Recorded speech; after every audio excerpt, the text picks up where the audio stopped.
would you walk away this time? Do you realize, do you recognize it's never over? Or would you walk away this time? 'Cause we all face the fire as we search for the light in the dead of the night.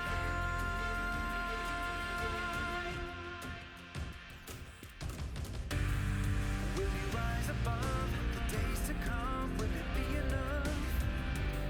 Or will you walk away this time? Look to your left, to your right, there by your side. 'Cause we all face the fire as we search for the light in the dead of the night. Feel that rush through time. Can you feel this newfound change? Only yourselves are here again.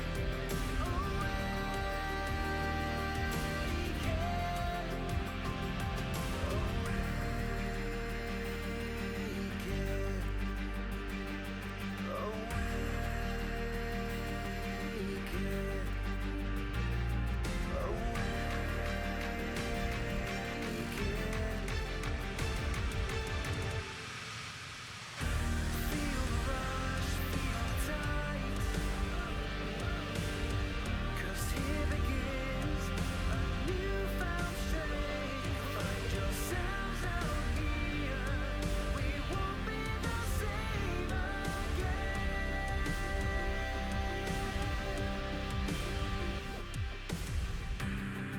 If you had it all, but you looked the fall in the eye, could you walk away this time? Do you realize, do you recognize it's never over?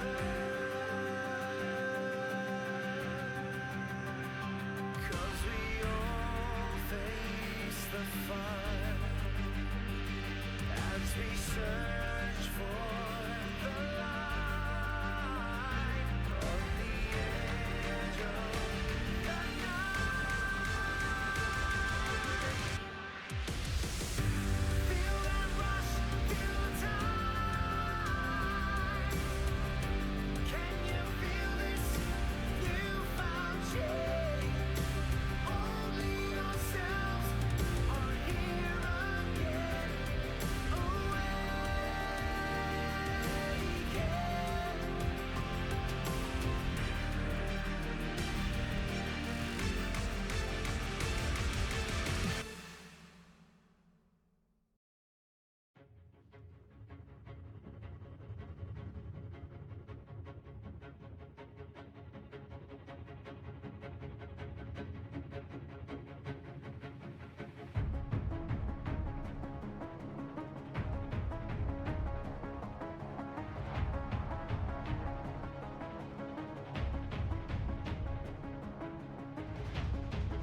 fight them, but you can see them. While talking about fighting, Cold fancies himself. Wait, Rune Prison continues to chase down Kedril. Flash is available. First blood picked up by Cold in Exile. Save his team a little bit because he's the strong member, or he was trying to go for the tier 2 tower, but right now he's getting ganged. Oh, Smitty J, what kind of day will you be having? Teleport's not going to be there in time. In fact, it's cancelled. Hammer to the skies and a cataclysm for Cold means Smitty J is dying to test the magic here. Oh, stats, they're fighting again. Every single time there's some magical ability. We will talk about those numbers in a moment. Exile's trying to put his best Chizuki impression on. Will unfortunately not pull it off this time round. He's buying time though. Yes, 1 and 2. indeed. Look at the mini-map. The rest of the unicorns are pushing towards the top. Oh, he's block. asleep. That's a sleepy trouble bubble. Paddle star to the face. And today, Exile adds another isolated death to the cause, but it is in exchange for a top outer turret. They picked Yasuo the next week and he just died every game. We were like, okay, hang on. Let's see what happens up top. See, every time we go into story mode, White Knight's going to get pulled backwards into the minions. A lot of damage from the 4-man stack. Ace in the hole, not going to be enough.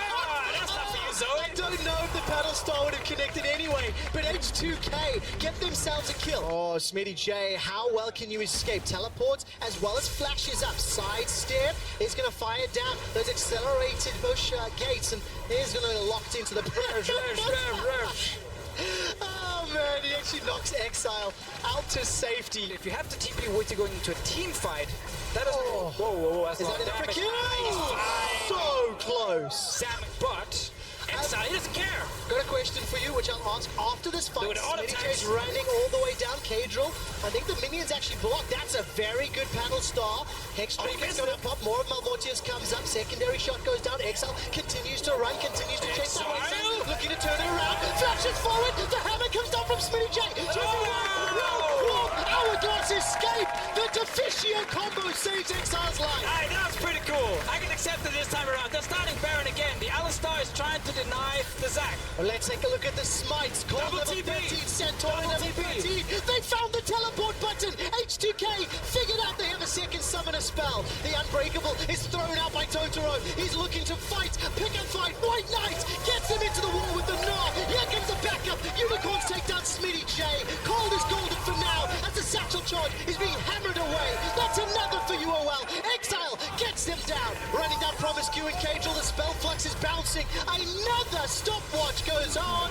A double for Exile. Closed out by Totoro, and Unicorns get 4 kills. Oh, Kedril got another TP now. Oh, will die shortly anyway. Exile turns that one around under Sheriff. Here comes Totoro. Totoro's looking to interrupt. Exile already forced to flash. Cold's got the Cataclysm available. Needs to lock people in. Forward and dunk. Defensive flash from Sheriff, and they're running for their lives. White Knight uses the walls of the Cataclysm to stun Smitty J. Still nobody has died, but Samix is hammering away on the Nexus turrets. The first has already fallen, and the second continues to. 35 seconds before they die. H2K might make this 3 games in a row where they lose in the duration of Baron buff. Forced to flash away defensively. Totoro is the first victim for the Unicorns of Love. But look at the Baron and Bound minions. They're pouring through the lane. White Knight and Exile are taking everybody down. And for the 3rd time in a row, H2K are defeated. But it's the first of the split for the Unicorns of Love. I know, ball, a really good game.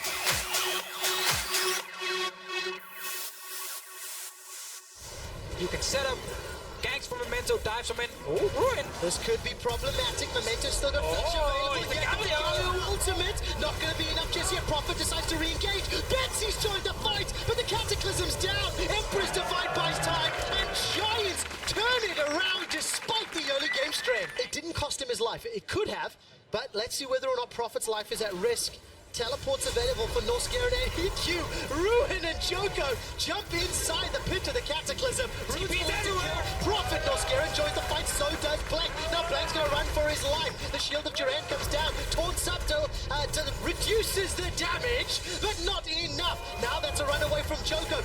Everybody else joins the fight. Betsy comes in with the Emperor's Divide. That's another for Giants. 2 of them. The teleports have been used to throw themselves at Giants. Finally, ROCCAT get one of the board. It's in Memento, but it's at the cost of his life, and Tiger Mask secures the 4th for Giants. The roller couldn't have this target. I was like, that's clean, man. And every member seemed to be on the same page. And we're seeing them once again. all react instantly. Joko's in trouble though, because look at the ROCCAT response. 4 members looking to surround him. Goes golden with the hourglass. A heroic defense. Lantern needs to be clicked. Hasn't been clicked yet. Finally, Joko gets out. The box is put down to buy some time. Gets a cataclysm out. Will not be enough to save more than his life for now. Summoning heal for Targamas. Flash forward from HQ. The Flay will not delay the death, and ROCCAT find 2. Someone uses stopwatch, he can then try to land to them after. Let's see what happens here. Whoa, there's the flash engage with the baby cage, and there's the ultimate, but Blank will not find Memento. Now all of a sudden it's up to Norscarin to body block with that shield. Ruin gets taken down. ROCCAT were able to 5v1 him. Still an Infernal Drake for now, Trevor. Here's Joko. Smite fight is won by Memento, and look at the baby cage. You cannot escape that. Now Giants, they've bitten off more than they can chew. Betsy's running for his life. ROCCAT get a kill, and they are donated the dragon. Ruin also is Mega Gnar, so if he starts to teleport, it's going to be running out of time. He's going to get tired. The traps are so important. Memento is down. That's the team fight Giants wanted. Norscarin goes golden with the stopwatch, and ROCCAT are running for their lives. Norscarin's down. It's a double kill for Betsy, and Steelback is excited. He's got no more targets to hit. The Giants, they've got themselves a gift-wrapped Baron. I'm coming mid. Upper guys, upper. Camino flash, Camino flash. It's wrong. It's good. Keep wrong, nice. Get him, nice. Nice. We need to help Azir. We can sit back, Go for this guy, I'm going for him, Nice. Nice. Look at Leo. Feels like he's at the right place at the right time, and he's doing what the Giant squad needs. Yeah, he had a tough situation in the early game, but actually now he's in a trap. Let's find out. That doesn't work. Do you know why? Why immediately as I say it? Immediately! They can kill it so fast with minigun as well from the Jinx. That's where she gets extra attack speed for what herself. happens, yeah, the Hextech ultimatum flash away from Joko, or just the dash instead. It was the flag and drag. Norscarin takes him down. This could be good for ROCCAT, but they're running low on HP. Profits forced to run from Ruin. Ruin's going to be able to gnaw out. The Unbreakable breaks as Norscarin is taken down. Split. They're going to set their sights on the Nexus turret.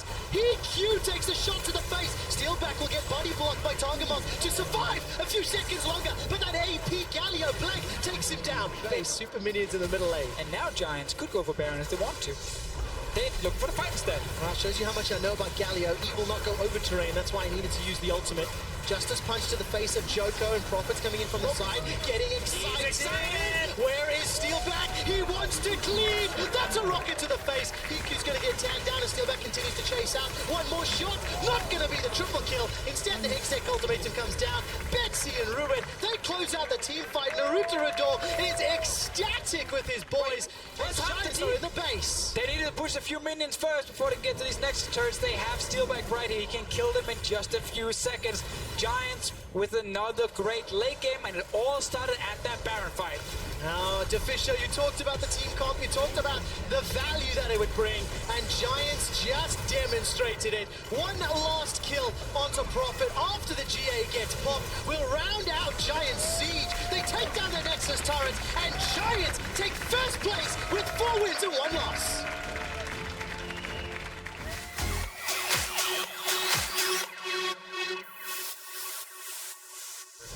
Will just be a back off, and honestly it feels rough being Gilius right now because there goes Noob. Duck pushes it back. Might just be the year of the Duck. Probably looking maybe for the first blood here. Gilius, can he make it out? Waiting, trapped in the corner, taken down. Doesn't have the cooldowns to make it out. First blood for Pride. Not a bad team fighter, and going up against the Kalista. Kalista doesn't have the best late game scaling. You also look at, ooh, hang on, we have another engage in the bot lane. Here comes Pride, invisible. Now they know he's here. Many Troopback's gonna try to flash to safety. Chain CC comes in. Pride does so much damage. Kalista throws him right back. That's a kill for Upset. Jack Troll runs for his life. Vander happy to tank the tower. Pride does a lot of damage. In comes the Zoe, looking for it, not going to get it in the end. Good steal comes in for Pride. They want to take his Braum out to safety. Vander is going to make it over the wall. Vitality are walking away empty-handed, but they're not afraid to keep the fight going. Jizuki snipes one back. Just about even in terms of experience, but there goes Jack Troll over the play. He's going to fumble. Cabo. Hook shots in, but he's going to hold the wall dive. Now Schalke are looking for the turn, but they have to be careful because Gilius is over the wall. Looks like Upset's going to be a little bit more than angry as he's going to get taken down. This could just be the double. Schalke have no vision, and they are gone. Only a big adaptation compared to their game versus Misfits. Big hit on Pride. 50% gone in an instant. Jizuke just sniping into the back line. Cho'Gath looks for the TP, though. Many Troopbacks could be in trouble, but he is going to make it out. Vander will lock him up, but there's no one there to follow up with damage. Gilius and Vitality are on the retreat. Have to be careful about finding the funnel. Eyes on the Azir, see what he can do, but out comes the damage. This may just be enough to turn it back. Upset has been eliminated. Vitality are on the hunt. Truepax is untouched. vs.Giants is going down. What a fight coming in for Vitality. What a turn. Ultimate still available, is going to get burned. Forest ult utilized as well, maybe looking for the re-engage. Suzuki hitting hard to vs.Giants in the backline. They're caught in the pinch. This is a good spot for Azir if he can find the fight, but instantly combos into the backline. Suzuki is there. Vander goes golden, but at the cost of his 80 carries life. Not the trade that he wanted in the end. His team secure a very early inhibitor. Now Chachi trying to find something back. Not gonna find the knockup. We'll get CC. Chain CC is up and available. TP is now coming in. Which member is going to be that joins the fray at this stage of the game? Suzuki there once again. Drowsy goes on to Vander. Not a lot of hope. Oh God, that's the bait and switch. Looks for the Cho'Gath. We'll call that a style move at this point. As you can see him frontlining, not afraid to push forward. vs.Giants is locked up. Varus doing a lot of damage, trying to shred through. vs.Giants could potentially be in trouble. The team is trying to back up. vs.Giants is overextended. This is now Vitality's fight to win, but Upset has been locked in. Nuke Duck is there for the backup. They're peeling. The 2 AD threats are left alive on the backline. All the members of Schalke have back. This could be it. It's going to be both towers at least. Schalke need to turn. If they want to turn, they have to do it here. They need to find the fight. Jack Troll on the front line has a lot, but not enough to get through the true damage of vs.Giants. Holding on for now. One inhibitor tower left. Upset not quite as scared as he once was. Saw the cooldowns burned. Starting to feel himself a little bit. Starting to feel a little bit more confidence. Vitality are relentless. They keep pushing forward. They're still here. 20 seconds left on the Baron. They want to use it to break that final tower, and they've got it. Now they need to disengage, get out, and let Schalke get a couple more kills. Gilius could be in trouble. Looks like he is set to fall. Will take him down, so a pick back for Schalke. That could be a start to something, but for now they are just locked in that base, defending the last things that they have. Very careful. Oh, now trying to find the engage. We're moving upward. Immediately, one member is picked off. Suzuki has been taken down. Pride on the front line goes golden. Buys a brief moment, but the rest of the team is pulling back because Cabo is trying to end the game. Eyes on Gilius. Forrest is moving in, and they get it! Instant end for Vitality. That was starting to look like a great team fight for Schalke. Vitality recognized, you know what? Let's just end it. All that hard work from earlier finally pays off. They run.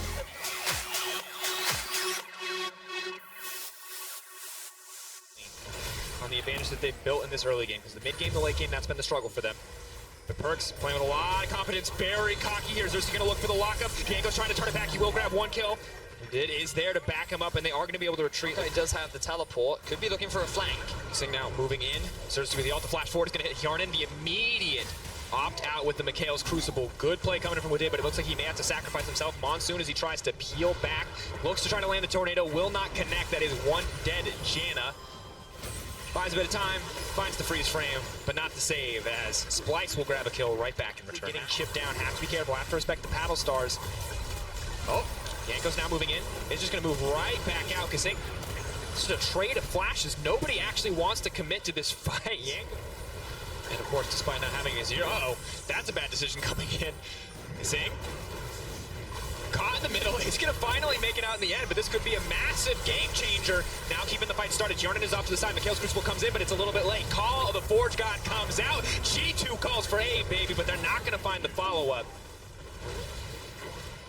Now both teams gather in the middle lane. Bot and top pushing in favor of G2. There's a good map setup for them. Also Xerxes off to the side, but flank. Odo Arme comes in for the flank. Wonder looking for the setup. Not going to connect. Has to flash out. Odo could be in trouble. Hjarnan goes over the wall. This man is so aggressive, but he is not scared. Odo Omni is set to fall, and it looks like he will be taken down. I feel like G2 don't need to gamble this. It would be a big mistake and risk from them. Pulling back. Looks like waiting for the cooldown. Yangos is going to get it in the end. Nice flash forward from what did it look like. 4K dropping. Ult straighted. Maokai versus Ornn. Throwing it back, hitting two members of the team. Kabi still on the backside. 3K on the Elder Dragon. Not sure who's going to look to tank it. The fight has already started. Yankos, what is the decision going to be? He's trapped in the back of the pit. G2 are on the retreat. Perks is not going to connect any of the skill shots. Yankos is just sitting here tanking this dragon.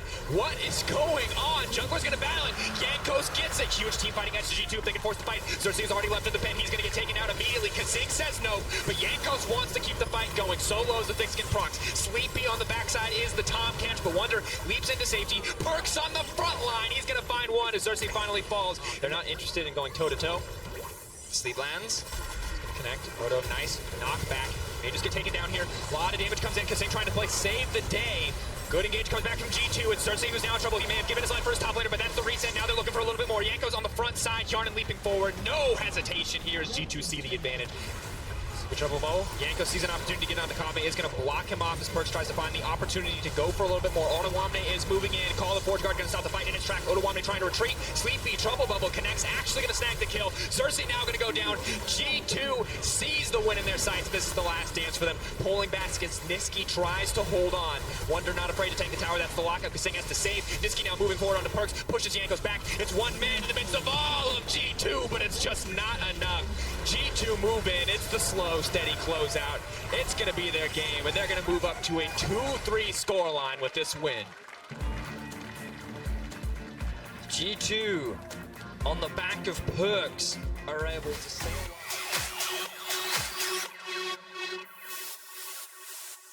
Misfits to make a play towards the Drake, given the fact that they don't have Smite. I don't know if they're going to do it. Oh, Hillesang and somewhere you are on beat. Fine. First blood drops for Misfits. Does over 1,000 true damage. So it is pretty nuts. Oh, Cap's actually going to push him back in the middle. Out comes the Orin ultimate. Brox has locked him down. Oh no. Sejuani tries to save the day. That's a sleepy Nunu. Senkai's going to flash out, but the portal jump just brings it right back. A kill for Fnatic. Trying to poke out Caps. Maxlor just returns. Not going to get the CC. Sleepy Trouble, but not going to kick. Nice side step. Caps with the footwork, man. Great use of shifting sand. Still doesn't even have to cleanse either. Oh, Senkai's this is bad for a lot of Senkai's. damage. Ultimate's coming out. Has to flash out to safety, but it's going to be tough to hold the tower. In goes Caps. No hesitation. Now moving back for Maxlor.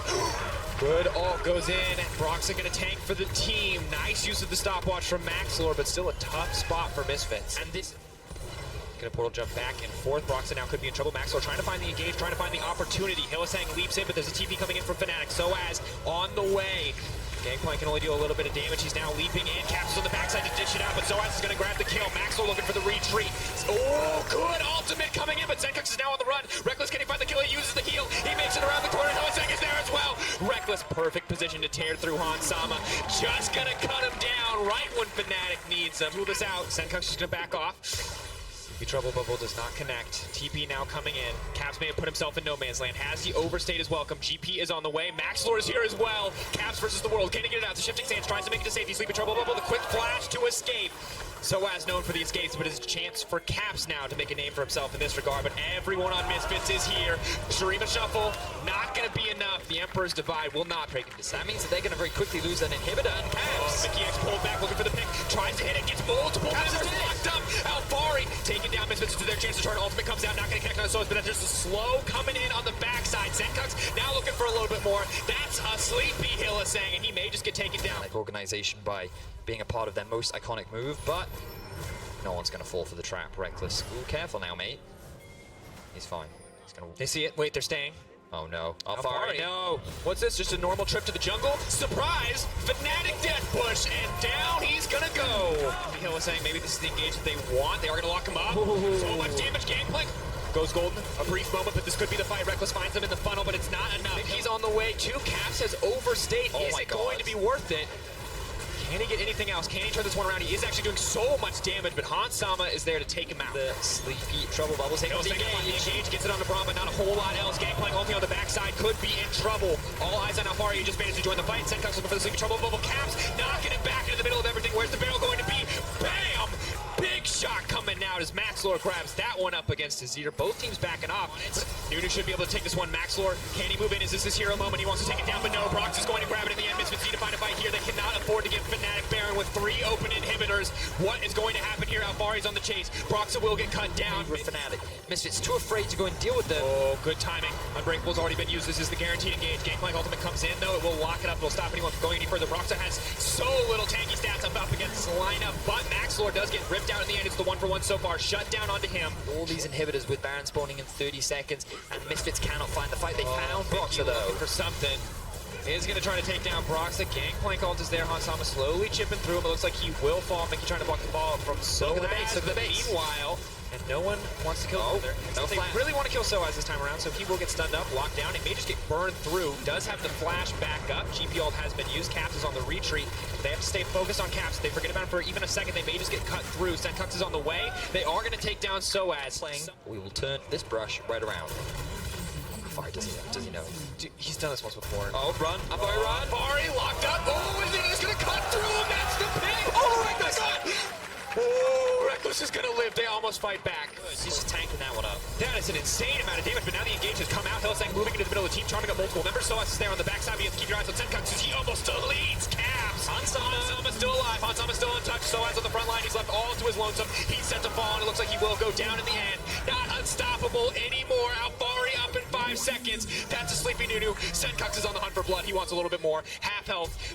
Oh, Brox has to flash to safety, but I don't think it's enough, friend. Sleepy Trouble Bubble This is it, this is it. Axlor TP's on the backside. Reckless running for his life. One man on a mission, but it's not enough. Misfits, hold on. Misfits, ace Fnatic. Can they end the game here? He knows it's over. He knows it's GG. Not a lot left to say. Misfits in a nail biter, in a back and forth, in a brutal onslaught are able to find the win and take down Fnatic. The look of relief on Misfits' face.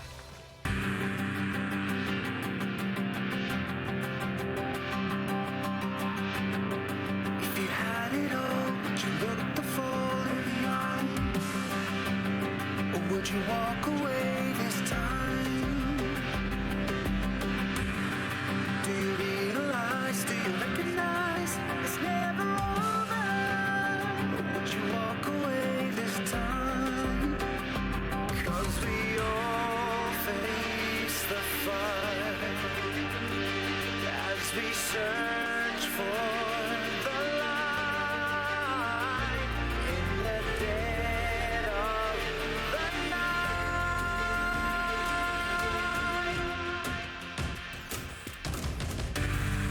Will you rise above the days to come? Will it be enough?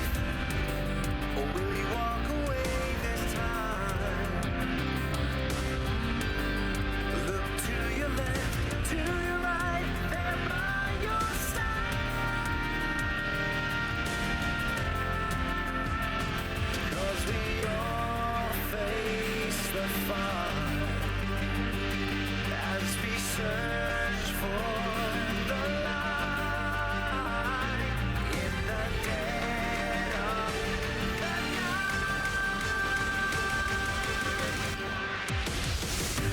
Feel that rush, feel the tide. Can you feel this newfound change? Only yourselves are here again.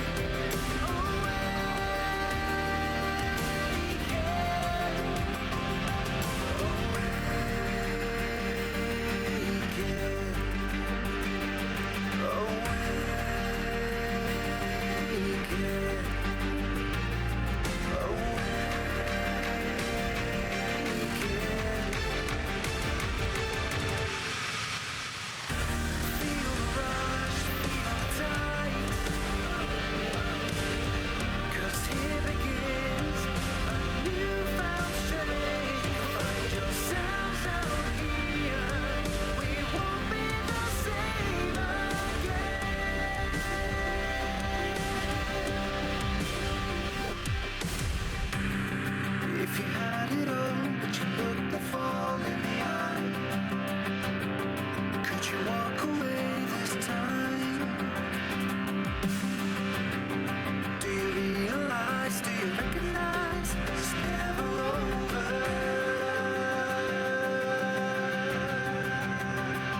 'Cause we all face the fight as we search for the light on the edge of the night. Feel that rush, feel the tide. Can you feel this newfound change? Only yourselves are here again. Awake.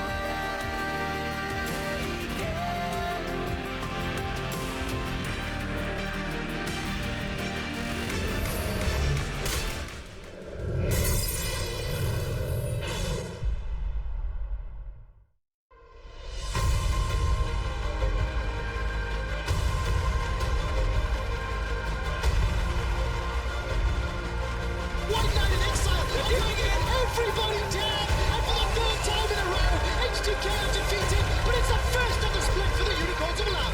Looks like Upset's going to be a little bit more than angry as he's going to get taken down. This could just be the double. Schalke have no vision, and they are gone. And then, where it? Ending. Go into the Go first. Go into the That's right. Who's our right there now? We won, guys. Go. We are improving, guys. Woohoo! Yana, well played. And for the first time in history, the fourth consecutive EU LCS title, G2 Esports. Misfits, the underdogs in this game. No one expected anything, but they hit hard.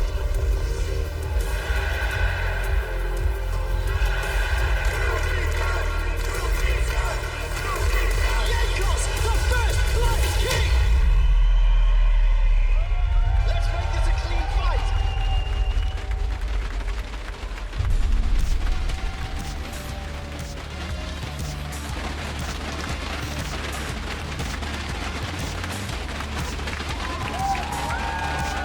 Welcome to the EU LCS studio in Berlin, Germany. We got the first taste of the new patch yesterday, and with the teams gaining some more knowledge, we are excited to see what they will bring to the Rift today. Hello everyone, I'm Eva Schoke-Supporter, joined by Maurice Amazing Stuckenschneider. Every time I say it, I think I get more confident in saying your name. It sounds pretty good by now. Can you say mine? No. All right. Well, Not gonna try that. Something to work on. Well, yesterday we did see some of the changes with the new patch, with champions like Jinx and Nunu finding their way through picks and bans. Jinx, it seems like much like when we used to see her, once she gets rolling, it's very hard to stop her. Yeah, definitely. Like, if you get to the 3-item spike, I think especially when you have the rapid fire game, there's nothing that can stop you from getting excited at some point in the team fight. And we see it here clearly. Just stay by cleaning up and win the game for the Giants. Yes, Nunu, on the other hand, a very high presence, banned a lot of times. We only saw him once on the Rift when Fnatic brought him out. Hard to tell exactly how much of influence he had, but the fact that he's changing up picks and bans is definitely an interesting evolution and a welcome one. Yeah, definitely. We get kind of tired of the J4 Sejani meta at this point, and Nunu just being there, kind of like a force to be reckoned with, is really interesting because people now have to think about, hey, do I want to play against Nunu Azir? Do I want to play against Nunu Kotma? And the answer seems to be no. The answer seems to be no indeed. Let's see how that translated into the standings, because before the split, few would have picked Giants as frontrunners, but that is exactly where they are. Together with Misfits, Gaming, and Vitality, those are the top three at number 1.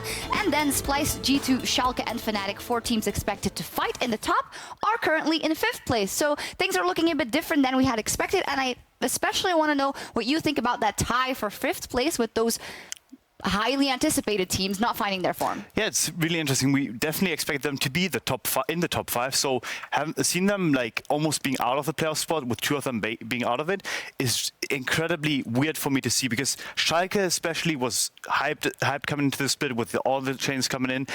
We expected more. Fnatic just exchanged 1 member. So again, we had expectations and they didn't quite match them so far. But it is kind of cool because if we see the evolution of the league, it means that some of the teams in the top, even if they start dropping games, the playoff race is already on, because they will still have a lot of points when we get near that, and it's going to be a very, very hotly contested race at that. Well, these teams have all got a chance to gain some ground today. However, if we got 5 more games, we do have 5 more games coming your way. Are you sure? To close out the week. I'm very sure, because it is right there. Unicorns of Love versus Vitality. Of course, Schalke, Fnatic. I just see a lot of teams that yesterday had a rough one, you know. Fnatic had that long game versus Misfits. Schalke had that hard game versus Vitality. So a lot of these teams will be looking for a confident boost. Yeah, we always like to talk about, yeah, this team is built for players. This team is going to do well later on in the split, but you still want to carry on some kind of momentum into the middle part of the split, especially because I think a lot of the playoff standings are decided, like basically in the weeks 4 to 6, especially.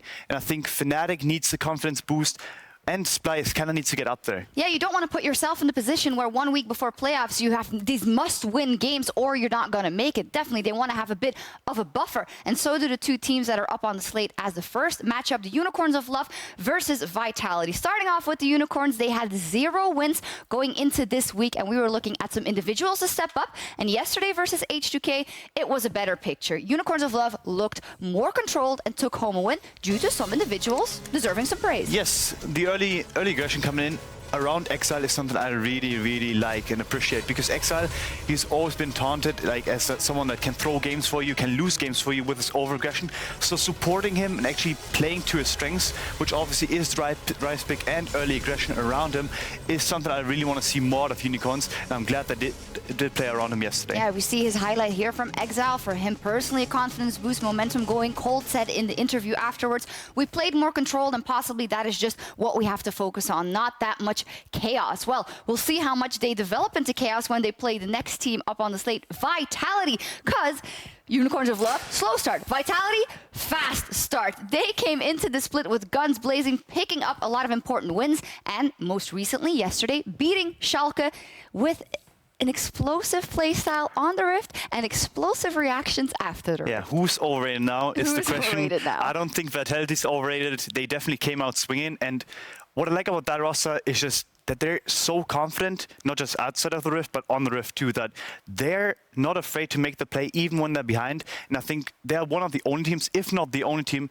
actually actively looking for wins instead of just passively accepting, yeah, we can wait for mistakes. Yeah, and an example of that is the bottom lane, Jack Troll and Mini Trupax. Obviously, a lot of eyes on Mini Trupax versus Upset, but Jack Troll really had some engages where he just seized the moment. He went in, and maybe it wasn't the best decision, but the whole team was behind him, and they made advantages out of it. Yeah, from what I've heard, he's obviously baiting if he's misplaying, but that's a whole another story to tell him. But yeah, he's definitely confident in his engages, and he's confident in his team to follow up, and that's a great thing to see out of a technically rookie team. And amazing. We talked a lot in PGL yesterday about how it might influence Upset, that Mini Trupax was so hard-handed in his word usage in the interview. But how do you think it's going to evolve for Mini Trupax? Because it seems like the passion is alive, obviously. An Italian and a Portuguese player, no surprises there. Do you think it's always going to be aggression? And might that be to their detriment? What if the Unicorns of Love come out swinging and get a big advantage, and every engage that they try does not work out? Yeah, it's going to be interesting to see. I think Gilius, especially from what I've seen, like from the Magic 2, I remember, is that he's really calm and he's always like trying to calm down other players around him. So I don't think the emotions are going to run as high as I expected them to, but I still think that Mini Trupax is going to look for things that make him aggressive in the early game in the other player. For example, just building up some confidence. Hey, I'm going to trash this guy or whatever it is, and just look for some personal vendetta almost. Personally, I feel like it will be very hard for the Unicorns of Love to win versus Vitality today, just because Vitality look so on par and already so connected. Do you think there's a chance, and where would that chance lie for Unicorns? The chance lies for the Unicorns in getting Rise, ideally. They want to have an aggressive early pick in mid lane that has hard to see, ideally, that they can synergize with. Because I think that Code especially is someone that likes to self-sacrifice for the laners. And I think that's more his style than trying to like mid-late game carry through carry champions like Rengar, Kane. I don't think that's his playset at all. I want him to play J4, play Sejuani, and just play around Exile and enable him. Yeah, and we want to see some big plays. We got our first view of the new patch and standout performances from the best in Europe. So we are curious to know what you want to highlight from Week 3. Hit us up at LOL Esports on Twitter with your big plays, and watch your favorites in the EU LCS post-game lobby at the end of the day. But for now, it is time to kick things off with the Unicorns of Love versus Vitality. So let's send it over to our casters and get on to that Rift. Thank you, Shocks. Good afternoon, everyone. I'm Aaron Medic Chamberlain. Joining me today is the Welshman himself. It's Andrew Vedieste. Thank you very much, my friend. How are you doing? I'm doing pretty well, although I just watched the Wales versus Scotland match, and I'm feeling pretty sad. It's pretty good. It's a pretty good day, and we've got even more fantastic games coming up with our first one, Unicorns of Love vs. Vitality. We're almost ready for that opening game, but let's first check in with the lineup. Starting on the blue side, it's the Unicorns of Love. In the top lane is White Knight. Their jungler is Cold. Exile is their mid laner. Samux their AD carry. Totoro their support. And their coach, of course, is Sheepy. Unicorns of Love finally getting themselves a win on the board, and they're looking to make it another one against the powerhouse team of Vitality. Their top laner, Cabochard, jungler Gilius, mid laner Jizuke, AD carry Mini Trupax, support Jack Troll, and their coach, Yamato Cannon. Vitality have been incredibly strong thus far. 4-1, beating Schalke yesterday. However, Unicorns of Love, as you said, picked up their first win as well, Vedius. Yeah, and the cool thing about Unicorns of Love is I've been looking very closely at what they've been doing right and what they've been doing wrong. And I think yesterday was a really good example of one of the things that we've been looking at, which is that when they have winning lanes, they're actually very effective at playing through them. If you get individuals like Exile and Samix on these big comfort champions, then Cold feels much more confident in facilitating and supporting those individuals, allowing them to succeed. We've seen it twice now with Exile's Rise. First time round, they weren't able to win. This time against H2K yesterday, they looked a lot more confident. So for the Unicorns in draft, I want to see these confident, I want to see these comfort picks coming in so that Cold can properly set up his laners for success. Have to look for those winning lanes. Unicorns on the blue side have got rid of the Camille and the Alistair, whereas Vitality have taken away Exile's Rise, so that's one comfort pick gone, and Tom Kench as well. So there's the big comfort pick band away from Exile. We know that Jizuke is a very talented Rise. Not only did he get that 1v2 outplay, but he has some insanely impressive Rise stats. So even with those in mind, he's still going to take it off the board because they're showing their respect towards Exile. They know the Unicorns have the first pick. Jizuki has insanely impressive stats on any champion he's played thus far. That is very true. So I think he'll be more happy with the depth of his champion pool than with the depth of Exiles. Kalista is the final banner, Sejuani as well from the Unicorns, and this would be a turn up for the books. An early Zoe hover for the Unicorns of Love. Now, so far this split, Exile has played a number of different champions, but yet to play Zoe. Looks like that he has added it to his champion pool. You would hope so, given that she is one of the big four right now in the middle lane, alongside Ryze, Azir, and Malzahar.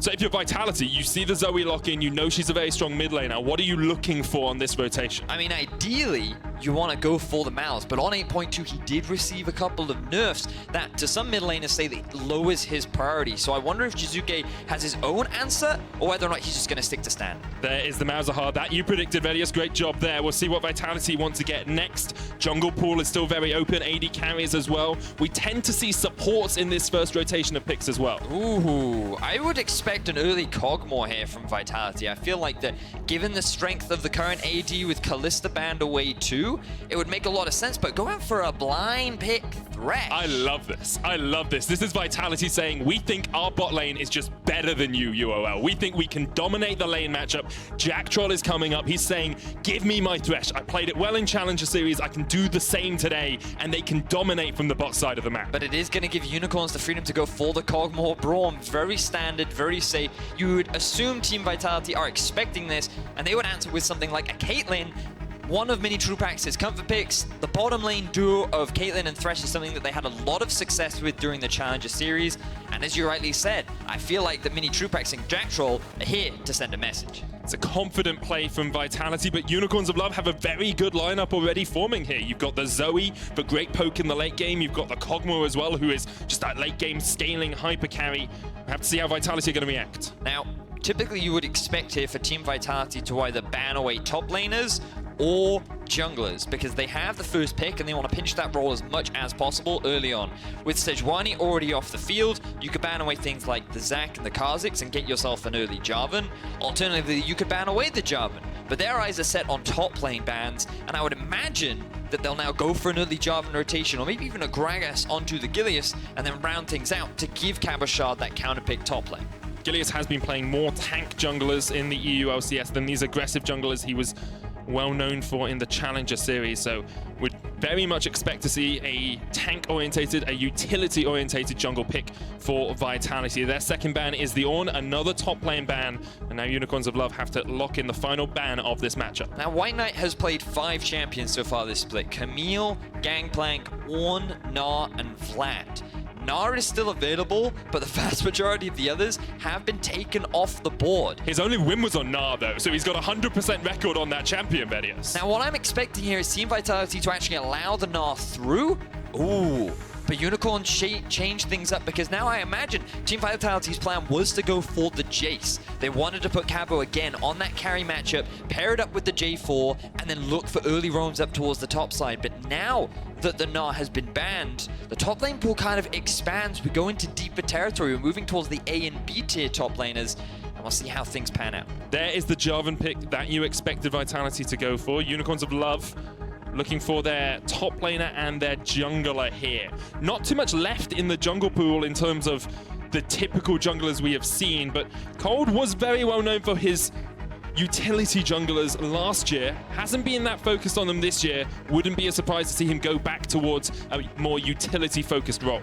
Gragas was one of the comfort picks for Cold, along with Rek'Sai back in the, when he was on Splyce. I feel like Zac could be a good pick here, would offer a nice engage. You've got pretty solid follow-up too.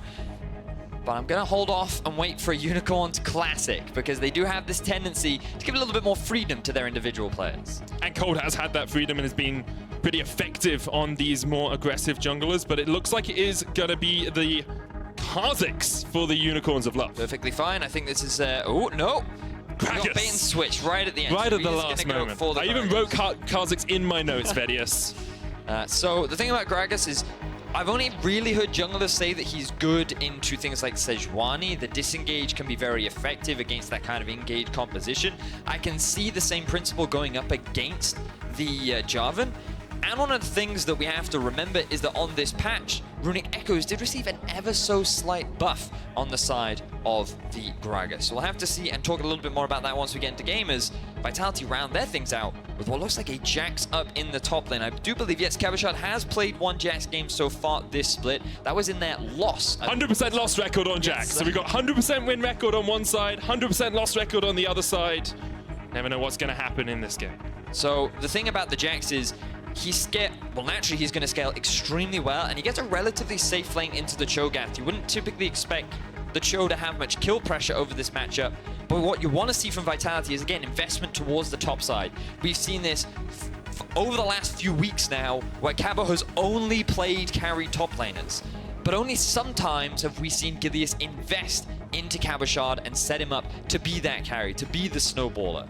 This game, when you have a Malzahar and you have a Jarvan, level 6, they should be top lane. They should be killing that Cho'Gath, and they should be setting up Cabochard to be the split-pushing threat later on into the game.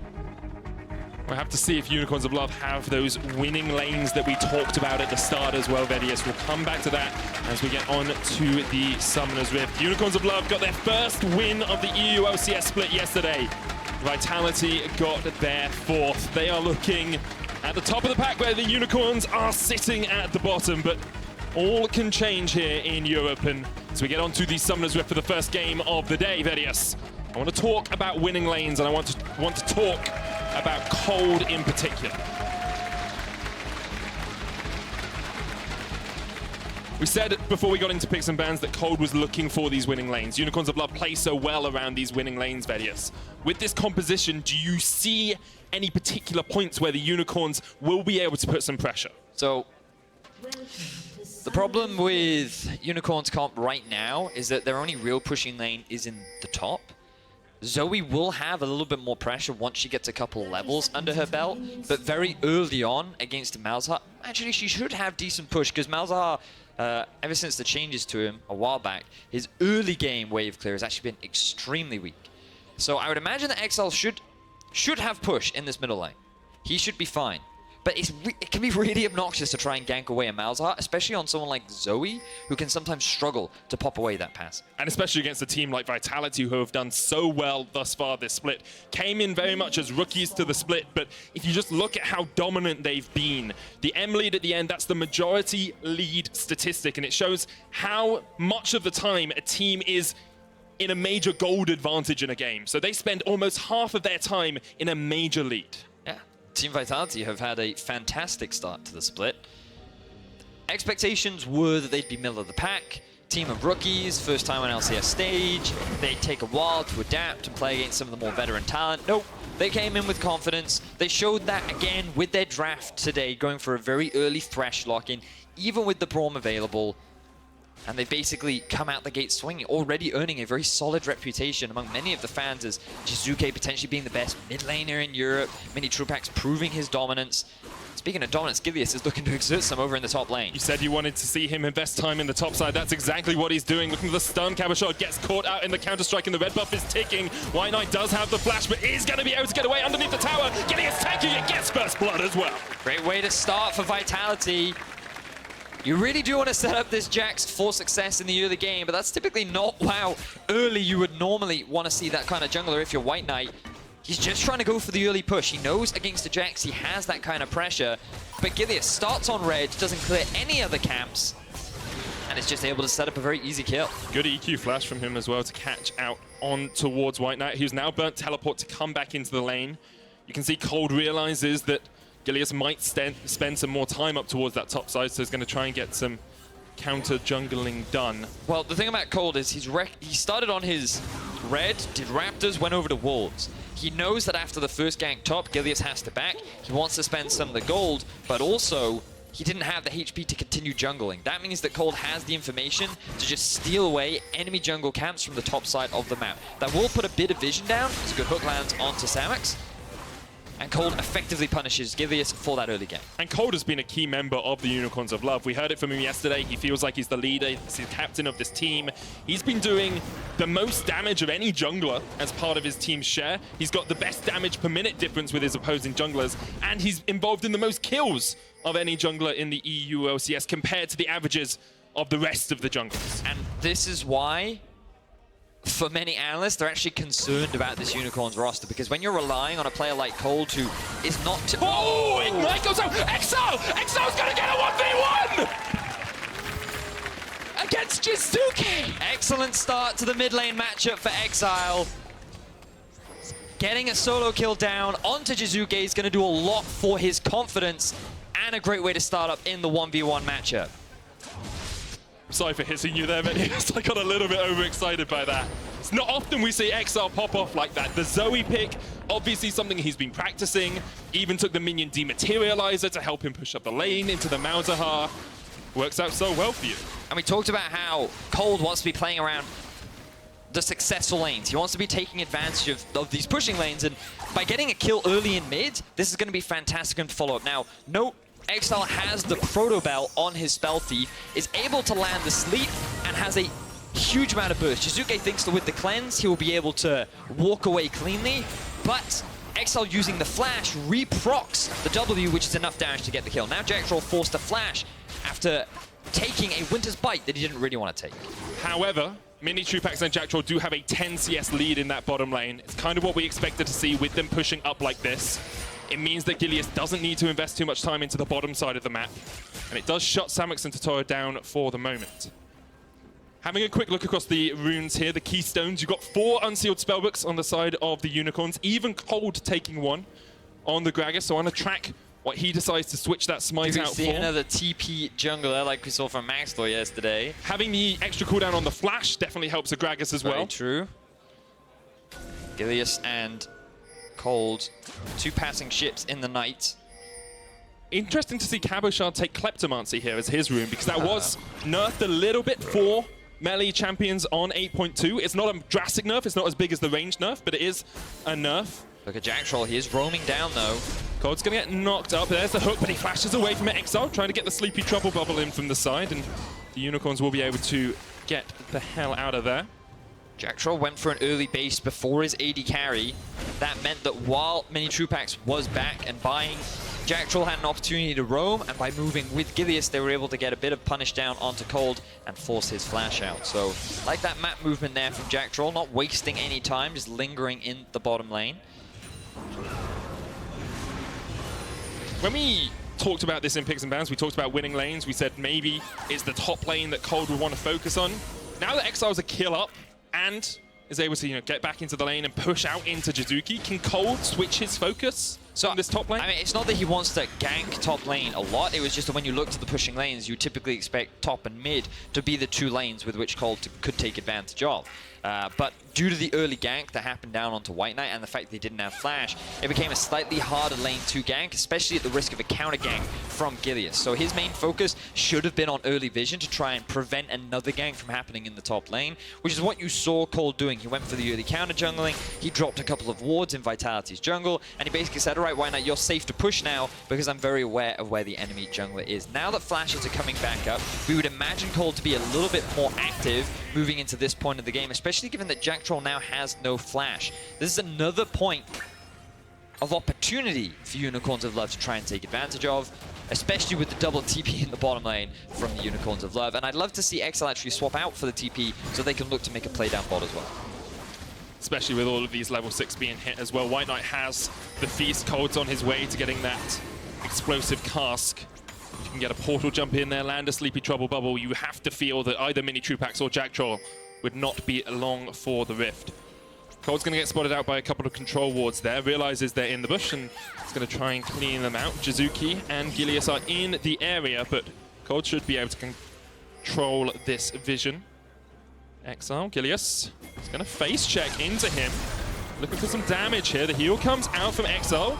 There is the stopwatch as well. Jizuki jumps in, gets the suppression down. There's the hook as well from Jack Troll, and Vitality are able to collapse. Now Cold needs to get away from this fight because 3 members of Vitality are going to collapse on towards him. 2 kills across towards Vitality. Gilius knew that Jack Troll would be able to rotate up faster and force this into a 3 versus 2. Even though White Knight had the teleport, he used it so late into the exchange that Vitality always had the numbers advantage. So in this situation, Gilius would typically back away, but already you can see the Thresh moving up through the river. Unicorns, they went for an engage, or they just weren't expecting the jungler to be in the brush.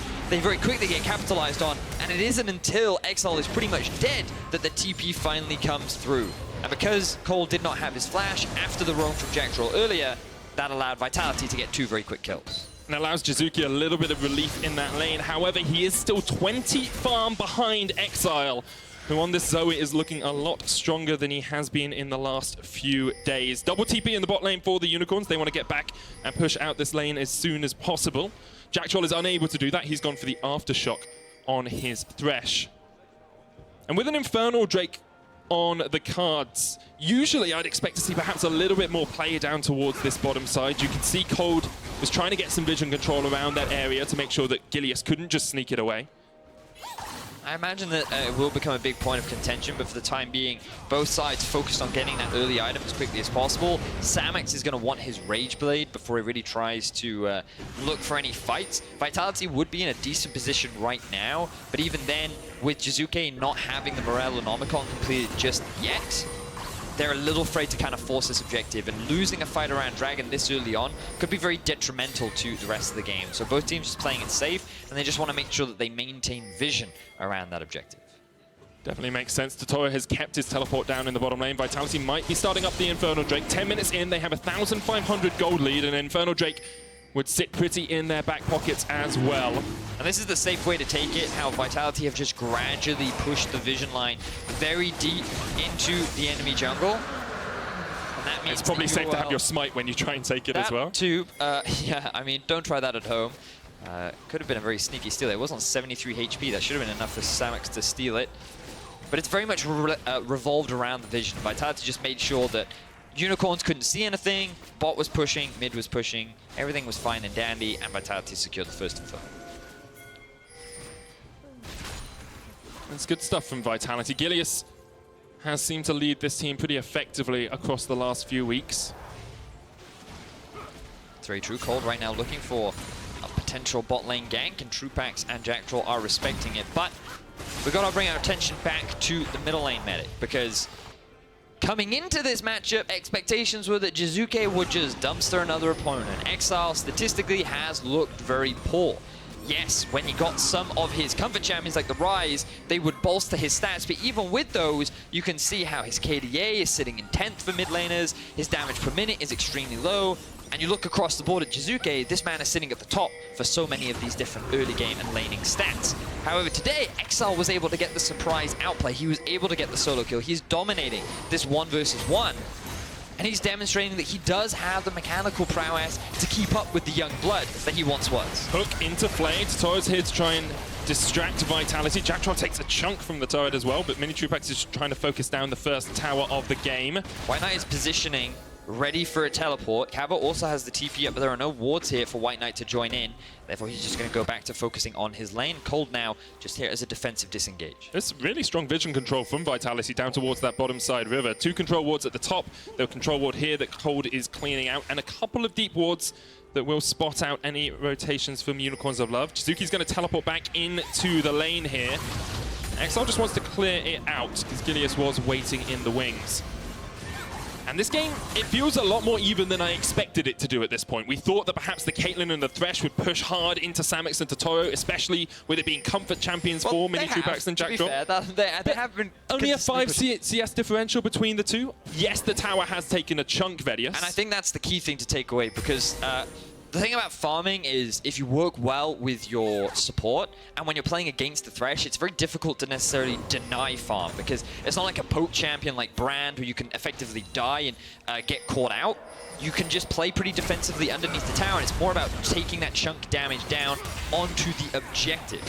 And throughout this early laning phase, Vitality have done a great job of slowly whittling that tower down and securing that first tower blood, which it should be coming out from soon. Exile just used stopwatch. I think he meant to engage. He used stopwatch instead. That is a slight misplay from him. Interesting. Maybe he wanted to use the QSS instead. Not entirely sure. I think it's just a misclick. Never mind. He no longer has a stopwatch, Vedius, and that's the important thing for us to keep track of. Alongside that, there is a 20 farm lead for Cabochard in the top lane. It seems like the time Gilius invested really early on has allowed Cabochard just to be even and actually win out in this lane. Yeah.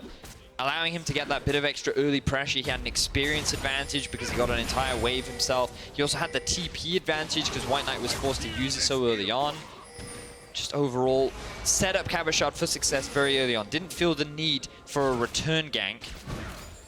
And that's why now he's investing a lot more towards the bot side. They want to get that first tower so they can rotate Trupax and Jack Troll up towards the top lane and maybe take advantage of the TP that Trupax picked up for himself. We saw that yesterday for Mini Trupax. He teleported even before they got that bot tower. It opened up the top side of the map as they got top tower first. They got Herald off it. They got mid tower because Jizuke had been pressuring as well.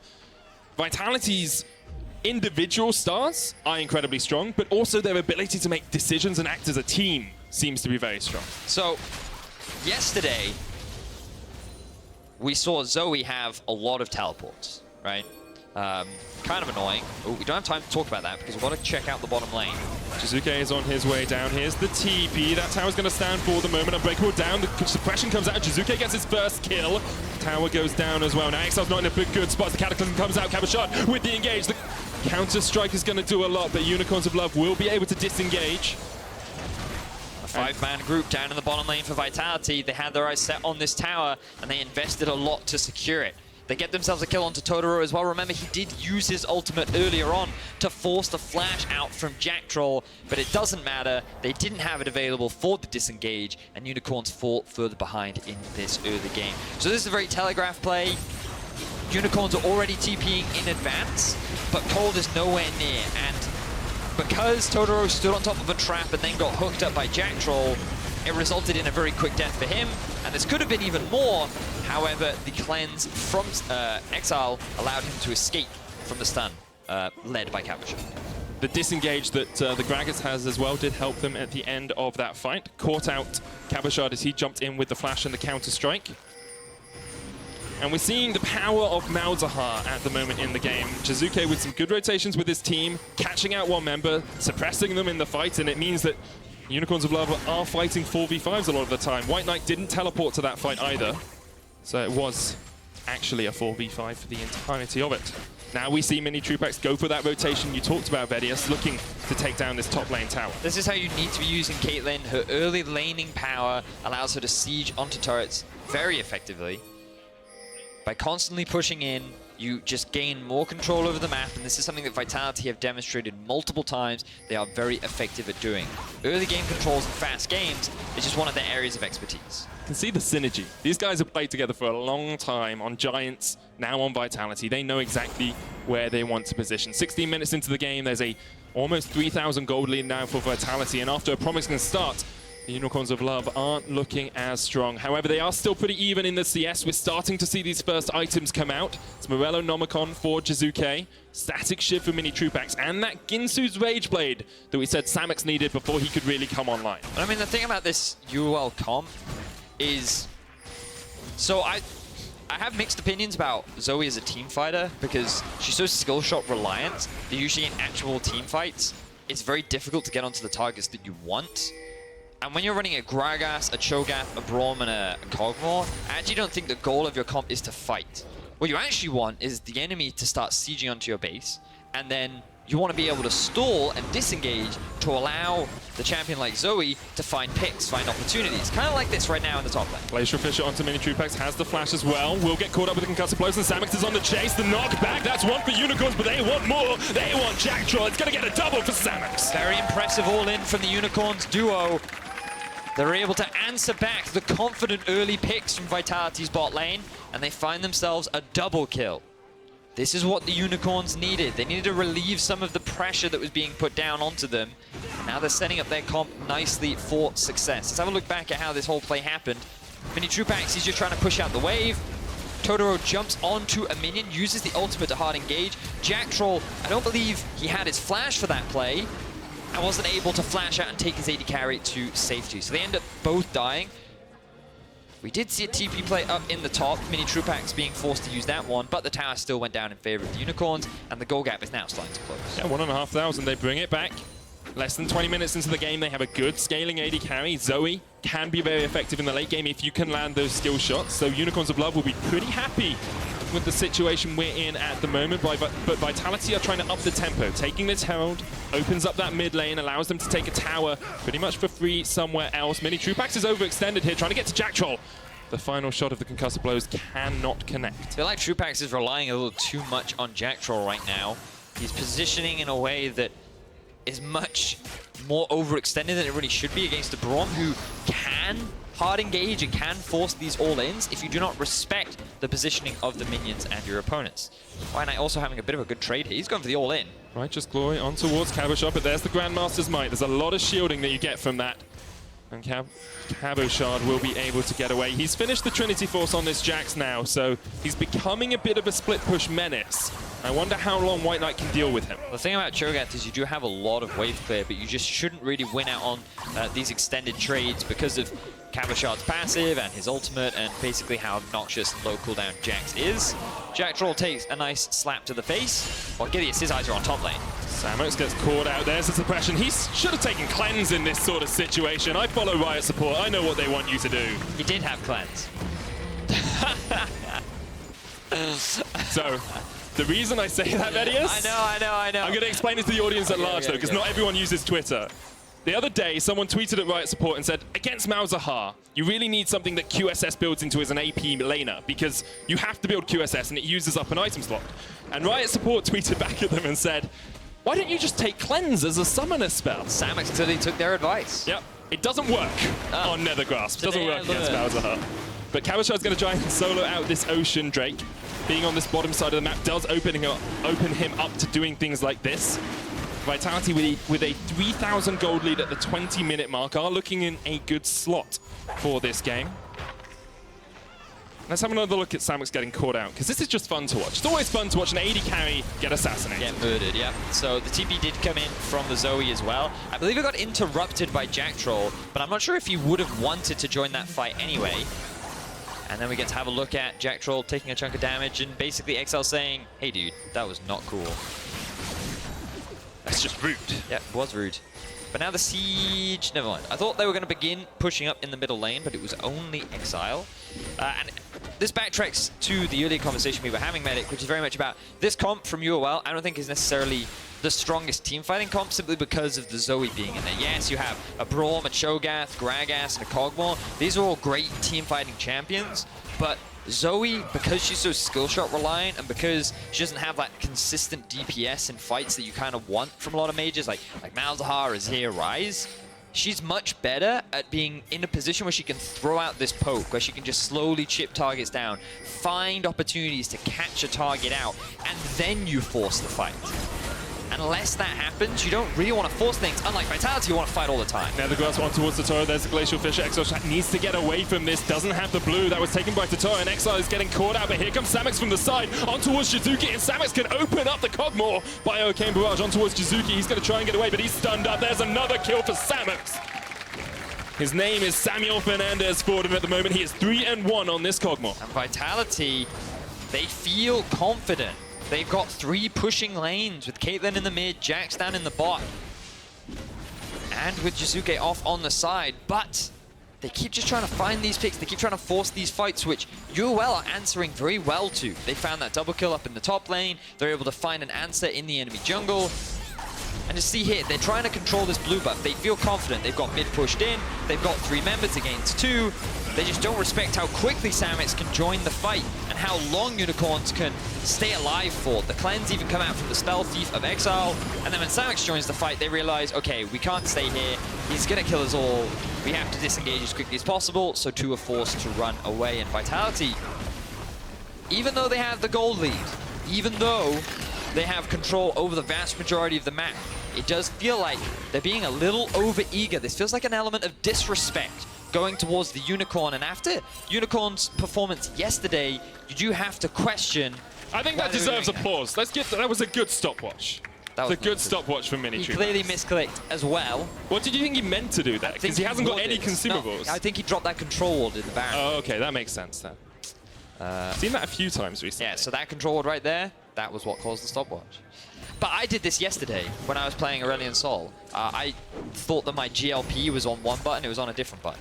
I don't want to be rude, Vedius, but I expect more from these guys than I expect from you in your solo queue I'm just saying it happens. It happens to the best of us. That it does. 3,000 gold lead here for Vitality. And we say they're being a bit over-eager, Vedius. What would you like to see them do? How do they play here and manage to bring your Unicorns of Love into fights they don't want to take? Ooh, it's challenging because, as we saw yesterday, trying to fight against the Zoe can be really difficult. So I think they've got a really good split push comp. Oh, Jizuke being forced to TP out of there. That's going to hurt their 1-3-1 a little bit. But you just play through the Jax win condition.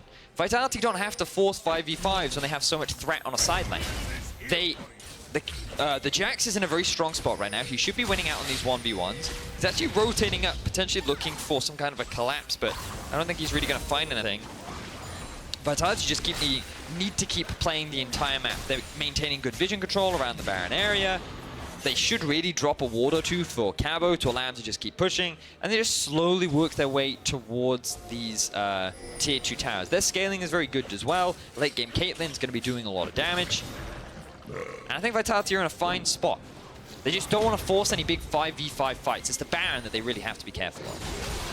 All it takes is one fight where Exile and Samix get a couple of kills each, and this game turns very much in the favor of the Unicorns of Love. They're going to try and push towards this Baron, get some vision for themselves. We tend to see this dance happen. One team gets vision, gets cleared out, then they have to back away. Vitality push back forwards into the river to get vision of their own. They've got this 1-3-1 composition going. They've got the split push from the Jax. But the Unicorns of Love are not making this game easy for Vitality. But for Unicorns to be doing this well, considering the deficit that they're at, definitely signs of improvement for this team. They are sitting at the bottom of the standings with H2K, but after their win yesterday, fans are starting to regain that hope. Sheepy is working his magic again, taking these new players, this new setup, and turning it into a strong team. But going up against Vitality, being able to take a win against one of the best performing teams that we have in Europe would be a huge confidence boost for them.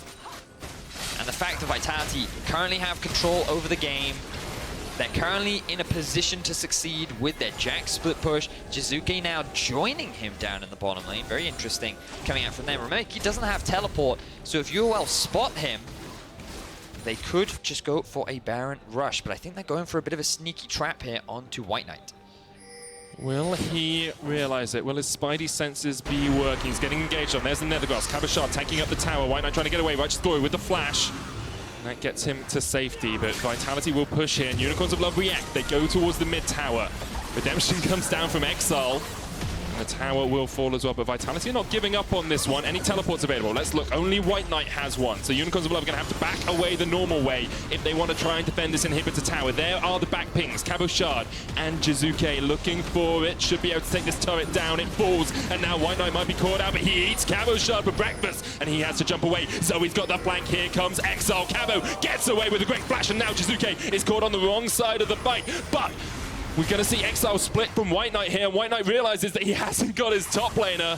Paddlestar on towards the minions, he gets away, and now we'll have to see the 1v1. Jizuke with no mana, Paddlestar, the smite's there as well, but the bubble doesn't connect, and Jizuke is doing wonders here. He's got no mana, but they have a TP. Caboshard's going to join this one, and Jizuke might be able to get away because Caboshard is on the chase. If Jizuke does this, this is the best play I have seen! This split in the EU LCS. Jizuke does it again, 1v2. He's not able to get the double kill, but he buys enough time for his top laner to arrive. Stallions clearly stronger than Unicorns as Vitality begin their siege in the mid. They've got the bot lane inhibitor down. Cold, Samux is off towards the side here, cannot defend this tower, and we see Jizuke and Cabochard coming up to help out the team. The wave is still rushing down the mid lane, but Vitality might just count their blessings. Get out, get an Ocean Drake maybe as well. But I gotta take an opportunity to appreciate that play from Vitality, so unique in their approach.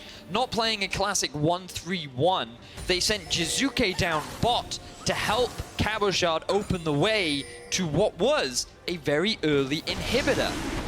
Together they work in order to kill White Knight. Or the first time around they didn't kill him, they get his flash, but they secure the tower. And then because Urwell do the standard of we should just trade objectives, they're not able to get back in time and recognize that that play was actually not in their favor. So White Knight doesn't see this coming. Cabochard just goes to the all-in. Jizuke with a very quick follow-up, and if he didn't have flash, this would have been a kill. But here, they push, and Urwell can't back. They're split, they don't know how to react to this play, and they realize if we all go back, maybe Vitality can go for a Baron, so we can't afford. So best thing we can do is send Exile, Cabo with an insanely quick flash react, and Jizuke now just in the 1v1. Look at all the little minions, the Voidlings, doing so much damage to White Knight. He nearly gets killed, and then Jizuke's like, I don't have any mana left. And he's just sidestepping all the damage, making sure to avoid that so good spell that would have resulted in his life being lost. And Cabo's like, oh, you still alive? Okay, I'm coming to help you. No man left behind. Yeah, he gets the home guard proc and is able to get the kill. It's easy to say that was Unicorns missing skill shots. I don't want to say that. That was Jizuke dodging skill shots. Fancy feet on the Italian Stallion. Guess he has got 4 of them. And here comes the TP. They're making the same play again. Jizuke trying to catch on to White Knight. There's the Call of the Void. The silence comes out. Nether Grasp available as well. But Unicorns have started up the Baron. This is what we want to see. We want to see them reacting. Vitality will get a kill down towards the bottom side. Will the Unicorns commit completely? Because Gilius is waiting in the wings. A great chunk onto Mini Truebax. And the Glacial Fisher will knock him up. Unicorns 1,000. Gilius there. The God seals it away. Gilius is going to get chased down by Cold. The sleep onto Jack Troll as well. But look at the base. Look at the base. Jizuke and Cabochard did not go back to the fountain. They're going for the win. And Vitality once again with plays that just no one else can even think of, Thaddeus, are going to take the Nexus and go at 5-1.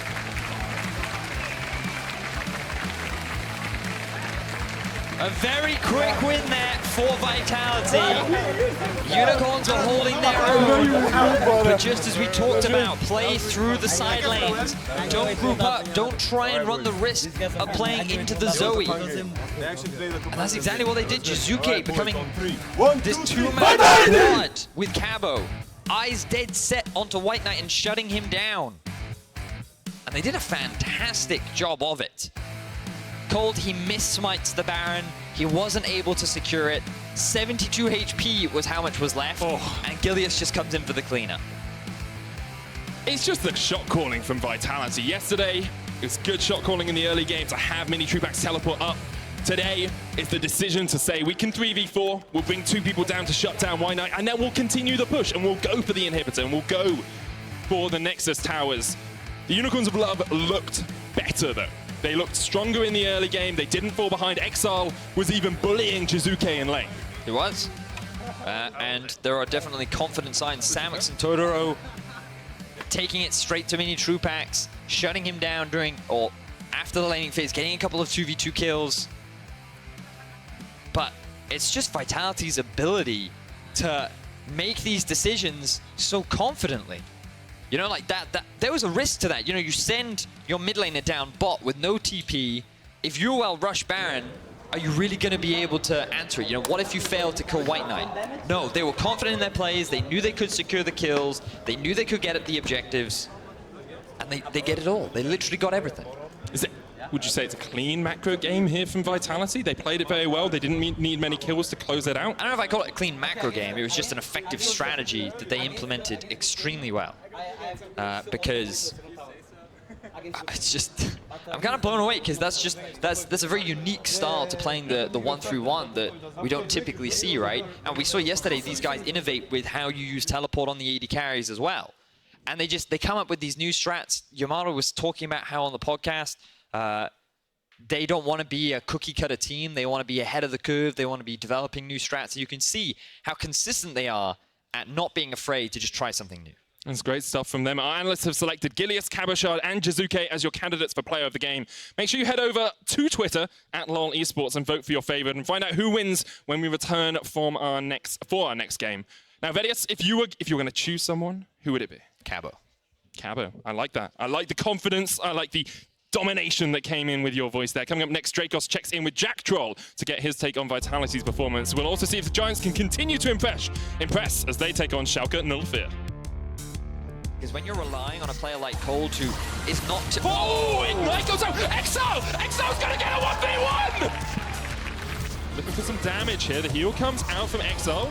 There is the stopwatch as well. Jizuki jumps in, gets the suppression down. There's the hook as well from Jack Troll, and Vitality are able to collapse. Glacier Fisher onto Mini Trupax, has the flash as well. Will get caught up with the concussive blows, and Samix is on the chase. The knockback, that's one for Unicorns, but they want more. They want Jack Troll. It's gonna get a double for Samix. Jizuke might be able to get away because Cabochard is on the chase. If Jizuki does this is the best play I have seen! And the Glacier Fisher will knock him up. Unicorns, 1,000. Giddy is there! The god steals it away! It not go back to the fountain! They're going for the win! And Vitality once again, with plays that just no one else can even think of, Vedius, are gonna take the Nexus and go at 5-1.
right, guys, welcome back to the EULCS. I have the pleasure of being joined by the victorious Jack Troll. Now, you guys have been tearing up the league thus far, but this was actually a pretty back and forth game with Unicorns of Love. Can you talk me through kind of what happened here and how they're able to get some of these kills back in the mid game? You know, Unicorns put a good fight against us. To be honest, we didn't expect them to be that competitive, so it was actually nice to play against decent team. I think we lost some focus, especially on the top lane after swap. That's why they killed us there. So yeah, I mean, but we knew that we have better composition in late game, so we're just stalling out and chilling. So when I look at the composition, you opted to kind of blind pick Thresh in a meta where we always see the blind pick Braum or the Tom Kench or these very traditional kind of tanky supports. What was the logic behind you picking up more of like this kind of playmaker with the hooks so early in the draft? I mean, I consider myself as a playmaker, so it was a really nice feeling to play Thresh finally, because it's my best champion so far. The logic behind this was that Tom Kench was banned. Alistar was out of the game as well. So we were looking for Caitlyn Thresh for the really good bot lane matchup. And even though I didn't utilize our bot lane matchup that far, so good, so I just compensated with my roams. So I took Gragas Flash with my roam for the first time. Then we killed Zoe and Gragas with my second roam, you know. So I just wanted to be a playmaker and do my own decisions, so I can give my team advantage instead of just sitting bot lane and pressuring enemy AD carry. Makes a lot of sense. Good to hear about kind of spreading the advantage across the map, kind of building advantages for other lanes. And just as a last question, I mean, right now you guys look just about unstoppable, even in the Misfits game where you lost. It seems like you guys were so far ahead. Is there anyone in this league that you are afraid of right now as legitimate competition to take another game off you? I mean, definitely we are not scared. It's that teams should be scared of us. We already shown our strength in every stage of the game. And I can tell you that we'll only improve from that moment. So I'm looking forward to it. Right into the camera. Absolutely love it. Good to hear that every single member of Vitality is so confident about this lineup. But that's going to do it for us for now. Back to you, Shocks, at the desk.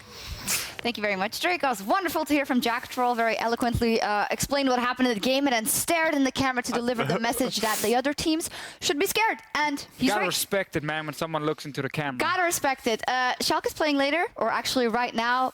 Deficio said 100% they're going to make playoffs. I say Vitality. There's no chance in hell that they're not making playoffs. So that can be a bet as well. I also agree. No, so I also think at least we all agree on that one. Yeah, definitely. Yeah. And I think we can also agree on the player of the game. Jizuke, 45% of the votes.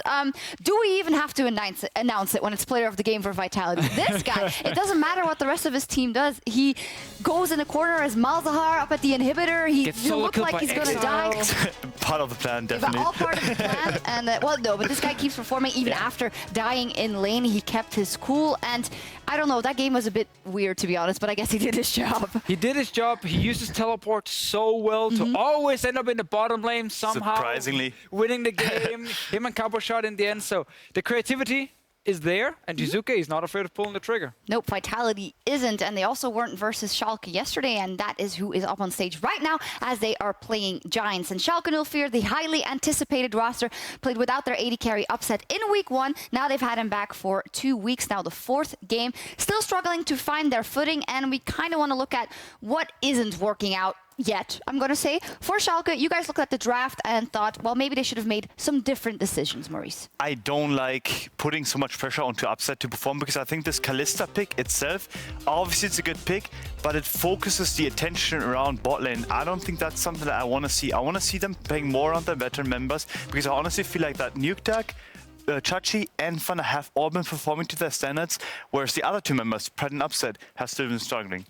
Personally, I feel like the Kalista pick is fine, and if you're an AD carry in the LCS, you have to be good enough to carry on a Kalista pick. I'm not blaming Upset here, but I understand Schalke saying we think this is the correct pick, even for a young player like him. I'm more looking at Pride in the jungle and some of his champions, like Kha'Zix. He loves to play it. To me, like, I got it pushing lanes, you can invade with the Kha'Zix and you can get an early advantage, but it's so hard to use this champion later on in the game. And he's already a fairly weak late game team fighting jungler as a player. this didn't help him, and his impact outside of the first 5 minutes, non-existent. So 3 weeks into the LCS, should he have picked something else up? You have to. At this point, Bigger champ pool. you have to opt into tank junglers. I really want to see him perform on not just J4, because obviously he is a tank jungler, but actually just play the Zac, play the Nunu, because they were clearly uncomfortable with playing the Nunu yesterday because they didn't pick it when it was open. And that's really surprising when Nunu has been a hype pick, has been present in 80% of yesterday's games. And they had Azir. Yeah, and in that case, you just have to play it, just insta-lock that. Well, we'll have to see what they decide to go for in the draft, because they have a big opponent up versus them. Giants. Giants are looking solid so far with 4 wins and only 1 loss versus Vitality. We're still looking at, well, how these guys are evolving, where there is room for improvement. Yesterday, they took on ROCCAT, which was then a battle for first place. They won, but it wasn't super clean. Can we put it that way? Yeah, and the players also said this after the game. They want to be a little bit cleaner in how they're playing. I like the early game from Giants. They had a full scaling comp, that the Jinx and the Azir, and yet they actually got ahead early because Ruin and Joko together won some early battles. But then Joko, once per game, he finds himself behind the enemy lines, and then he's like, wait a minute, what am I even doing here? And he gets caught out, and they lost a lot from it, so they had to rely on quite a comeback team fight around the Baron. Yeah, let's take a look at that team fight. There was a lot of discussion about, could these Jinx traps be avoided, yay or nay? Probably yay.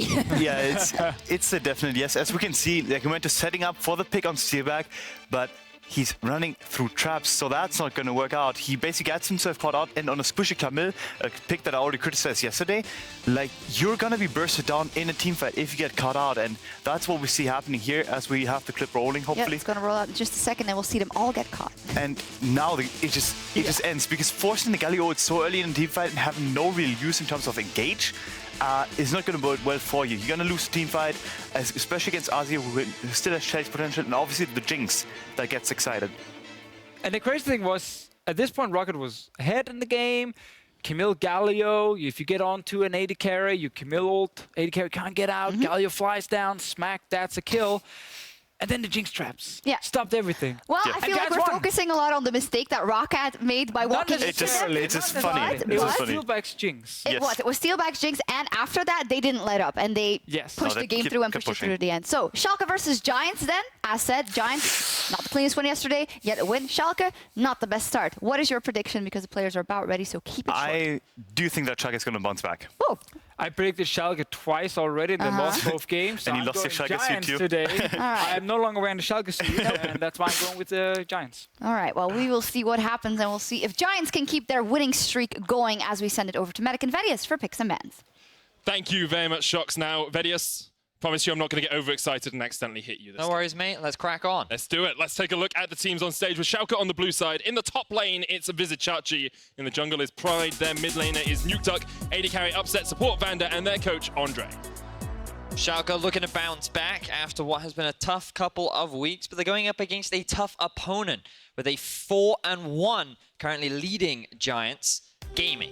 In the top lane, it's Ruin, Joko in the jungle, Betsy in the mid, Steelback AD carry, Targamas on support, and their coach Naruto.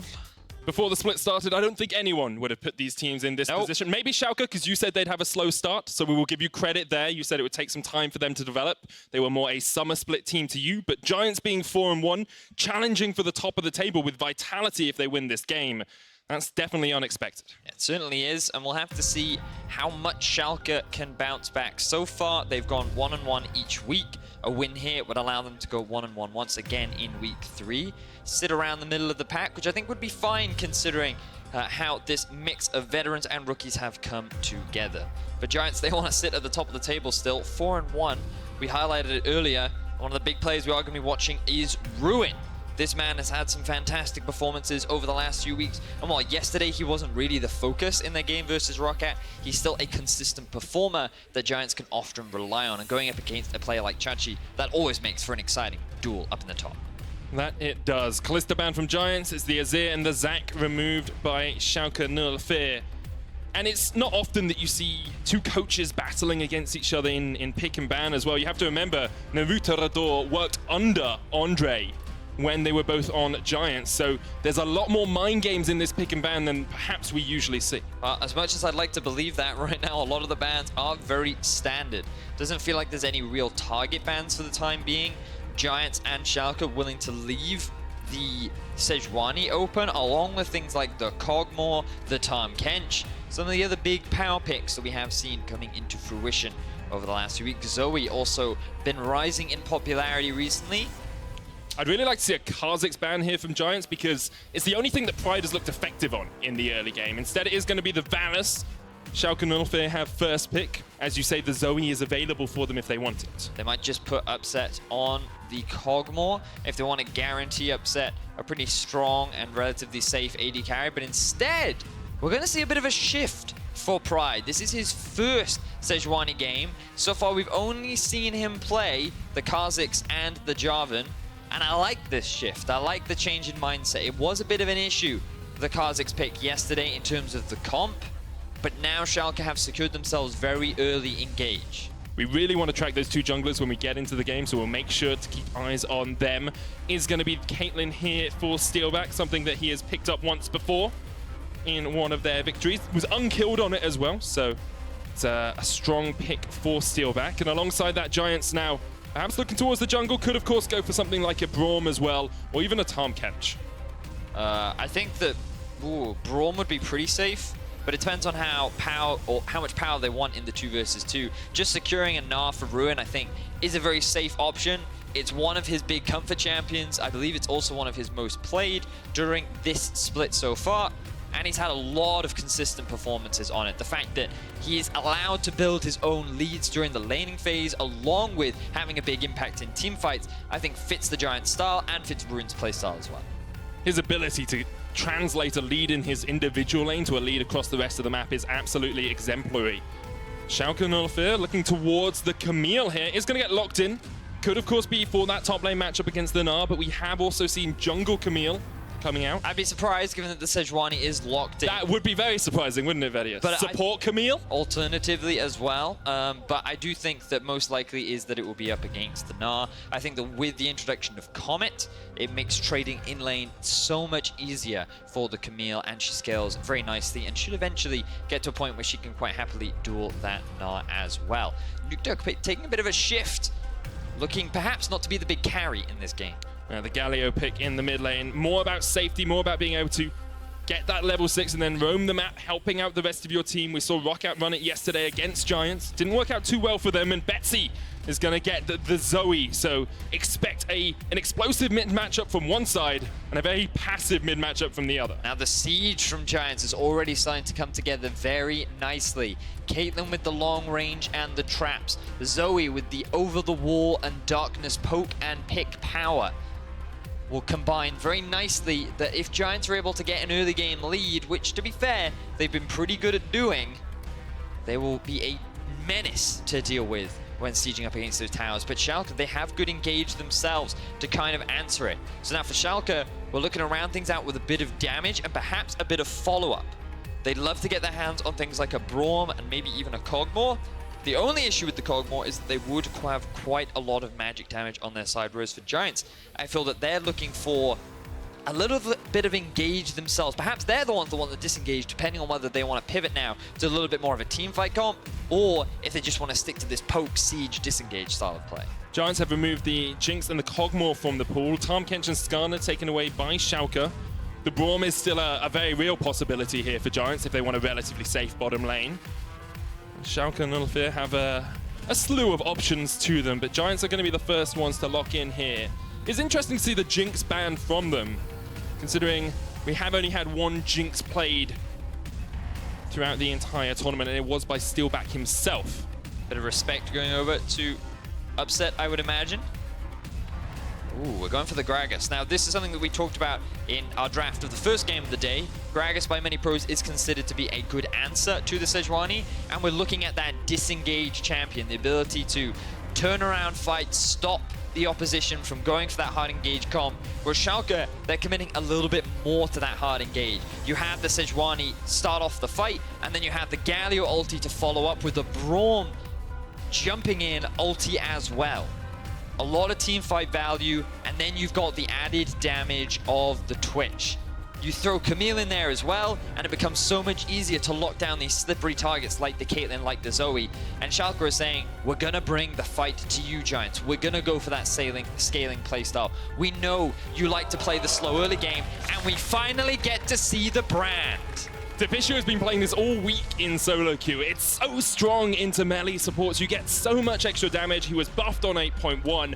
I'm really looking forward to this bottom lane because Targamas is a support who wants to be aggressive in lane. He wants to play on the front foot. He wants to win lane. And if they can do that against a Twitch and a Braum, that really sets up Giants for success. And you just look at these lanes. In the early game, Ruin should have decent pressure over the Camille. Zoe will be able to threaten the Galio due to the limited wave clear that he does have at early levels and the fact that he is a melee champion. And Caitlyn Brand down in the bottom lane.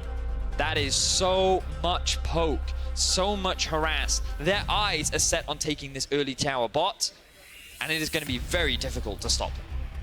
Vedius, this is the first brand we have seen in the top 5 leagues in the spring split this year. I am so looking forward to watching this bottom lane. We want to track the junglers as well because of how Pride has now switched onto this Sejuani. Mid lane is going to be interesting because is Betsy going to roam? Is he going to push? That's the question. There is so much for us to watch this game and so much for the players to have to do as well. Giants 4-1. Never would have thought that I would say that coming into the end of week 3, but they are looking like one of the powerhouses of Europe at the moment. Oh, they certainly are. They found a strategy that works for them, and they are so effective at implementing it. Really looking forward to talking a little bit more about the brand. Once we get into game, you can see the fans are very excited to see both Schalke and Giants go up against each other. The battle of the boys in blue. And again, reminder, Giants 4-1, sitting at the top of the table with many other teams.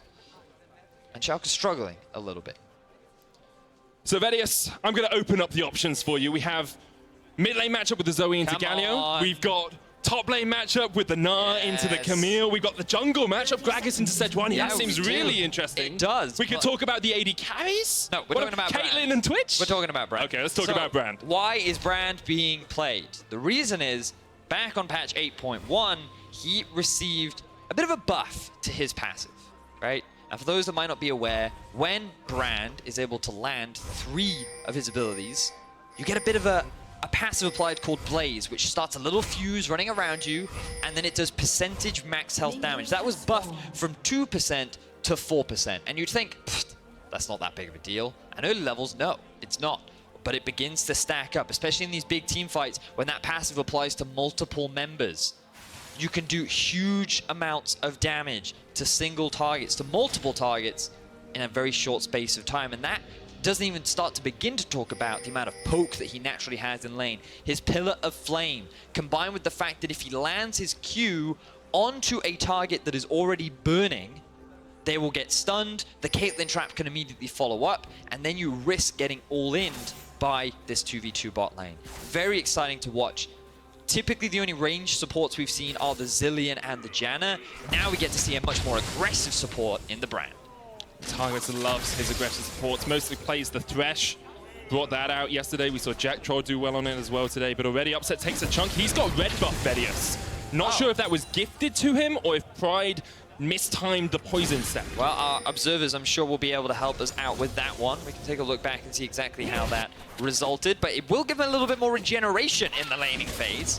Definitely going to be valuable as Chachi goes for an all-in on Ruin. Has a level advantage on Ruin here as well. Going to get some damage down. Ruin looking for the Rage Bar to build up, and will get some health back from that. Very nice trade there from vs.Giants, taking advantage of the early level spike to get a good all-in. Again, note the Comet being picked up for Chachi. We talked a little bit about how that has made Camille a little bit more of a staple up in the top lane for many regions around the world, but not really here in Europe. And it is working very nicely in the 1v1. Let's have a quick look at this. So picture in picture. He messed it up. He messes it up. Messes it up, and it is going to help Upset in the lane. Gets him a little bit more sustain. But we need to track these junglers because Pride's changed role now. He's gone from the Kha'Zix, is now moving over towards this Sejuani. Joko trying to put some pressure on him.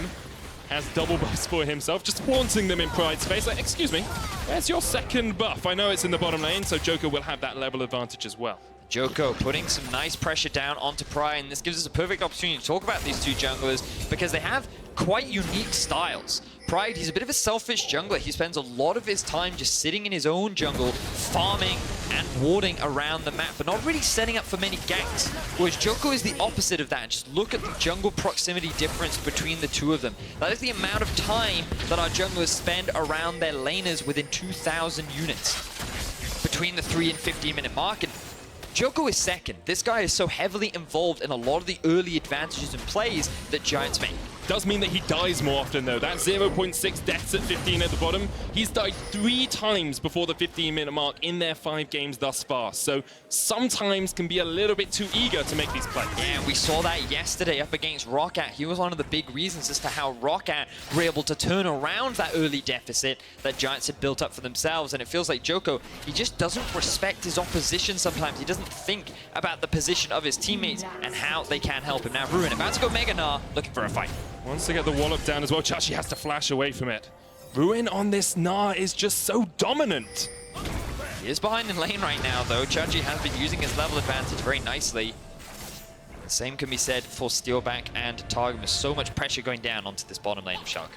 So Nukeduck used teleport back into the mid lane. Betsy's used his own as well. Betsy has the unsealed spellbook though, and Nukeduck instead has gone for the electrocute. So he will not have that teleport up as soon, but the engage comes out. Pride in from the side. There's the gank, gets the stun down as well, and Pride with first blood for Schalke. Very nice play there from Pride. We were just talking about how he, as an individual, does not really focus on going for those early ganks, but in combination with Nukeduck and taking advantage of the burst from the electrocute, we're able to get an early kill onto Betsy. He doesn't have his TP, now he doesn't have his flash. An early lead going over in favor of Schalke. That's what we wanted to see from Pride. We said he was being a bit too selfish, then he ganks mid lane, gets them a kill. Betsy's burnt teleport, so he has to walk back to the lane as well. So Upset TPing back here. He has a pickaxe to his name. Steelback has the same, but a refillable potion for a little bit of extra sustain in the lane if he needs it. Only a single stopwatch down in the bottom lane. That's a rarity. If I do so. I'm actually very surprised that Targamas chose not to go for that. Quite interesting to what path he must have taken, given that he is running the Inspiration Tree. You would expect him to have the boots. We can track that a little bit later. But yeah, so early kill going over in favor of the middle lane. Nukeduck didn't pick it up, it was Pride. And we've talked a lot about Pride, we've talked a lot about how we wanted to see a lot from him, and right now he's kind of beating all the expectations that people put on him, changing his playstyle to now play this tank, being active in the early game rather than focusing on farming. And this is the kind of growth we want to see from this rookie. He didn't have the best split when he played for ROCCAT in summer of 2017. Expectations were that he could grow with these veterans, and we're starting to see a beginning of that here in week 3. Oh, that's the blaze. Vander's going to get forced back.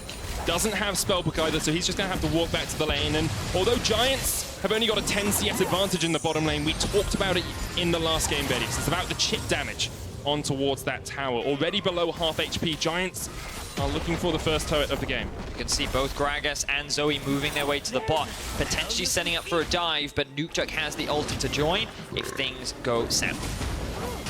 Hasn't moved from his lane yet. Smite from Joko gets it, and he maintains a level advantage. I'm not sure how much Giants need to invest into this bottom lane. As long as they know where Pride and Nukeduck are, they can just slowly chip away at this tower, and eventually it will fall. Eventually it will indeed fall. The big thing the Giants have to be careful of is the all-in. The thing about range supports is they aren't very squishy. Now look at this damage from Betsy. It's a lot, especially through the damage reduction that you get from the Shield of Durand. That big AoE that Galio can put out. But first tower of the game's going to fall at the 7.5 minute mark. And with it, Giants take a 1,000 gold lead. Yep, but now Giants will look to swap and Schalke. They're going to go base early and predict it. I imagine they'll make their way towards the top side. Oh, but instead, Upset's going to catch the wave because he knows that the Ocean Drake will be taken from the side of Giants. So he knows he has the time.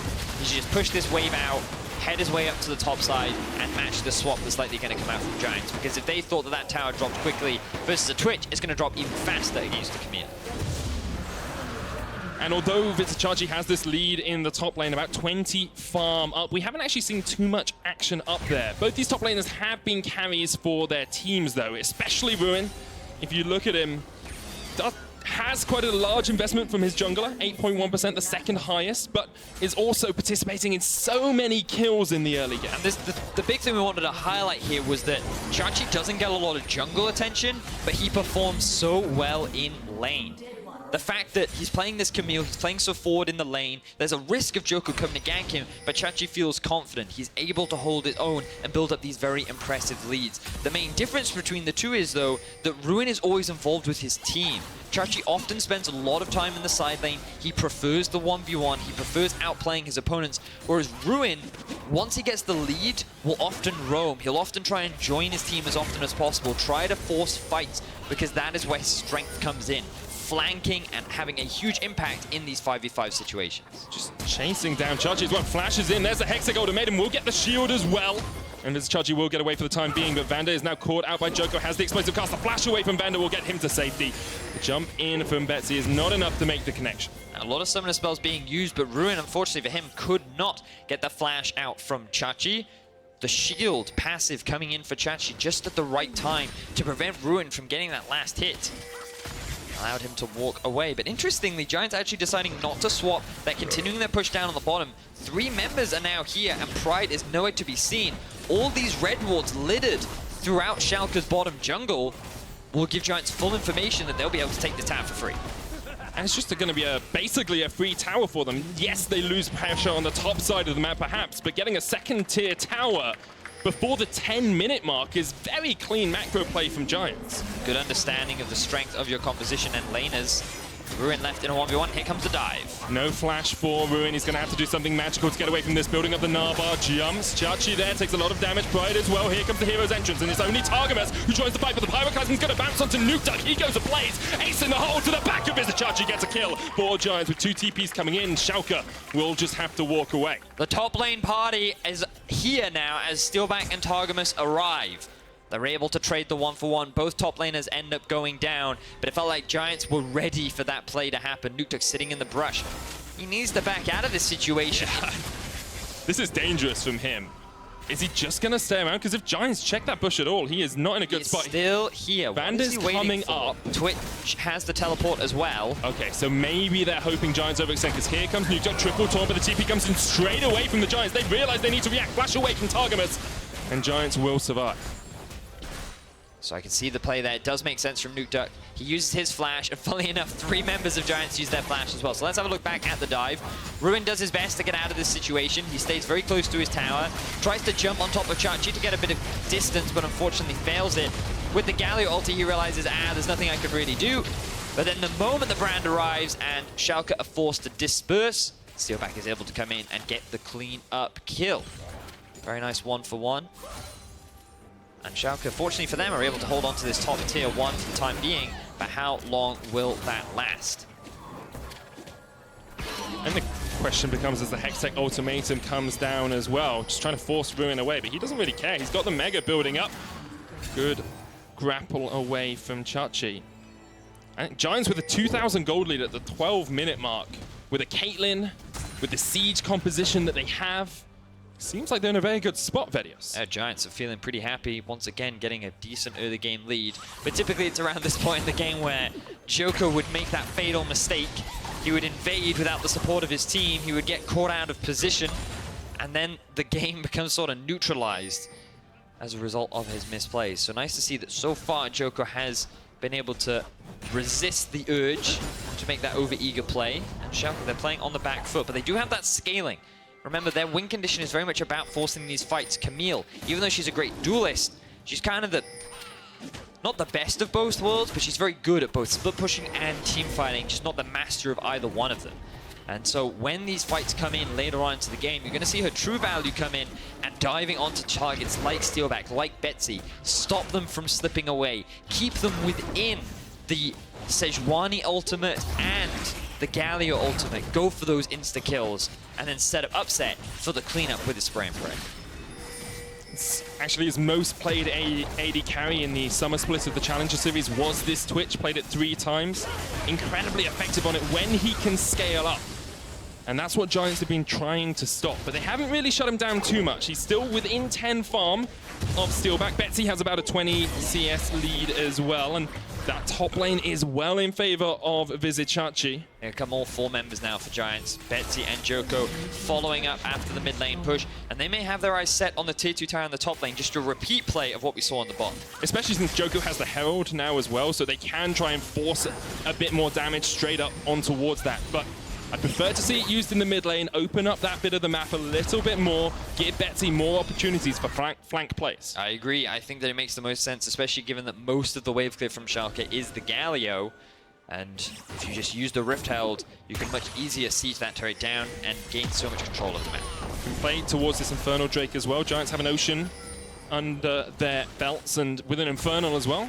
Being a pretty steamy situation for them. That's what they're going to do. They've got okay vision control. 1 pink ward sitting in the jungle of Schalke, but they do know that Upset is on the top side of the map. So they should be able to secure this one for free.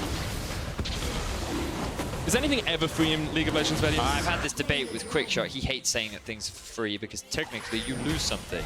But they lost their Razor Beaks. Oh no. So yes, technically, as Quickshot would love to say, it is not for free.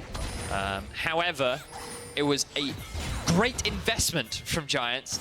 Massive profits were gained. It's like Bitcoin. I don't think so. Great investment offer? Okay, yeah. For sure. The Fisher would tell us that cryptocurrency is the way of the future. Maybe. Regardless.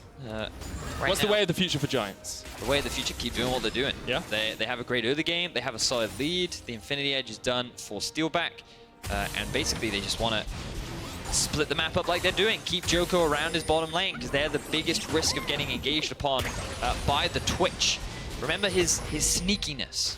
He can go camouflage, not invisibility. He can be camouflaged, and that means that if someone is within range, they will be able to spot him out. But given his spray and pray, he can stay just out of range, pop out of nowhere. There's a Galio. Oh, there's a Sejuani. You instantly get shut out, and then all of a sudden Schalke come back. So as long as they continue to respect that and just slowly work their way through these towers, Giants are definitely the ones in mainly control of the game.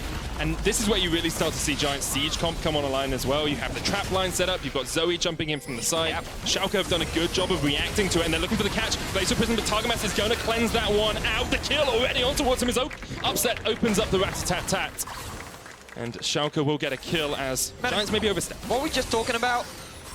Like something about a hard engage, like the stealth from the Twitch, like there was, like you have to respect it. Well, Giants did not do that, Medic. They allowed the Twitch to walk up from the flank. Brand overextended in the middle lane. He thought that the cleanse would be enough, and he very quickly got punished. A great ultimate there from Prize to shut him down. The follow-up damage from Upset, very easy to clean up this very squishy target. So look, why are you standing here? No respect for the Twitch. Very easy to lock him down. And Upset's just like, this is an easy kill for me. Yeah, strong stuff from Upset. Opens up with the Twitch ultimate. Of course, that extra range helping him out a lot, because Targamas did flash away from that as well, but wasn't able to get to safety. And now, it's building up towards that Infinity Edge, is almost there. Feels like this Twitch is very much online. Pride with the engage only onto Targamas here, but Twitch is on his way. The Hero's Entrance comes out as well, as Schalke once again make this ambush play. I like the proactiveness from Schalke, but it's mainly just good vision control and punishment onto Targamas, who, for the second time now, has made a big misstep. Medic, I hate it when individuals walk through the Baron rather than around. It is so much safer to just go behind the pit. Why do you need to go through the river? You don't know if you have full control of it. You can be much more confident that your area of the map is safer, especially with the comp that you drafted. Why do you need to take the risk? I never understand it. As a low plat support main, it's quicker. That's true. It is quicker, but so is your trip to the fountain. That's true. Targamas ends up dead. Schalke now getting a little more control over the map, and they have their eyes set on this tier 1 in the top. That they do, and they've minimized that gold lead as well. It's only 1,000 in favor of Giants now, down from about 3,000 earlier on. Giants do still have the Infernal and the Ocean in their back pocket, but things aren't quite looking as crisp for them as they were just a while ago. There's the first tower of the game for Schalke up towards that top side, and you can see they're just trying to stop Giants from pushing any further. It's a good split push here from Ruin, but there's no towers for him to take, of course. True. They will be able to take all of Schalke's bottom jungle, though. And without the Baron being a point of contention, Giants feel safe to concede the top half of the map. Red buff going over to Rune will help in the 1 versus 1, but Giants yet to take this mid tier 1. Now that Upset has gone base, he's used his ultimate as well. I imagine this will finally be the final outer tower for Giants. Taking them a little while longer than they would have liked, but they do clean it up in the end, and the towers equal their scoreline, 4-1 in favor of Giants. And still a 1,000 gold lead for them as well. You've got a Morello Nomicon finished on towards Betsy. You've got a Black Cleaver on Ruin as well, which I feel helps him out a little bit in this matchup into Camille. Oh, for sure. Part of the core itemization. I wonder if he will choose to go for the Frozen Mallet, or instead he'll just go for the full tankiness.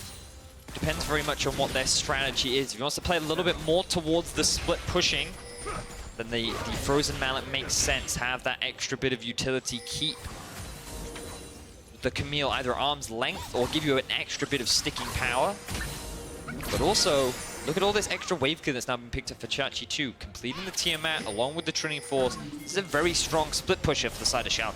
Should be able to take this tower down. Will be second of the game for Schalke. And Schalke are playing around Vision incredibly well. You can see Nuke Duck is pushing up in the top lane, but their whole red side jungle is littered with Schalke wards. As soon as someone steps into that jungle, Schalke know that Giants are on their way. Yeah, that was all gained when Giants were trying to set up for the red invade. Schalke were happy to give that one up because now they're in a position to potentially steal away the enemy red themselves. But it also makes it easier when playing around the Baron because perhaps, yes, they cannot see the Baron itself. They have a good inclination as to when Giants will try to play for it. Flash from Betsy there. Once again, looks like Upset came out of stealth and tried to get the engage. All 5 members of Schalke are in the area. Having equalized the gold lead, they seem a lot more aggressive in their playmaking. And a lot of that is on the back of Pride, who we wondered how well he would perform on this Sejuani. Seems to have had some good ganks, seems to have hit some good Glacial Prisms. Doesn't seem to be as selfish as perhaps he was in previous games. They're like Pride so far has had a great game. And it's now getting much harder for Giants because Schalke are not afraid to engage. Upset positioning great in a lot of these siege situations from Giants, so that the moment an ultimate comes out from Pride or a flank comes in from Chachi, there is an immediate follow-up of damage from the Twitch. But now the Baron dance beginning. Nuke Duck stuck between a rock and a hard place. Has to flash away. A rock and a nap time, I think, is what he was stuck between there. Traps being used as well from Giants to zone Schalke away, but they're the ones that have priority over the middle lane. 3 members of Giants are zoned up towards the top side of the map, and that vision from Schalke has now disappeared. But they don't want to commit towards the tower. Want to go back to base, spend some of their gold, and now look at that Twitch. Remember, he was in a big deficit earlier on. They lost all the towers. Giants are still up in towers, yet the gold is dead even. 2 items are finished for Upset. After finding those 2 picks onto Targamas, Giants just kind of took their foot off the pedal. They slowed down to a steady speed, and this is giving Schalke what they want to scale up. They're buying time. Sure, they've lost a couple of objectives and they've lost some control of the map, but now they're the ones that feel more confident to engage onto Giants the next time they try to make a siege play. Giants are going to get their 3rd dragon of the game here, though, so there is another win condition for them here. If they can't fight around the Baron, they can always look for that Elder Drake after the 35-minute mark. There are 2 dragons between us now and that Elder Drake spawn if they are taken as they spawn. Next up is a mountain, which is going to facilitate both of these teams with their tower-taking endeavors. And as we get to the later portion of this game, as the AD carries get to 2 items, the mid laners get to 2 items, do you think that one team really has the scaling advantage, or to you, does it look pretty similar? I mean, I think Twitch is one of, if not the best, late game hyper carry in the game, largely just due to his range. It makes it so much easier for him to threaten the backline, whereas many other carries have to rip through the front line before they can really start dealing damage. But it's all about positioning. And typically the biggest weakness for Twitch is how much he struggles in the early and how easy it is to shut him down, like setting up for dives, and especially someone who isn't even running a stopwatch. You would imagine that they would invest heavily into the bot, but they thought that with the early towers they were taking, they'd be fine. But in the end, yeah, I definitely feel like Schalke do have the scaling advantage. But that doesn't mean that Giants have bad scaling. Zoe in the late game, still a big threat. Lands a single bubble, even onto someone like a Sejuani or a Galio, it's going to hurt. And the same can be said for Caitlyn. Once she hits 4, 5, 6 items, she's going to be dishing out some serious damage. We saw what Kobe could do on Splyce the other day, where he secured himself a pentakill.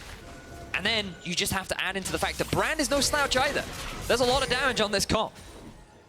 Big chunk on towards Upset as well. He's sticking with the heal for the time being. Sleep does land on towards Pride. He's going to get knocked back. Targamas looking for some damage here, and he gets absolutely melted away. Vander with it re-engaged. Glacial Fisher comes out. Betsy's going to jump forward into the mix of two members. Another Sleep's going to land, but the Drowsy in Steelback gets the kill. Here's the flank from Chachi as he takes down one. Already two members of Giants have fallen. Nye's on his way, but Ruin is nowhere near this fight yet.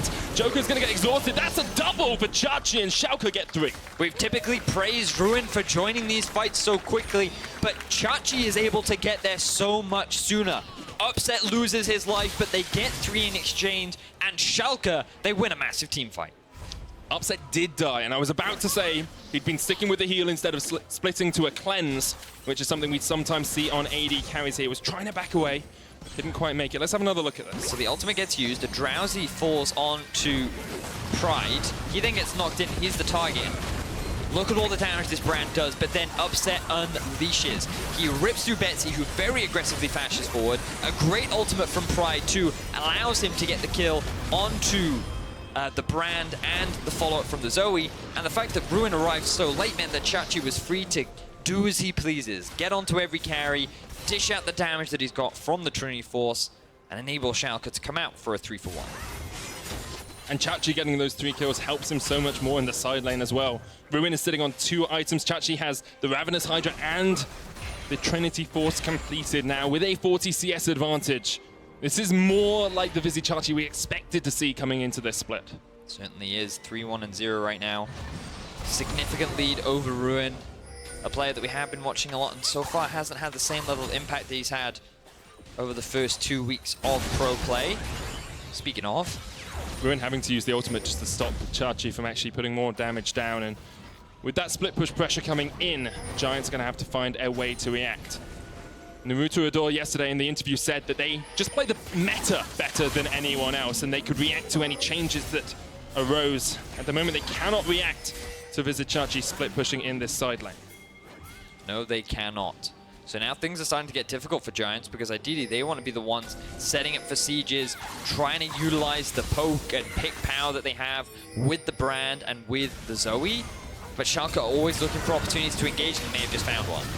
Joker's going to get stunned up, but can just jump across the wall. The Blaze comes out good. Glacial Fisher onto Targamas, and already they've taken him down. Now comes the re-engage. Cold is low, so it's Joko, though. And there's going to be a lot of damage. Cold isn't even in this game. That's how low he is. There's the kill from Betsy on towards Van. Upset goes down as well. Takes a snipe to the back, and 3 members of Giants survive.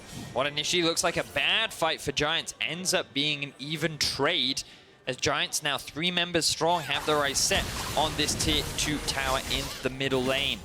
Giants able to turn around what should have been a dire situation, and Schalke, they end up losing their bottom lane. So as we're going to rewatch this, I assume we're going to replay in just a second. I want to think about who makes a mistake here. Is it Giants just playing really well? Is it Schalke overextending into a fight? That's the question I really want to answer. So I feel like Schalke are the ones to get a good initiation off, but their focus is again on Targamas and Joko. These aren't really the key targets that you need to be killing in the fights, because as long as Targamas is able to maybe land a stun, but primarily throughout the ulti, Chachi, he is by himself here. He's going to go to sleep, tries to get to the blast cone. We'll be able to knock back, but it comes out from Ruin, and Chachi takes such a massive amount of damage. What are you doing, Chachi? That is not acceptable. Trying to go for a blue solo in the enemy jungle without any support or vision. That is not what I would expect from our veteran player. That is a poor decision. And unfortunately, it is something that we have consistently seen from Chachi. He gets caught out of position far too often. He makes these overzealous plays. And now this could cost his team a ban. Giants going to start up the Baron. Gold perfectly even. You can see the flank coming in here from Pride. Gets the stun onto Targamas. He's going to tank up the Baron, but Pride is now caught out. Targamas flashes away. The Pyroclasm's going to bounce Upset on the back lines. He's getting onto Steelback, and he will get the kill, but he goes down as well. And now it's up to Betsy and Targamas to try and fight this one out. Ends up being 3-for-3. Giants even out the fight. Wow, that was a pretty crazy fight, considering that Chachi wasn't in the thick of things, and now he's rejoining his team to win out the fight in the end. Can Betsy get away? Has the flash, flashes the wall, and a second flash. Chachi takes a Paddle Star to the face. There's the Sleepy Bubble Trouble as well. But the hero's entrance will stop Betsy going any further.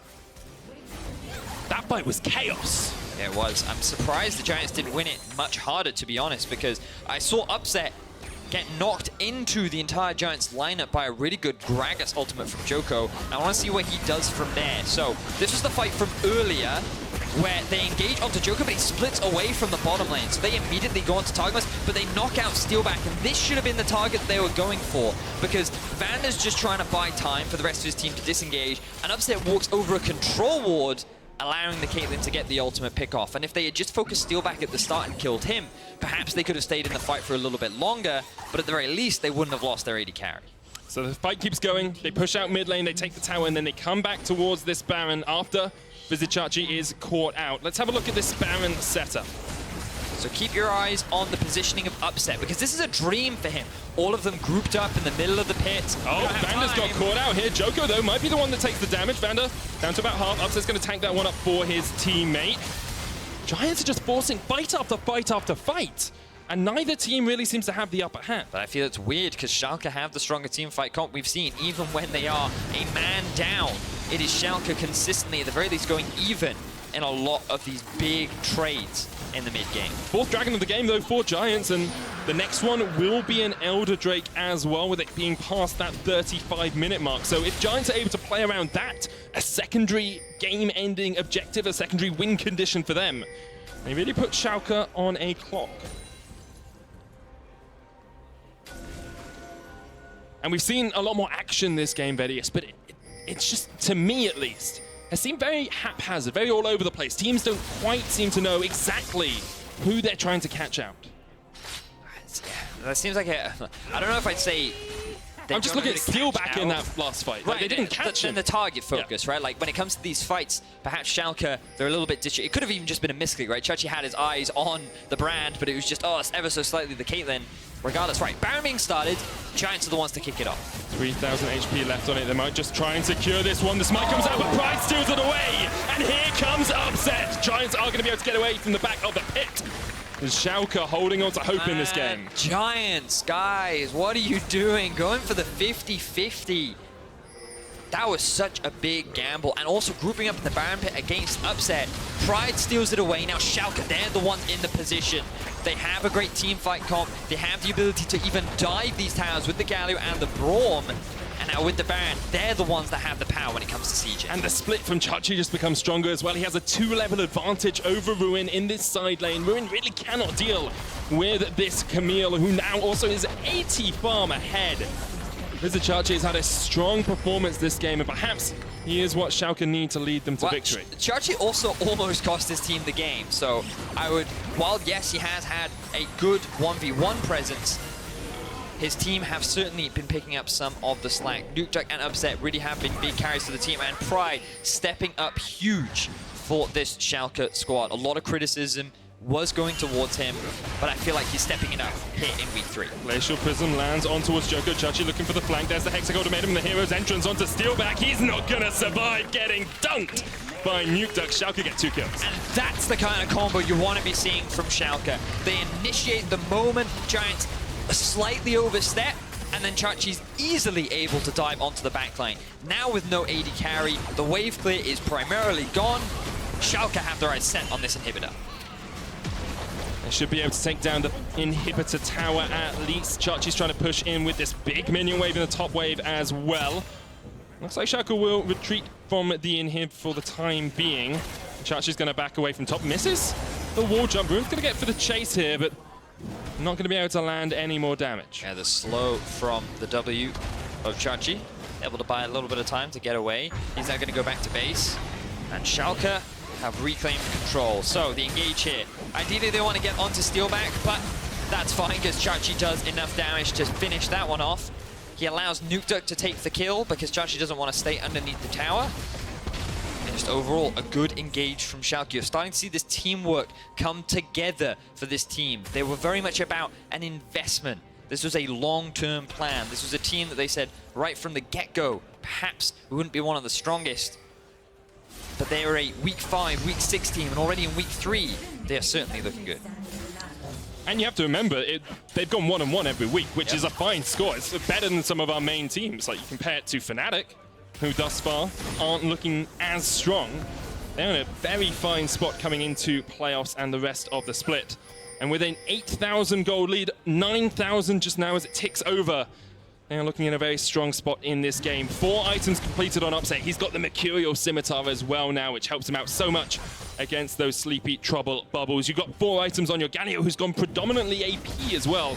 3.5 with the Haunting Guys. Oh, he has. We barely talked about Nuke because of so many of the other carries. This is something that we've been seeing a lot more on Galio, given the AP ratio buff that he was given, but we don't have time because Schalke have their eyes set on the base of Giants. Vander puts up the Unbreakable. It's a 1-3-1 as vs.Giants jumps onto Ruin. Targamas here, trying to get the Sear, the stun, the Glacial Prism, and Upset's on a rampage, trying to open up onto Targamas. Upset flashes in, and he's going to get a double. He will fall for it, though. Nuke unable to keep him alive with that hero's entrance. The Winds of War meet Targamas, though, and Schalke 0 looking very clean as they end out this game. They will be able to take the mid inhibitor without their AD carry. They might not have the damage to be in, but to be able to end rather. But they will be able to take at least another inhibitor tower. TP coming in from Chachi. Let's see what they can do. At least another inhibitor tower, maybe double inhib as well, which can be a death knell for many a team. A 12,000 gold lead now for Schalke. Are they going to go any further? Justice Punch from Nuke Duck, but doesn't actually want to engage on towards Joker. They're respecting the respawn timers. 9 seconds now on many members of Giants. So they will go back to base, spend their gold, and now they can look to deny this Elder Drake and very likely end the game. Can have a look back at how this all kicked off. vs.Giants in the 1v1. Ruin feels, if I can just relieve some of the pressure will be good. But he doesn't realize that, I don't have Mega Gnar, I can't go for the all-in, and Chachi gets a great outplay with Shout. But Upset probably didn't need to do that. Good couple of crits coming out from the Caitlyn in order to turn that one around, along with some of the damage from the Brand too. Look at the level advantage as well for Schalke here. They've got 2 level 18 carries compared to level 17 and 17 on Betsy and Ruin. You've got a 2 level advantage, and you've got the engage on towards Joker in the mid lane as well. And just overextensions here from Giants. Not the best play. Chachi tries to jump in. The Gnar's going to knock him back. Here's the hero's entrance as well. Betsy gets dunked, and Nukeduck's on the chase on towards Steelback. The Winds of War just melting through them. This is going to be an ace for Schalke, and it should be the game. Oh, and Chachi, he doesn't respect the blaze. You can see him laughing as he drops, but Schalke should secure the win and go 1-1 in week 3. A much more confident performance here from Schalke 0. Looking much more like a team that has synergy, that knows how to play around their power spikes, that can react, and that can enact a win here against Giants. Giants fall to 4-2, but Schalke are going to round out week 3 at 3-3. As they take the Nexus. Very slowly. There we go, they got it in the end. Schalke with a good win there. I love the confidence in their engages. We've seen many teams struggle to find fights against Zoe. But it all comes back to the picks that they found onto Targamas, the Brand. Getting those 2 quick kills in succession gave Schalke so much more control over the map and allowed them to readjust, complete some of their big items. And then they were able to reassess, okay, now we're in a position to force fights. Now we're in a situation where if they come near our turrets, we're gonna go in. They utilize their team comp effectively, and they secure themselves another win. Much more confident stuff from them, much better all round. The synergy looked as if it was there, whereas times in the past it just hasn't quite seemed to click. Giants, on the other hand, played a good early game. We've been complimenting their early game. It's just some of those late game overextensions cost them dearly. Yeah, a couple of individual mistakes on the side of Giants. As you rightly said, the 2v2 in the bottom lane heavily in their favor. They had the advantage in the matchup. They were able to push very effectively. They moved around the map very cleanly. They got a very early tier 2 tower. But then just a couple mistakes here and there. And really what sealed the coffin was that Baron. They went for the 50-50 smite. The miss smite from Joko allowing Pride to get the steal. If Giants secure it, yes, it's a great play. Yes, they might be able to get out. They then have the Baron, all their siege comp is actually really good then. But by losing it, they then couldn't stop the Schalke powerhouse of just steaming it down mid lane and running it into their base. And don't forget to give us your vote for player of the game. It stands between vs.Giants, Upset, and Pride. If you think one of those players deserves the win, head over to @LOLEsports on Twitter and give us your choice. Personally, Pride for me. We wanted him to step up. He, I believe, went unkilled that game, had a very strong performance on the Sejuani, did a lot more than he has done in the past. And I was just very pleased to see him playing as part of a cohesive team and being a little bit more selfless for his rest of his squad. 2-0-17. So that was involved in 19 of Schalke's 22 kills. Definitely much more of what we wanted from the jungler of Schalke. Coming up next, ROCCAT and Fnatic look to bounce back after yesterday's loss as they face off in our next game. We'll return with that and an interview with Upset right after this.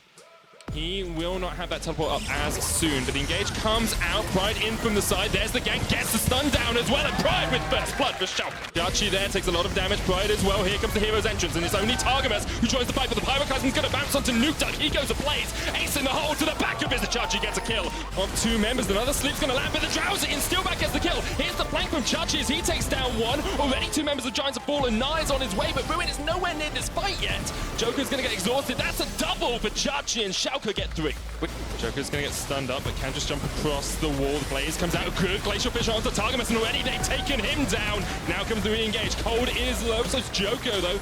And there's going to be a lot of damage. Cold isn't even in this game. That's how low he is. There's the kill from Betsy on towards Van. Upset goes down as well. Chachi jumps onto Ruin. Targamas here, trying to get the Seer, the stun, the Glacial Prism, and Upset's on a rampage, trying to open up onto Targamas. Upset flashes in, and he's going to get a double. He will fall for it, though, as they take the Nexus. Very slowly. There we go, they got it in the end.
All right, guys, welcome back to the EU LCS. I am joined by the victorious Upset after a clash with Giants.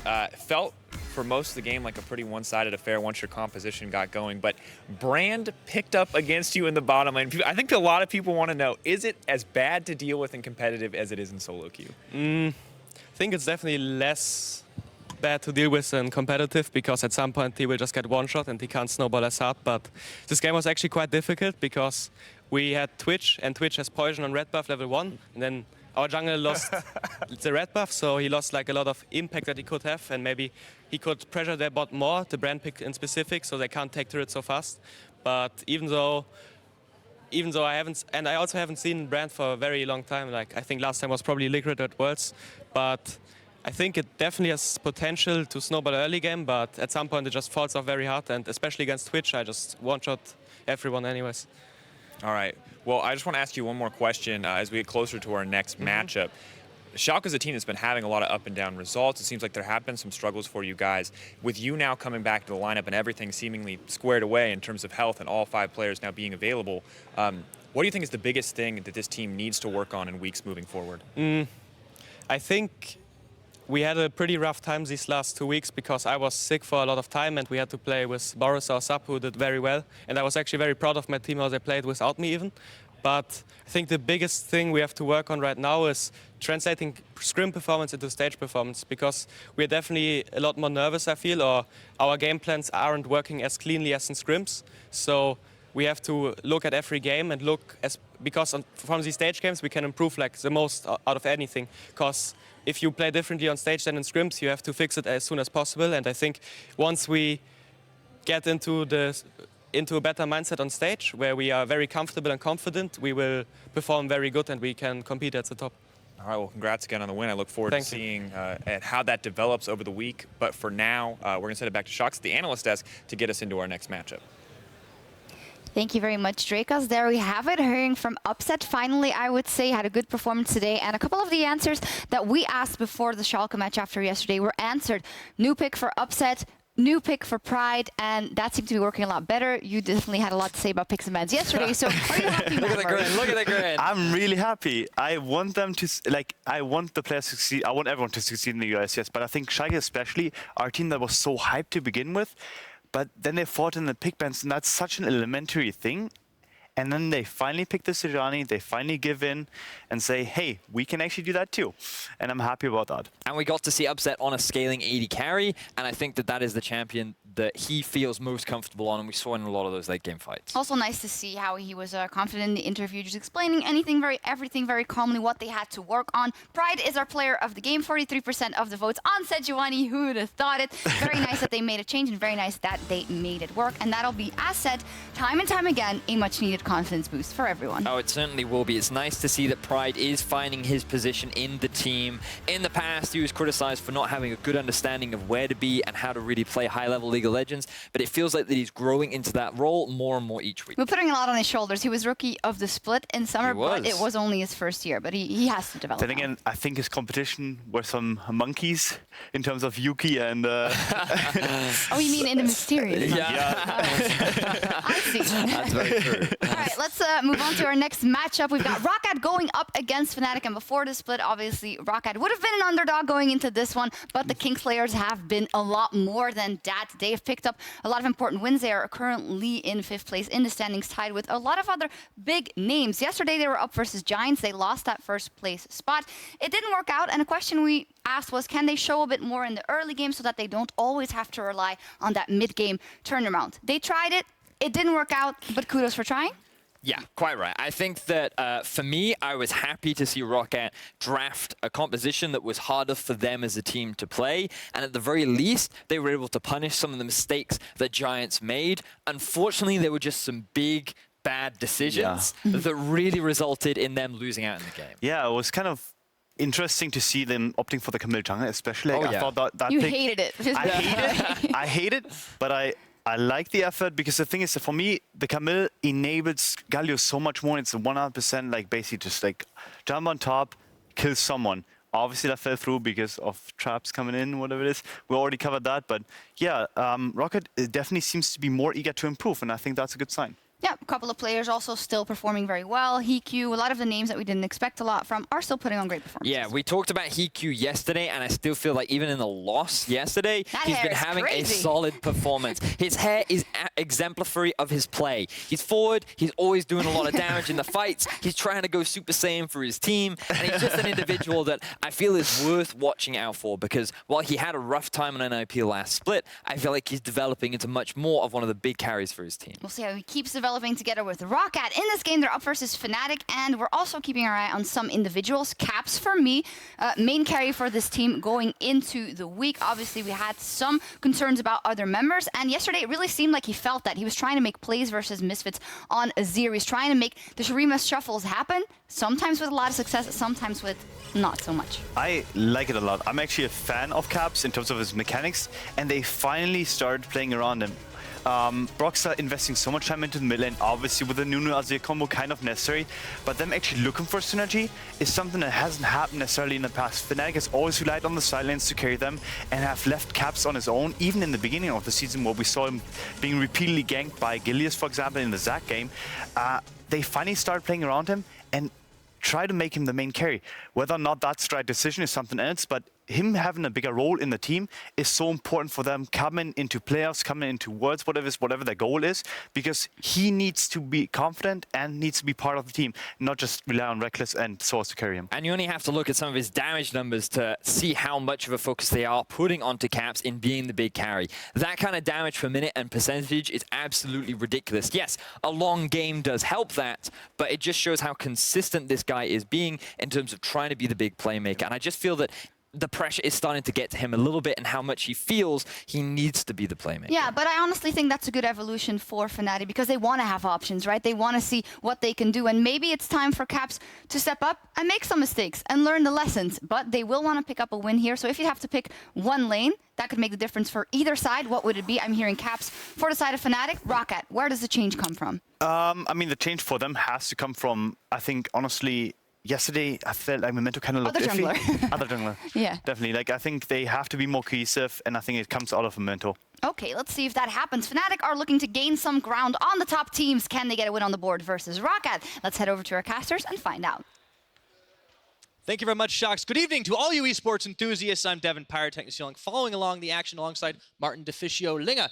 How you doing today, man? Pretty good, pretty good. I actually enjoyed the first two games a lot. We had crazy action going on. Oh, yeah. I mean, well, the game one ended in insane fashion. It and did. The second game was just kind of fun all the way around. We had brand support. We did have brand support. Unfortunately, didn't get that win.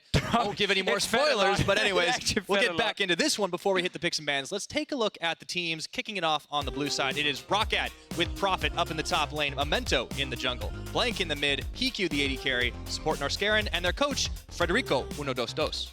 I like it when you say it like that. He told me he does not want to be known as the control ward master, so we need a new name for Freddy, a new nickname for him. But let's actually talk about the team they're playing against today, because it is Fnatic who's on the other side, and we have Soaz up in that top lane, and Broxa is right next to him in the jungle. Caps in the mid lane, Reckless AD carry, Hylissang's support, and Dylan Falco is still behind the team. You see him right there on screen, and Fnatic yesterday almost won. Multiple times during the same game. Heartbreaker of an ending, to be honest. And then both they lost. These teams ended up losing what were very close matchups. But for Fnatic, the pressure is always on these guys. There's a big fan base behind them. They've been very vocal about how disappointed they've been over the last couple of weeks. And it's definitely a pressure game for these guys, but it's still very early on in the split. It is, but come on. When you only replace one member, everything else stays the same. And then you go into another split and you have such a rough start.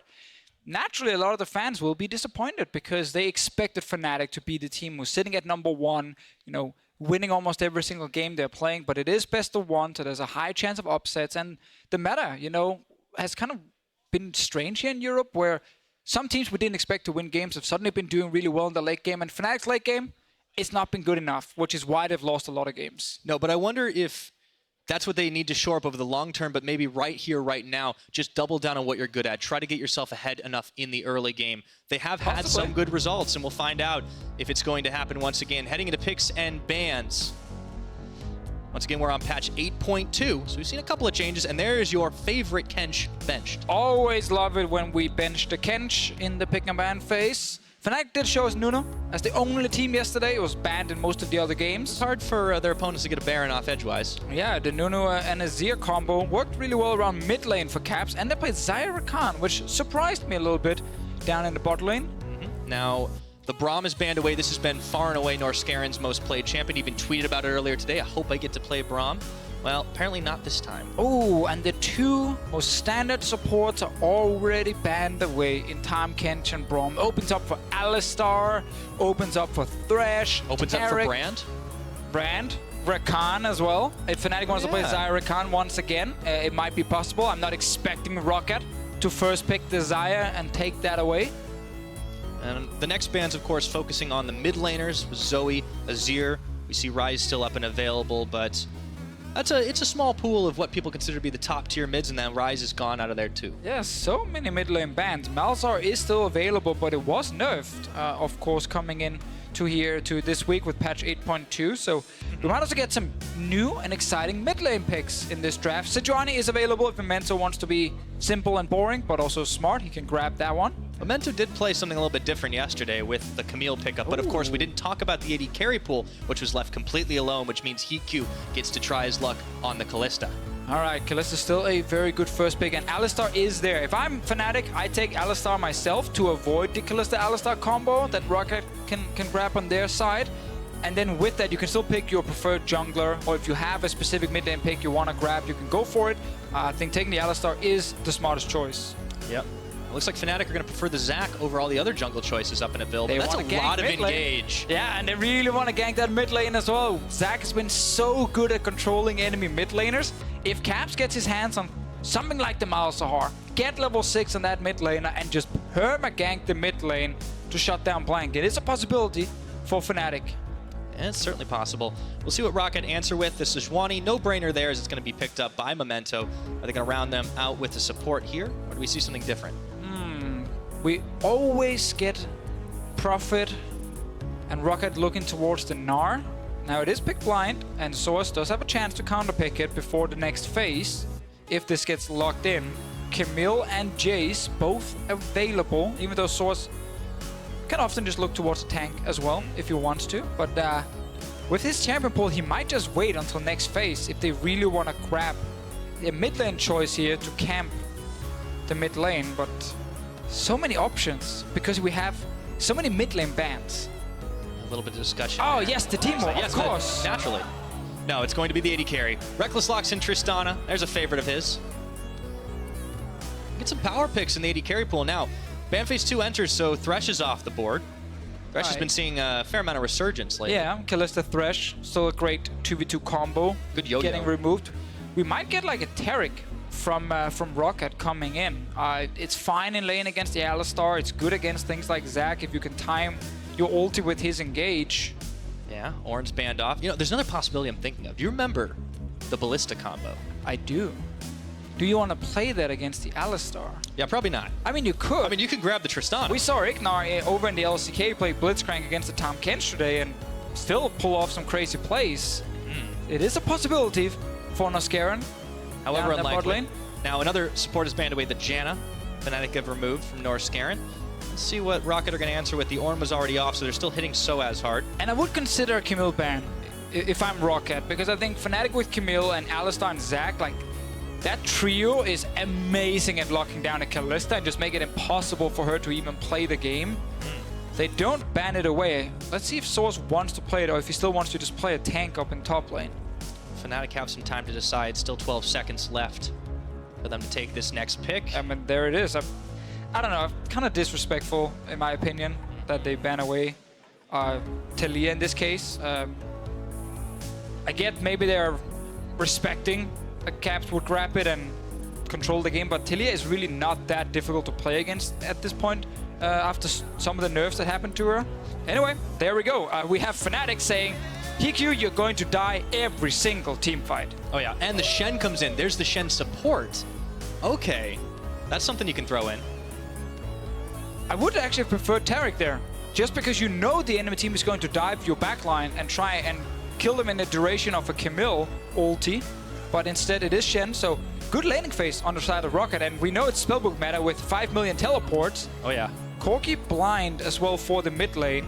Okay. A lot of scaling coming in from blank side. Yeah, once upon a time, though, Corki considered to be probably the safest of safe mid laners. Very true. So if they are looking to try and dive him over and over again, this might be a better choice for ROCCAT. All that's left to see is what Caps locks in, currently hovering on the Orianna. Yeah, I really want to see what he wants to play here with Talia being banned away from him. Aurelion Sol, it's always an option, and we always want to see it because it is such a fun champion to watch in competitive play. Push lane, roam. It changes the entire way you have to play because you are so scared of pushing out side lanes, knowing there's a chance this crazy dragon just flies over a wall and kills you. So ROCCAT banned Talia to try and avoid a roaming mid laner, gave away Camille then to Source, and then still got to play against a roaming mid laner. Sucks. So, Deficio, you were talking about how Fnatic's game plan up until this point looked like they were going to go for, all right, let's dive the mid lane, let's dive the mid lane. And they throw a spanner in the works here, the Aurelion Sol. It feels like they could dive just about anywhere. Yeah, now you can just play to both side lanes. You have Alistar for tower diving bot side, you have Camille against a Gnar, so when it's mini Gnar sitting there, all squishy, easy to kill, Camille goes in with a long range engage, and then suddenly Aurelion Sol shows up. I actually really like what Fnatic are trying to do here, and if they can play successfully around especially the top side, they can get ahead in this early game. Well, we've talked about how Fnatic have had struggles in the late. They do have some tools to set themselves up earlier on. Will they be able to do it and bounce back from a heartbreaker yesterday against the Misfits? Or will Team ROCCAT blast off at the speed of light up towards the top of the standings, I should say. I should stop while I'm ahead, apparently. The ROCCAT faithful in the audience, making some noise. They're looking to set the rules all over Fnatic. Let's see if they can do it. And we have something very interesting with this Aurelion Sol from Caps' side. He's running Glacial Augment as his keystone here. You're kidding me. Not Phase Rush, as we typically see on Aurelion Sol. The focus is on having even more slows coming from Aurelion Sol, and more importantly, when you have an item that has a slow, which you can build with the GLP gun, it actually provides even more AoE slow around it. We will probably see that build from Caps in this game. Then we can talk more about it. Oh, no, Scarin, you might get caught. Yeah, dashes over. Whoa, that's a quick jump in for Reckless. They want to get the action started really early. Heat Q's joined Norscarin.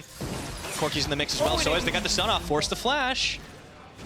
That's going to be it for now. Hylissang did not want to Q flash after him. So Norscarin uses flash. We can already see he's picked up the Hextech flash for himself. The crowd cheering. Yeah, guys, we didn't get the kill. Something's wrong. Everyone is confused. It might be one of the famous PC issues. Well, infamous at this point. Yeah. Deficio, I won't stop you if you want to go and beat the PC up. I already did once. Clearly it didn't work. Okay. Violence solves nothing, is what I learned. Really? Except I got my anger out, or frustrations out on the PC. Fair enough. I think won we've got the a few fight. backups. I definitely won the fight.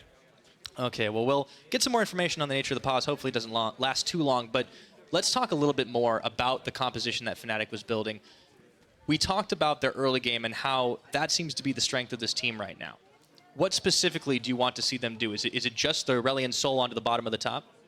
I think player on top side is the easier one for them right now. One problem is that the enemy bot lane is running double spellbook, so that's going to be 2 teleports. There's going to be a Shen ulti. So later in the game, if Fnatic are diving top lane, there might be 3 or 4 TPs suddenly coming up there to stop this from happening. But early on, when Aurelion Sol can already roam from level 2 to level 3, it is possible for him to go up before the enemy bot lane can react. And yeah, I want to see that. I want to see them get Source ahead in this game here, get him super fed if they can. And I just want to see Caps be so active on Aurelion Sol. At level 6, you can also gank mid. Aurelion Sol's ulti is amazing at setting up ganks when it ends up just slowing down everything and you just feel like you can't get away unless you have flash.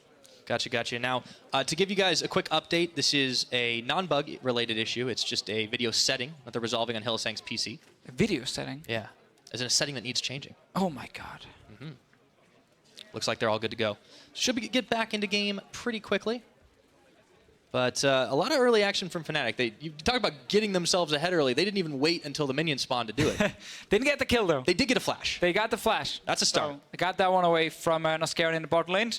Want to see what the Kalista Shen combo can do.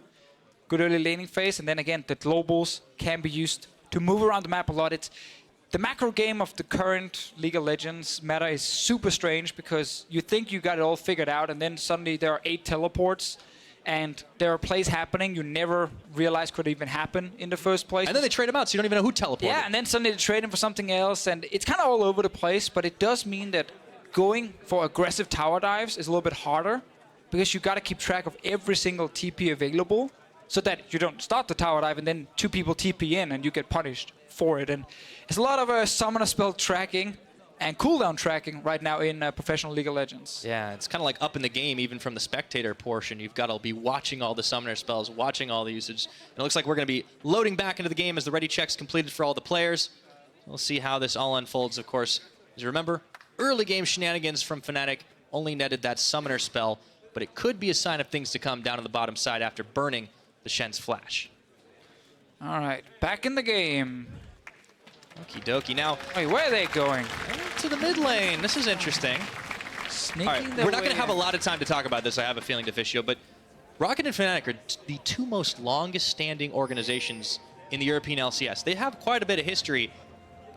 And you know, Fnatic have definitely been the more winning one. Yeah, yeah. But ROCCAT aren't called Kingslayers for nothing, because 5 of those wins that they have against Fnatic were from last year. Let's see if they can make it 6 wins in this one. Otherwise, Fnatic will continue being pretty far ahead in the all-time leader rivalry between Fnatic and ROCCAT. So nothing fancy happened right there. I thought maybe they were looking for some cheesy plays around mid lane level 1. Not this time around. Still, as we highlighted before, Caps with glacial augment. So when he auto attacks, he does provide an additional slow for himself. Right there, you see the slow proccing onto Blank, so he can't get away from the damage of Aurelion Sol. And it can get pretty annoying to play against, especially early on when there's these quick trades of Caps just moving forward and hitting once or twice with his autos. Yep. Doesn't even need to auto-attack him to get him knocked down a little bit in lane. Now, quick taunt off onto Reckless. He's hopped away, short distance there. It's interesting when you see so many mid lane bans, it starts to open up the champion pools everywhere else. That's what we want to power see. picks. I like it though too. Yeah, no one likes it to just see the same foe. Oh, it's a Hex Flash. Try to see if you can get a flash out of someone right there. Norscaran. Nice attempt, Norscaran. Down the bot lane. But yeah, when it's the same mid lane picks every game, it gets a little bit boring. So the fact we had so many bans in this one and the Malzahar nerf suddenly sets up different picks. Corki is back in the meta. It's still amazing late game. Trinity Force, Infinity Edge, Yadida, Aurelion Sol. Aurelion Sol is of course always fun to watch. A lot more focus on the early game and roaming. All right, now Brox is getting bullied out of his own jungle. Memento gonna snipe away a couple of the Raptor camps and heading towards the red, Yeah, but he's but not going to take it. Caps incoming. Try and cut him off. Now he's back to lane. Want to force Memento out. He might actually see if he can stay. Still in here. Sneaky, this is sneaky. risky. So they know this. They place the ward on the red buff. Broxa is still fairly low. They're fighting again. Oh boy, Memento. He's got the goose sticking onto Memento, but he's just trying to run away. Brox is. Now Caps once again chasing forward on Blanc. I got a feeling we won't have to wait too long before first blood, Deficio. And you can't avoid the damage from the stars flying around because you get slowed by Caps' auto attacks. Hard for Blank to do a whole lot in the start. Memento is still full HP. He's still in here. He refuses to give up. And poor Broxa can't get his red buff. Yep. Oh, they're fighting now? man. He's even taking the Krugs away. Oh my god. Gets the smite off. Oh, Brox is still smack him. trying to chase him. Okay. Smacks him up against the rocks. Caps is moving again, but doesn't really want to fully commit because it's still a full HP Sejuani. And Memento is still here. He's just at the red buff. Prophet pushing the top side. Moves in. Broxa can't do much. He needs help. Yeah, with Prophet and Meganar, this is going to be really difficult for him to secure. He could try for the 50-50 smite it out. However, he's not going to be able to do it. Oh no, Broxa burning low and gets popped into little globs, and that is going to be the first one unless Soaz can cause enough of a distraction. Teleport on top of one of them. He's bringing Caps in, gets the stun off. Blanc's even joined to the mix, and there's a full-on skirmish in this jungle. Soaz trying to get involved, but it's just so hard for him to do with the low health bars, and now Caps gonna have to heal it up as Prophet chased him back under second tier. So in the end, Fnatic, they move in to try and help their jungler, and they save Broxa, but they had to use TP, and also we saw the heal used here by Caps to try and stop this from happening. Memento still got the red buff. He stole that away before he found Broxa and got him into his passive. So decent start from ROCCAT using the push they had mainly in the top lane, and how Sejuani can outduel the Zac. All right, so Hillsang's left to hold the line alone down on bottom side as Reckless backed away. It was a little far forward, so he tanked a couple of Ren stacks for his trouble. We've been focused a lot on that jungle and the difference between Memento and Brox's CS as a result, but there's really action everywhere. Caps tanking a lot of chunk damage, courtesy of Blanc. He's turning it around just as much as Caps can give it.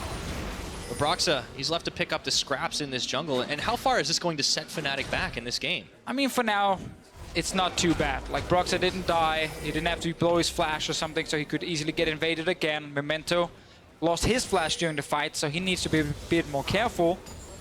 I think the main problem for Fnatic was the fact that Caps had to constantly try and move up and help, and couldn't just focus on playing his early laning phase 1v1. And you can see he's already down pretty far in CS and down in experience, so that's kind of where Fnatic got hurt the most. Not really Broxa specifically. Yeah, and as we've been pointing out, Fnatic are usually, of these two teams, the ones that do better in the early game. It's the later stages where they've been falling off. Yeah, I really like this early plan from a ROCCAT team that's, as you guys can see, very far down in terms of gold at 15 minutes. In most of the games we watch them play, and then they get back late game through some good team fighting. This one, though, they're trying really hard to keep Fnatic down. Caps back to base for the second time. And Soaz also struggling a bit early on top lane, and he can't get any help from Broxa because, of course, he was busy dealing with Memento in his own jungle. Yeah, we talked about the matchups individually, but really can't account for the fact that some weird shenanigans might be taking place inside the jungle, so it's really Fnatic with this gold deficit to start things off. And Prophet pushing on Soaz, hook shot, back forward. Soaz didn't get his level 6 yet. There's a big wave he wants to grab, but Memento's here to try and deny it. Or will he try and look for Broxa? Poor Broxa, he just wants to farm, and now we might get a tower dive. Yeah. Okay, Soaz, he's got a flash. He might want to use it. Prophet, he's content to just take a few pot shots at this tower. Yeah, the node's too risky, and Soaz will get level 6 very soon. Oh, wait. Don't want to get trapped in the cage. Gonna go back to mid. Blanc is gonna Valk over, misses on the rocket, but Norscarin is incoming, and it's a flash. Oh, the taunt under tower. First blood for Norscarin. Norscarin found his way to the mid lane despite 2 control wards being already placed in the river by Fnatic. And suddenly surprises Caps right there, who tried to run away, but taunt flash ready from the Shenny. A good roam from ROCCAT support, and Prophet, he just keeps poking away on Soaz top lane. Yeah, it's really nice moves from ROCCAT early on. We talked about roaming in the mid lane to every other lane, but in the end, it was ROCCAT's support that made the roam to the lane, and we're going to see that again. All right, let's see it again here. So, Norscarin is spotted, but Caps is so far, forward in the lane that he can't really get out in time. Good route here from Norscarin. Ooh. Nice taunt flash. Ah, Norscarin.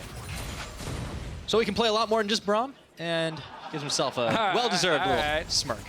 Now we're half dab today. That guy is a gift factory.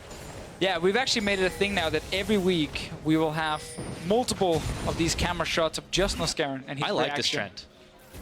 Hopefully he keeps making some different ones. Good start though again from ROCCAT. Very impressed with this early game plan.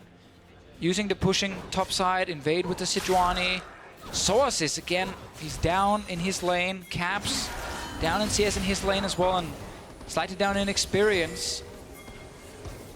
This Corki here, we know the scaling is there. It's just give him time. Yeah. Give him that Trinity Force, give him that eye edge, and then he will become an amazing team fighter in the late game. And Caps wants to roam early on Aurelion Sol, but not found any opportunity yet. He's looking for bot lane. Okay.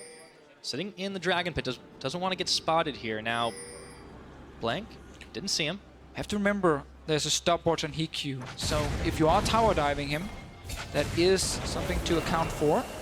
Q missing right there. Caps takes a big trade in his face. I'm wondering how well this Aurelion Sol pick will work out. Mentioned the Glacial Augment too. I mean, it's great for chasing people down and all that, but yeah, and again, missing out on a lot with the phase rush. Well, not necessarily, because instead of him getting more movement speed, he just slows down whoever he's fighting against. And once he gets the Hextech GLP that I'm expecting him to build, he will be able to get even more out of Glacial Augment. Because of how it works, if you have an item that does provide a slow, it actually provides this extra freeze ray that also slows down people for around 60%. So it is a lot of additional utility that he can bring once he completes the first item. But for now, he was stuck in that really tough spot where he had to help Broxa, and it cost him quite a bit in lane. Narskarian trying the trick once again. Surprise Hex Flash around the side. He's actually going to be stopping up Hylissang. Gets a taunt off. But of course, Reckless just trying to back away. EQ teleporting back in. It seems like the timing's changed so much with this unsealed spellbook meta in the bottom lane. Yeah, and it's also much harder with, again, we talked about earlier with summoner spells, how you change them up all the time. One moment you have 5 TPs, the next moment you have 5 cleanses. And also the cooldown on summoner spells being reduced is one of the absolutely amazing things about spellbook. One thing that might get changed in the future. I think on the PBE, it is nerfed a bit. But that is obviously for next patch, if it ends up going through. Now we're still talking about this one. Seen a number of interesting things come through on 8.2 already. All right, Brox is spotted again. Tough game so far for him. Yeah, he's been down in that CS. And look at ROCCAT on bot side. Yeah, let's see the dive off. This could turn his fortunes around. Now the teleport's coming in for the Alistar, but that's going to cue ROCCAT to back off. And now they're pinging. Both junglers, Memento has been finding Broxa constantly this game. Yeah, Broxa did place a control ward now to kill that ward from ROCCAT's side. But the bottom lane is now potentially rolling mid. Nice. Caps, nice dodge. Now can he get out of harm's way? He's going to go golden. Buys enough time for Broxa to make his grand entrance. And Caps just looking to chase down Memento. Heals to get the extra speed. The goo is sticking on the back of Memento. He's dashing. Arctic retreat. Oh. And he's just able to dodge that stuff. Reckless coming out of the blue. And let's see the blast cone's going to get taken, but not before Caps delivers the final blow. Yeah, Fnatic's bot lane roamed very early from the bottom side. Oh, blank. No, he's fine. He's fine. Okay. But still, Reckless, he left that bot lane like 30 seconds ago saying, okay, there might happen something. There might be a fight in mid. And he just walked straight in towards the mid lane. End up joining and getting that kill Memento with his team. A lot of early roaming in this game. We expected Caps to be making a trip down bot or up to the top. Going mid instead. Hey, you know, it's like that old thing that you see on postcards, like, you know, I wish I was there. Reckless just decided to deliver himself. It goes mid. Look how early he left. Him and Broxa just instantly reacting, and Memento missed a stun onto Caps, then got knocked back towards the turret, and good use of the stopwatch here. And at this point, Memento can't really find a way out with the amount of damage coming towards him. See, I like how he made up for the no phase rush by healing for the speed boost. Smart man. Yeah. Next level from Caps. Blop. And great sound effect. The Hextech GLP is ready. All right. The hose. It also has some other names we can't use on broadcast. I'm glad you gave that disclaimer. First item completed, though, for Caps. Now, Trinity Force on the Corki as well, so there's a fairly big difference in the CS department there, but as you mentioned, Caps kind of beat up for a little while. And resulted in only a couple hundred gold difference, though. I just want to see him use it now on a champion, so he applies the slow from the GLP, and then gets the extra slow from Glacial Augment, and then everything is just slowed for like 45 seconds, and moving around in a team fight becomes very painful, or escaping a potential gank from Aurelion Sol becomes even harder to do. So I just want to see that in action now from Caps, because it is the first time we get to see this keystone for the Aurelion Sol. I want to see him going up top to make a play. Prophet has been really keeping Soaz down for a little while now, and granted, Soaz kind of had to give Broxa some assistance earlier on in the jungle, which set him kind of behind in the early game, but on this Gnar, I'm a little worried for Fnatic if he's kind of allowed to go really unchallenged for most of this laning phase. Well, it just sucked for Soaz. He had to blow his TP as well on trying to save Brox, so he couldn't use that back to lane. Also set him a bit behind, and yeah, in general, tough early laning phase for Camille, but she will still be able to outscale in the side lane. And if she gets a gank from this Aurelion Sol, it is a very easy kill onto a Gnar. So there are definitely still a lot of opportunities for Fnatic, despite the rough start. Well, rough start's definitely one way to put it. I mean, this is a Fnatic team, mentioned it in picks and bans, that have been having some struggles, that have a heartbreaking loss yesterday against the Misfits in such a long game. 3 inhibs down. Just, I mean, over and over again, they were wailing at the base, and it just got turned around. And to try and bounce back from that, it's what you got to be able to do. And of course, so far, Fnatic, I mean, they're keeping it close despite the early setbacks. Yeah, it is tough with these best of ones. If you lose that 60-minute game where you technically were winning for most of it, and suddenly that's just it. You don't get a second chance during the same day against the same team, and you just got to get ready for the next one. Blank once again takes some good trades here against Caps. Look at that little extra slow coming down right behind Blank. The little line, basically, that is the Glacial Augment after you use a slow item. And now I think I've talked enough about that.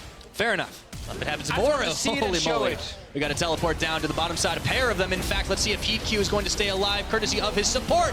He's going to be able to hang in there for just a few seconds, but Soaz jumps right on top of him, delivers an ultimatum, and sends him to his death, but he might just pay for it with his own life. And now it is a venerable party in this bottom lane. The Zac goes bouncing, not bringing anyone in, but he does make Norskeren and Prophet kiss. 3v3 down by. Well, this is happening. Memento just killed the top lane tower. Everyone else TP'd right down to the bottom lane. Sadly for Fnatic, Caps was in base and couldn't join.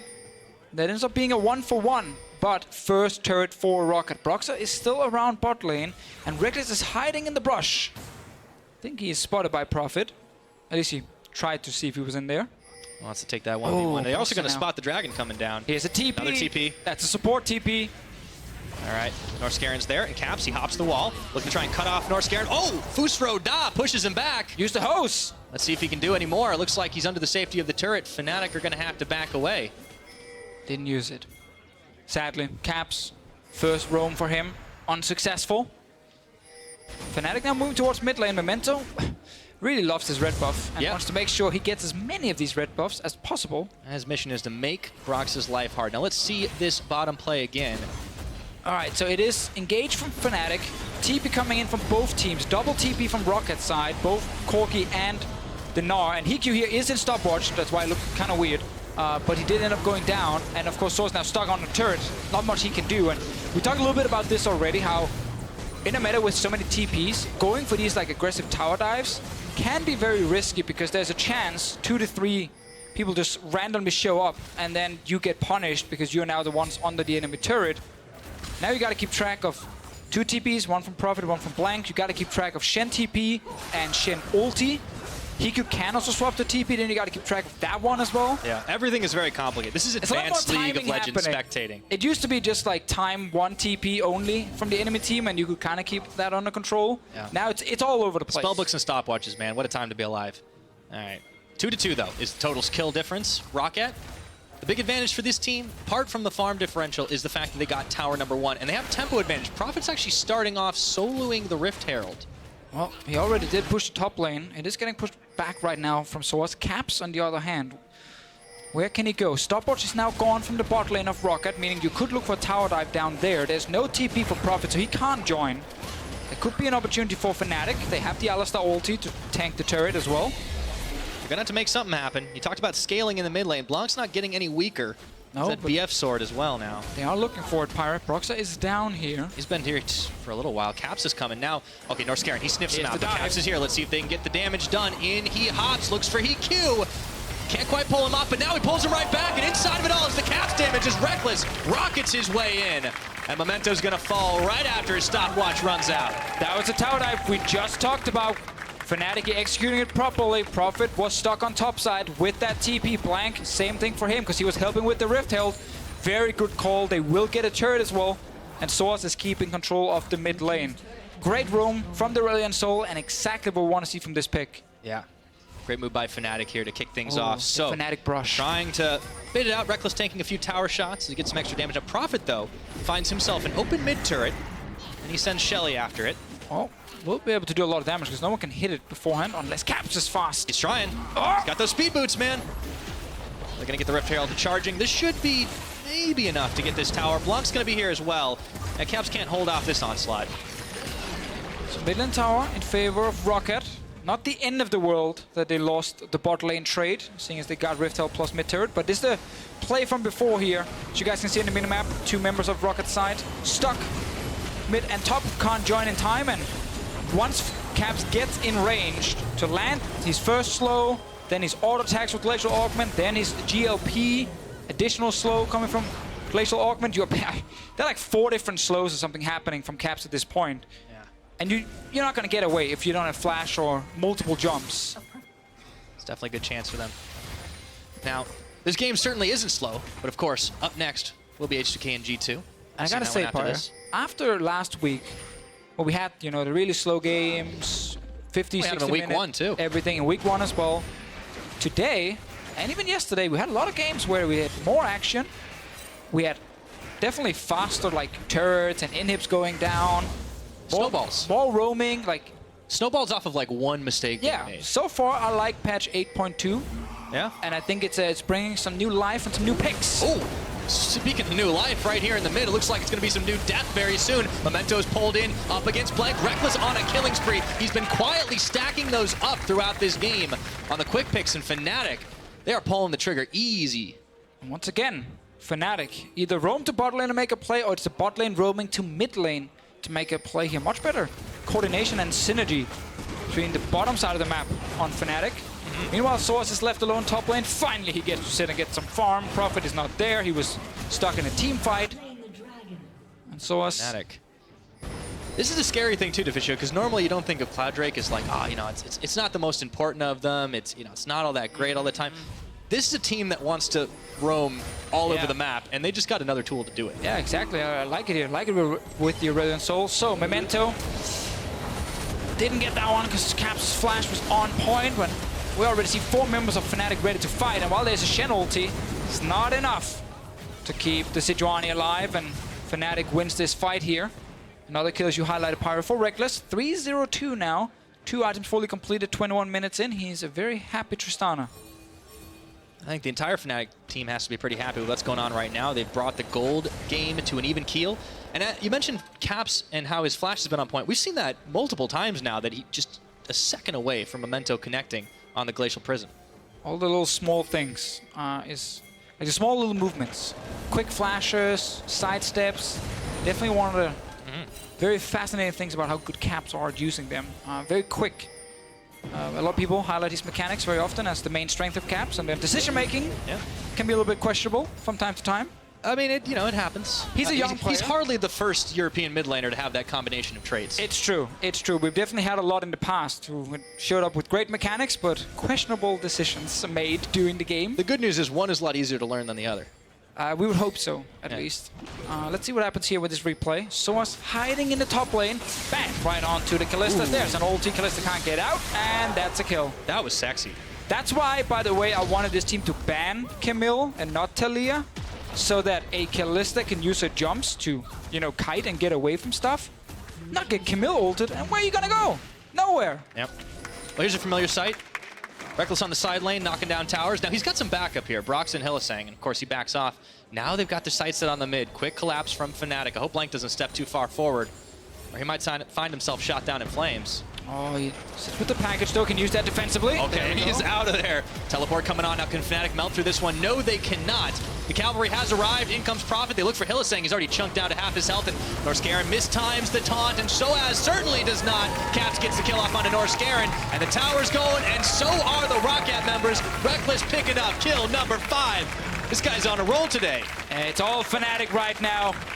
Another fight in the mid lane in their favor. Let's see if they want to do anything around Baron. Hylissang can just TP back. Oh, this was an old Fnatic special back in the day. Get the kills mid and then run straight towards the Baron. They got 3 members strong on it. This is in plain ROCCAT vision with that ward. Reckless trying to kite them all back. No, Proxa is incredibly low. So is Caps. They look for the hop over, looking for Heat Q. A little bit late on the bait, but Reckless is going to pick up 1. Can he get more? Prophet being chased down. The cow is right behind him. And that's going to be good night. Caps, he picks up his kill. Oh, now Blank chased down Reckless. Oh, he's godlike. Well, things are snowballing really quickly right now. Yeah, and so many fights happening. Fnatic, they're looking at the Baron once again. We have Memento and Norscarin alive. Let's see if they can do anything. No TPs for the dead members on the side of ROCCAT. Hikyu can swap his heal over to a TP if he wants to try and join the fight once he's alive in 5 seconds. Let's see if the tanks can do anything to stop this Baron here. They've got to hope to kill Broxa, but he's regenning a little bit. Hylissang playing gatekeeper, pit keeper, if you will. And it looks like with 3 members strong, Fnatic should be able to secure this one. ROCCAT know that they cannot contest. 24 minutes.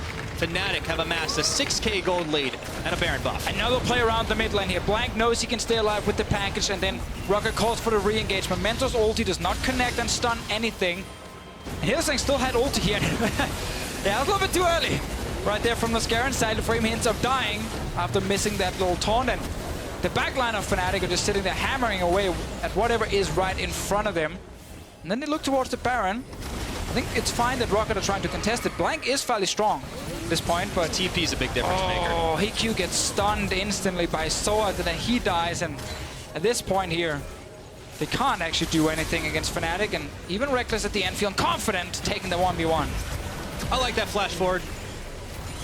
Very confident. Reckless knows that he can pretty much take out just about anybody on the enemy team, even packing some safe defensive tools. 3 out of Tristana, he goes ahead and says, all right, I got enough gold to pick up a QSS. But you gotta feel a little bit bad for ROCCAT solo laners. Like, Prophet and Blank, after what happened in the start of the game with the invade from Memento, they were doing so well in terms of farming. Prophet was controlling top lane. The Corki was scaling into the late game. It was all great. And then Fnatic were like, nah, you know what? Let's start force a fight mid, then force a fight bot, then mid, then bot.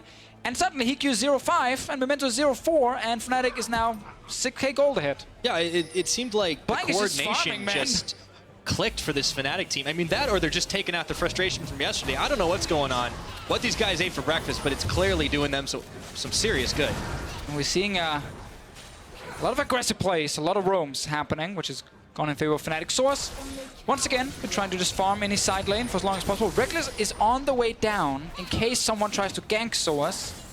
Prophet has only got half a Narbar, and he knows he can't contest this tier 2. Fnatic are going to be able to pick that one up. So the siege on 2 lanes continues. Still a minute and a half of that Baron buff. The Tristana that was sitting on 2 items at 21 minutes. Now, with QSS, with Static Shift as well, at 26 minutes, got a lot of extra gold suddenly. You know how we show like the graphs of gold for the teams in games? We should just show Reckless's gold. In this game, it's definitely spiking a lot. Also, Caps, despite falling behind early in the game, is oh boy. fed now. All right, he's used his hop. Roxa looking for him. Norscaren's there. No, not going to go too deep just yet. They don't need to. 6,000 gold difference, or 5,500 between the AD carries. This is what happens when you're 0-5 and the enemy AD carry is 0-7. There tends to be a bit of a difference. Just a little bit. And typically you could say, or if you're me in solo queue and I'm 0-5, I say, don't worry guys, late game is where I'm going to shine. The way things are going, there might not be a late game. There won't be a late game, and it's also Kalista on the other side, so you typically want to really dominate early to mid game, or at least the mid game where you can start playing around objectives and really utilize, the rent. In this game, he's probably not even going to see a Dragon or Baron again, and he's going to have to teamfight his way out. Now there's 4 items on Reckless. Yeah, it feels bad. Yeah, it's going to be a little difficult for ROCCAT to try and come back into this one. And it's so strange that they had a pretty solid early game and the plan in mind to sort of keep Fnatic at bay, keeping Broxa down in the jungle, not letting the solo lanes really do a whole lot, putting a lot of pressure on Caps. It was well executed until Fnatic decided to just bum rush the mid. I mean, Fnatic definitely won all the skirmishes during this game here and used that to simply get ahead. It wasn't about just sitting and farming and playing slow. It's very aggressive. Reckless right now, top lane. Bot lane Source still sitting against Prophet. This is that difference, though, between side lane Reckless of yesteryear and side lane Reckless today. Is he's always got Broxa or someone around him. A little bit easy in this game as well when you're this fed. Yeah, that's fair. To sit in the side lane. It's not like a desperation move anymore. It's more like a win condition. You also have Caps who can just fly over the walls and show up in case you need backup, or TP from Hylissang. Why not? At this point, he has an Alistar. I like swapping over the Ghost and just have Ghost Flash. And then you are so mobile and you can always find and engage as an Alistar. Also, Righteous Glory is in there, so he's fast. Speedy Cow. All right, Reckless, Broxa, Hylissang looking to close this game out. ROCCAT mostly stuck inside their base here. A few more pot shots on Norscaren. Getting closer and closer, trying to finish this one off, but it's still under 30 minutes, right? I mean, it seems pretty quick. This is definitely different from what we've been seeing so far in the ULCS. And for now, ROCCAT holding the base, Blank.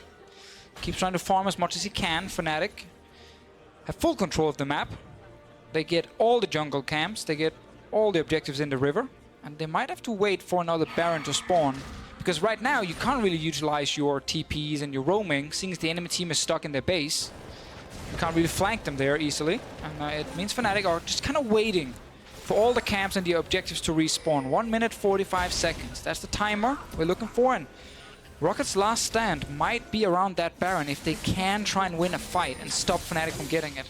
Well, we've seen a lot of epic plays already in this split around the Baron pit, but to come back with this kind of deficit, nearing 10,000 gold, 6 towers to 2, 12 kills to 2, that would be something worth talking about. Let's see if ROCCAT can do really much of anything before that Baron gets started up. Just trying to keep the waves pushed. let's look at some of the options they have. Sejuani ulti on to Caps. There is no cleanse on his side. He is sitting with heal. There's no QSS, no Mikhail. So if you do land a Sejuani ulti in his face, he is stuck there for a while, and you can try and take him down. You can throw in the Shen as well, aim it towards Caps, because it is hard to hit Reckless. Good range. Scimitar is already there, so he will be able to get out of the first initial CC.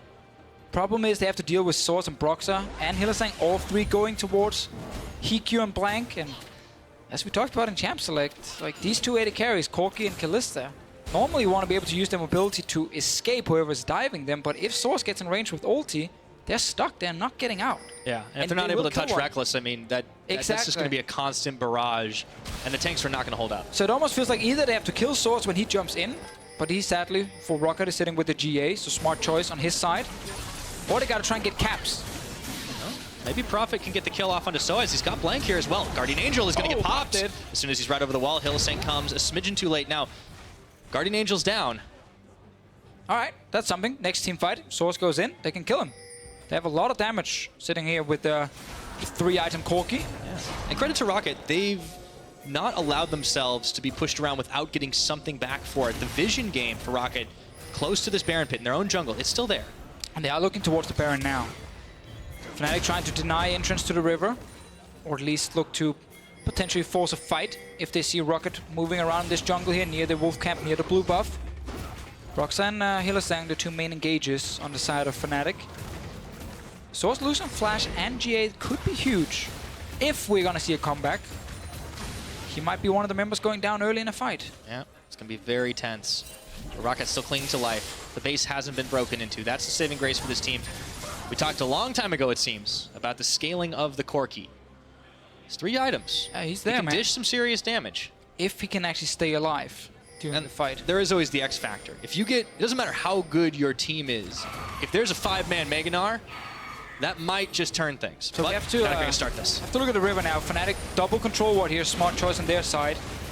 ROCCAT, they are moving towards it, but the Baron is dying very quickly, and now there's a TP behind. Yeah, it's both so Hylissang do and they even want to finish this one off? They could just have it free, to be completely honest. They're going to go ahead and take it down. And it looks like the teleport was just a ploy to scare ROCCAT away, so Fnatic get themselves a free Baron. Just good setup around Baron as well from Fnatic, denying the vision near the big objective, so ROCCAT didn't know exactly when it was started. And then suddenly when they try to move in, double TP appeared behind them. They had to respect the flank here, so they give up the Baron. Fnatic should be able to use it to at least break open one lane. And once you get one lane open and you get the inhib down, you force ROCCAT to sit and defend that side, and you can suddenly break open another one. Slowly you will get the inhibs down. And yesterday they did get all the inhibs down. Multiple times, but they didn't win.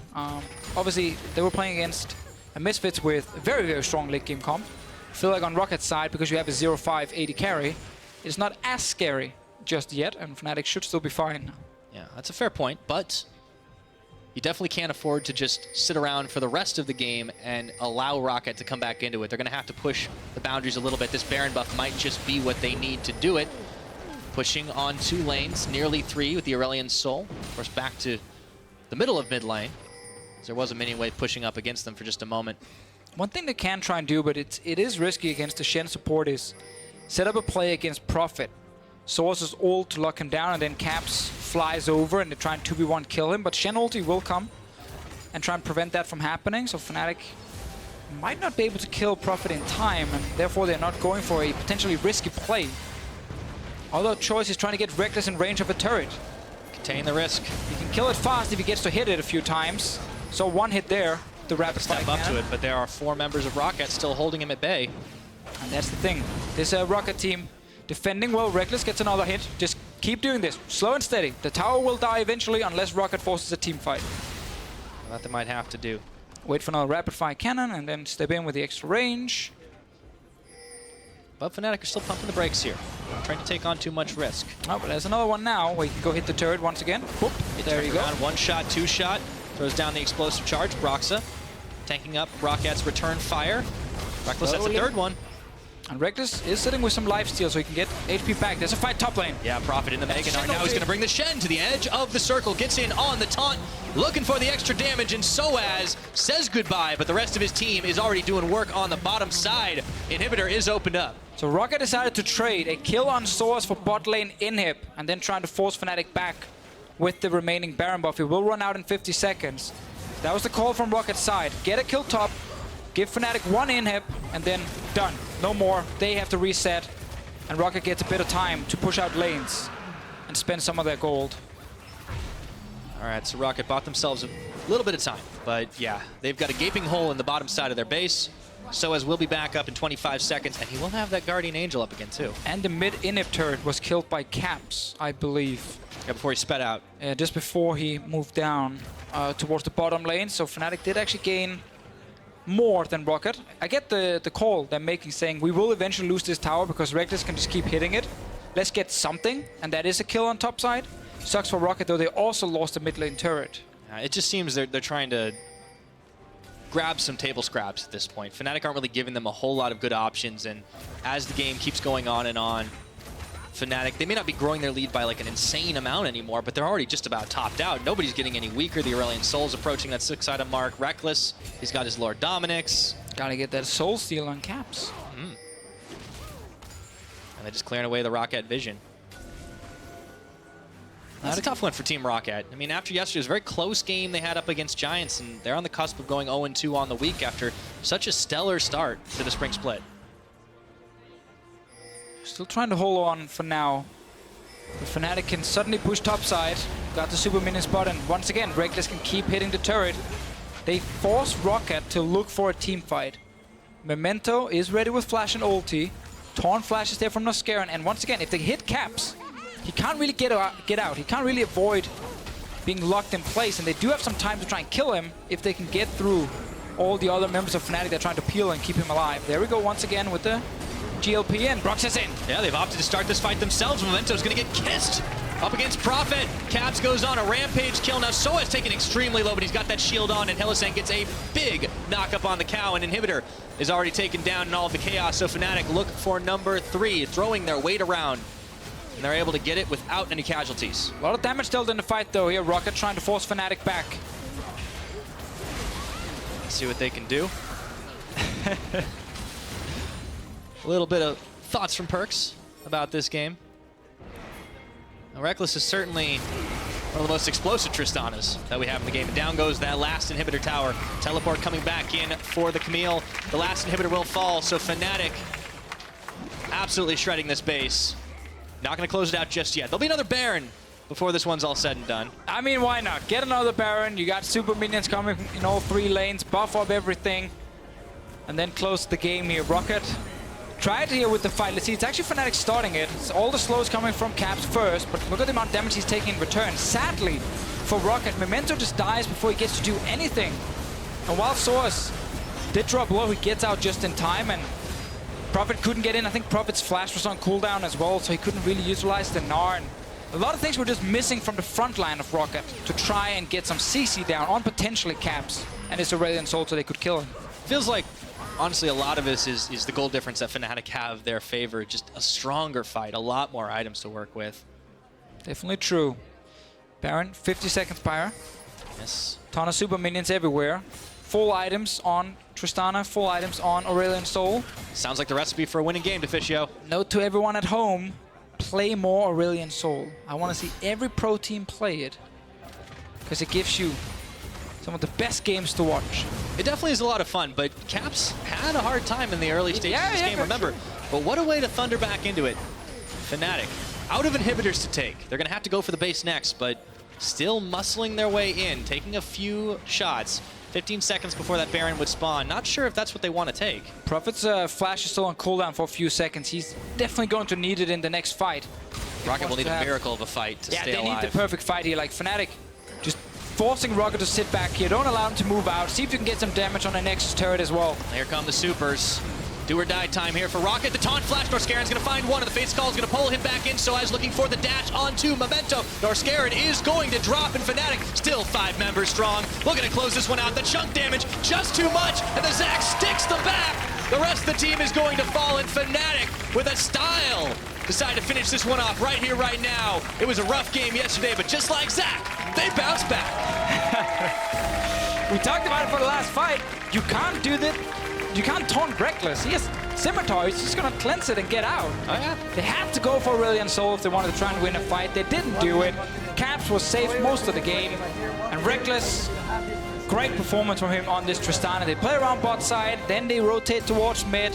Ton of kills in his favor early on. And a tough early game, due to a good plan from ROCCAT, turned into a very proactive Fnatic that was constantly roaming, TPing, forcing skirmishes.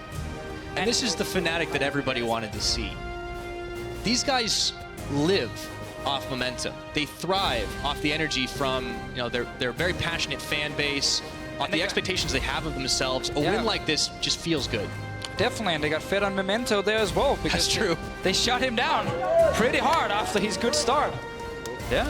I like the draft. I really like this draft because it gives you so many ways to be aggressive, and it gets so hard to play against it. We already talked about Aurelion Sol, how whenever you're doing anything in the side lane against that champion, you're like, okay, there is a chance he can arrive in a matter of seconds. Almost all the time. And ROCCAT was afraid of that too, right? They banned Talia, remember? That Talia ban. Yeah. Not necessarily. Anyway, not the reason they lost. No, but the Camille, I mean, outside the landing phase, the Camille was pretty terrifying as well. I mean, you got to give props to just about everybody on the Fnatic team. Like, Broxa could not get a camp to save his life in the first 5 minutes of this game. Yeah, he had to fight for every camp. Yeah. That's for sure. But persevered, man. Really good skirmishes. ROCCAT go down 0-2 this week after sitting tied for first place coming into week 3. Lost to Giants yesterday after a very, very big Baron fight going in favor of Giants, and now losing to Fnatic after a good start from ROCCAT, but then simply getting out skirmished around mid and bot lane. Tough game for them. They were down 10,000 gold almost when they were trying to defend the base. And we were talking about their few chances to try and get back. Sure. And it seemed like up until that very last fight, Fnatic were content to sit back, let the mini wave pile on deeper and deeper, and make it hard for ROCCAT to really find any sort of counter engage. Exactly. So, I mean, it's a clean way to close out. It's frustrating to play against. It's very frustrating to play against. Glacial, Augment, Aurelion Sol. Add more slows on auto attacks, on item activations. Yeah, and just slowly lose that game. You're never running away from that one, that's for sure. I like the innovation. Don't need your own speed when you can slow everybody else down. Now, after the break, G2 Esports coach Grabs is going to give us some insight on the first weeks before his team takes the stage for the game against H2K, so don't miss it. I won't. Better not. Back to mid. Blanc is going to falc over, misses on the rocket, but Norscarian is incoming, and it's a flash. Oh, the taunt under tower. First blood for Norscarian. He's going to be able to hang in there for just a few seconds, but Soaz jumps right on top of him, delivers an ultimatum, and sends him to his death, but he might just pay for it with his own life. And now it is a venerable party in this bottom lane. In he hops, looks for HeQ. Can't quite pull him off, but now he pulls him right back, and inside of it all is the Caps damage as Reckless rockets his way in. And Memento's gonna fall right after his stopwatch runs out. That was a tower dive we just talked about. Garen mistimes the taunt, and Soaz certainly does not. Caps gets the kill off onto Norscarian, and the tower's going, and so are the ROCCAT members. Reckless picking up kill number 5. This guy's on a roll today. Prophet being chased down, the cow is right behind him, and that's going to be good night. Caps, he picks up his kill. Oh, now Blank chased down Reckless. Oh, he's godlike with a style.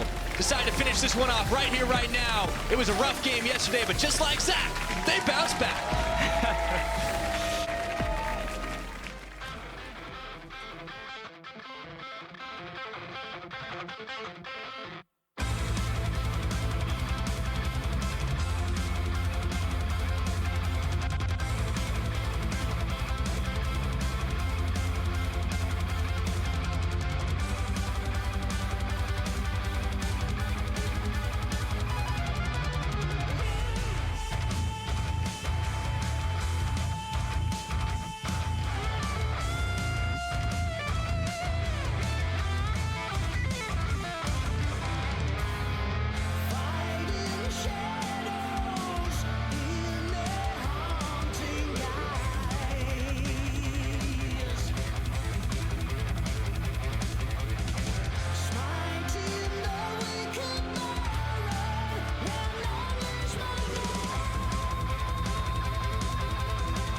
Welcome back to the EU LCS. Now I have the distinct pleasure of being joined by G2 head coach Grabs.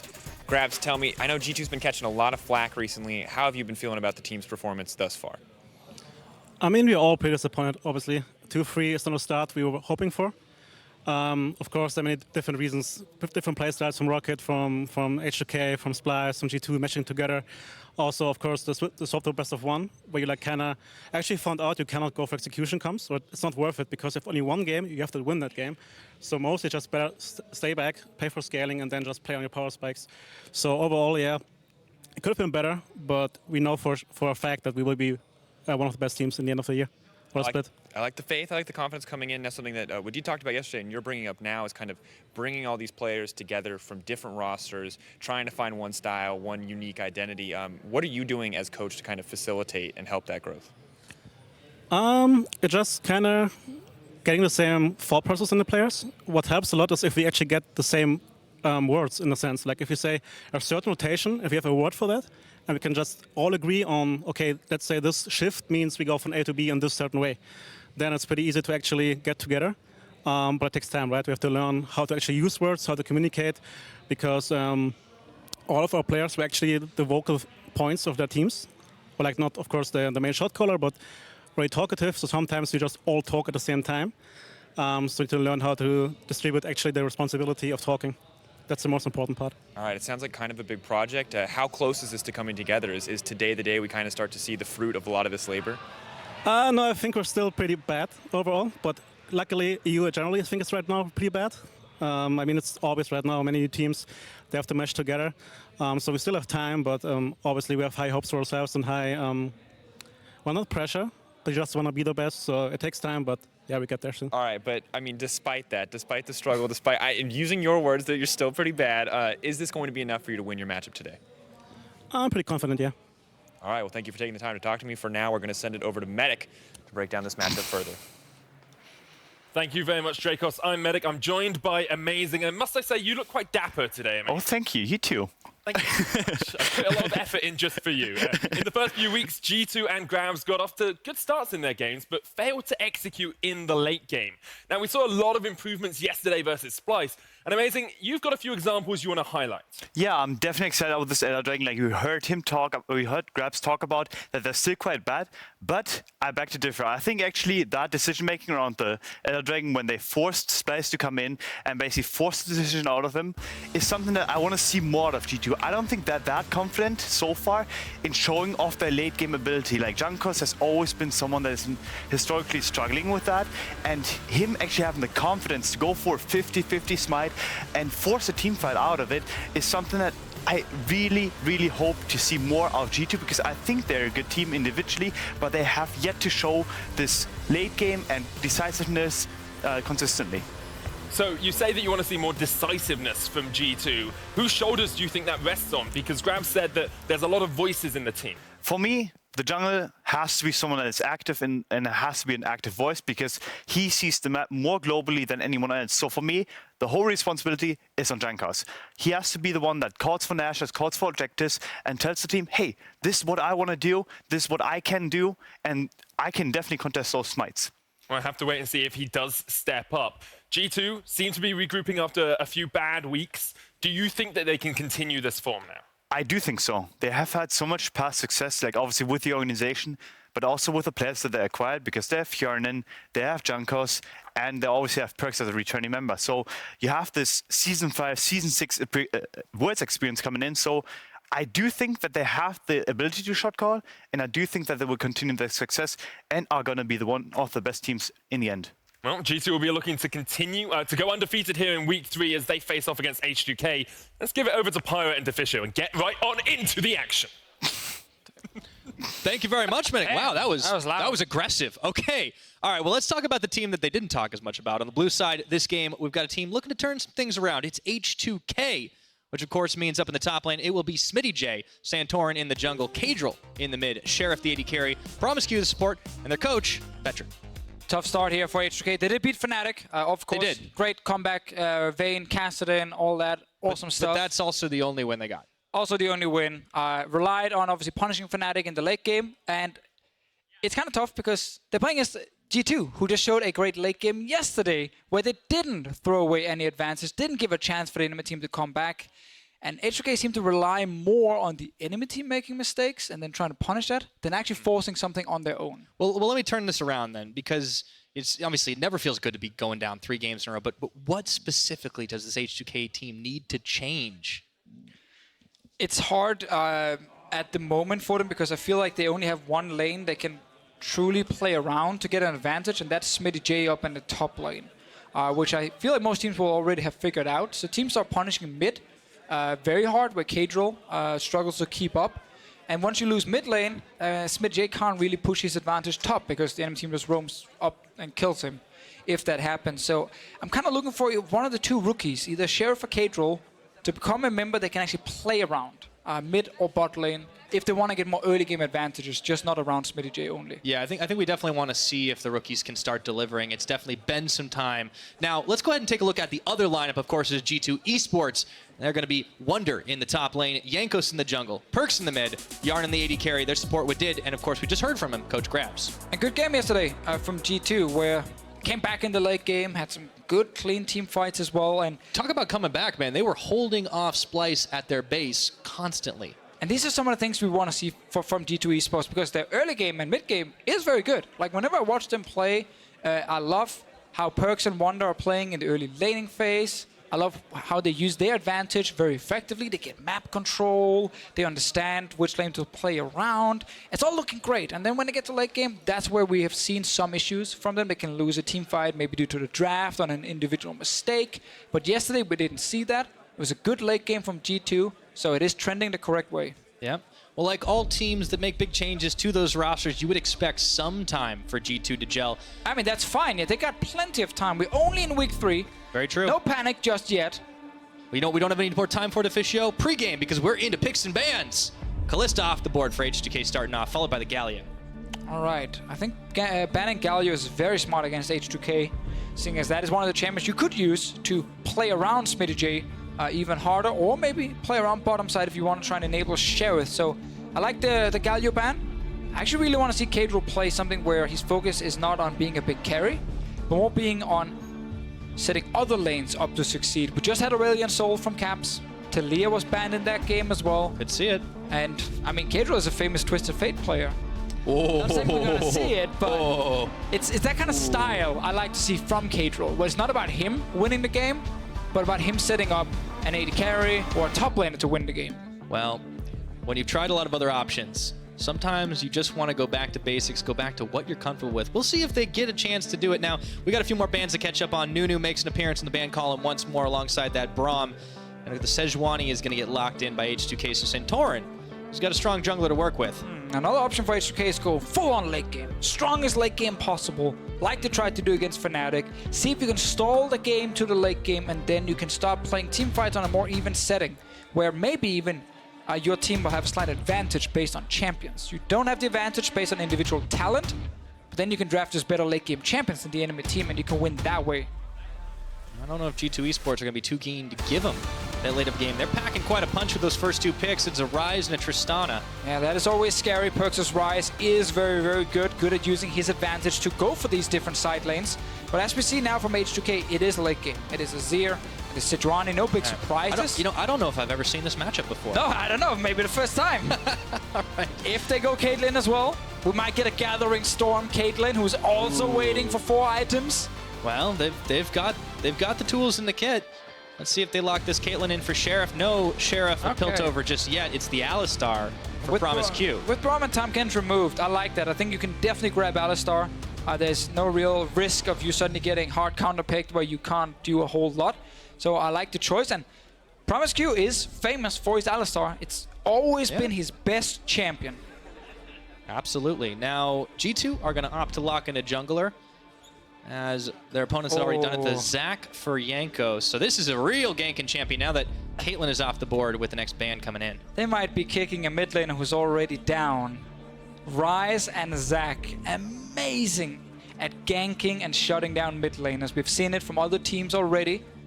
If they think back to Vitality versus Fnatic, Gilius and Jizuke against Caps, this was this kind of setup. A Z on one side, Ryze, Zac on the other one. Perma gank mid. And once you get the advantage, Pyra, you take over. Easy. And like they've got all the right things, not just in Champions, but in the team style to do it. Everybody looked at this lineup when they first got announced. Jankos, Perks, that is going to be no fun for every enemy mid laner that they encounter. Now, let's get back into this one because Varus also banned away. They're focusing on Sheriff. There's one more ban for H2K, but I'm starting to think Sheriff is a guy that's pulled out a couple interesting things. You mentioned late game. Might this be the Vayne? You know, we killed Vayne on this patch. We nerfed her. Damn it, I forgot about that. We nerfed her pretty hard.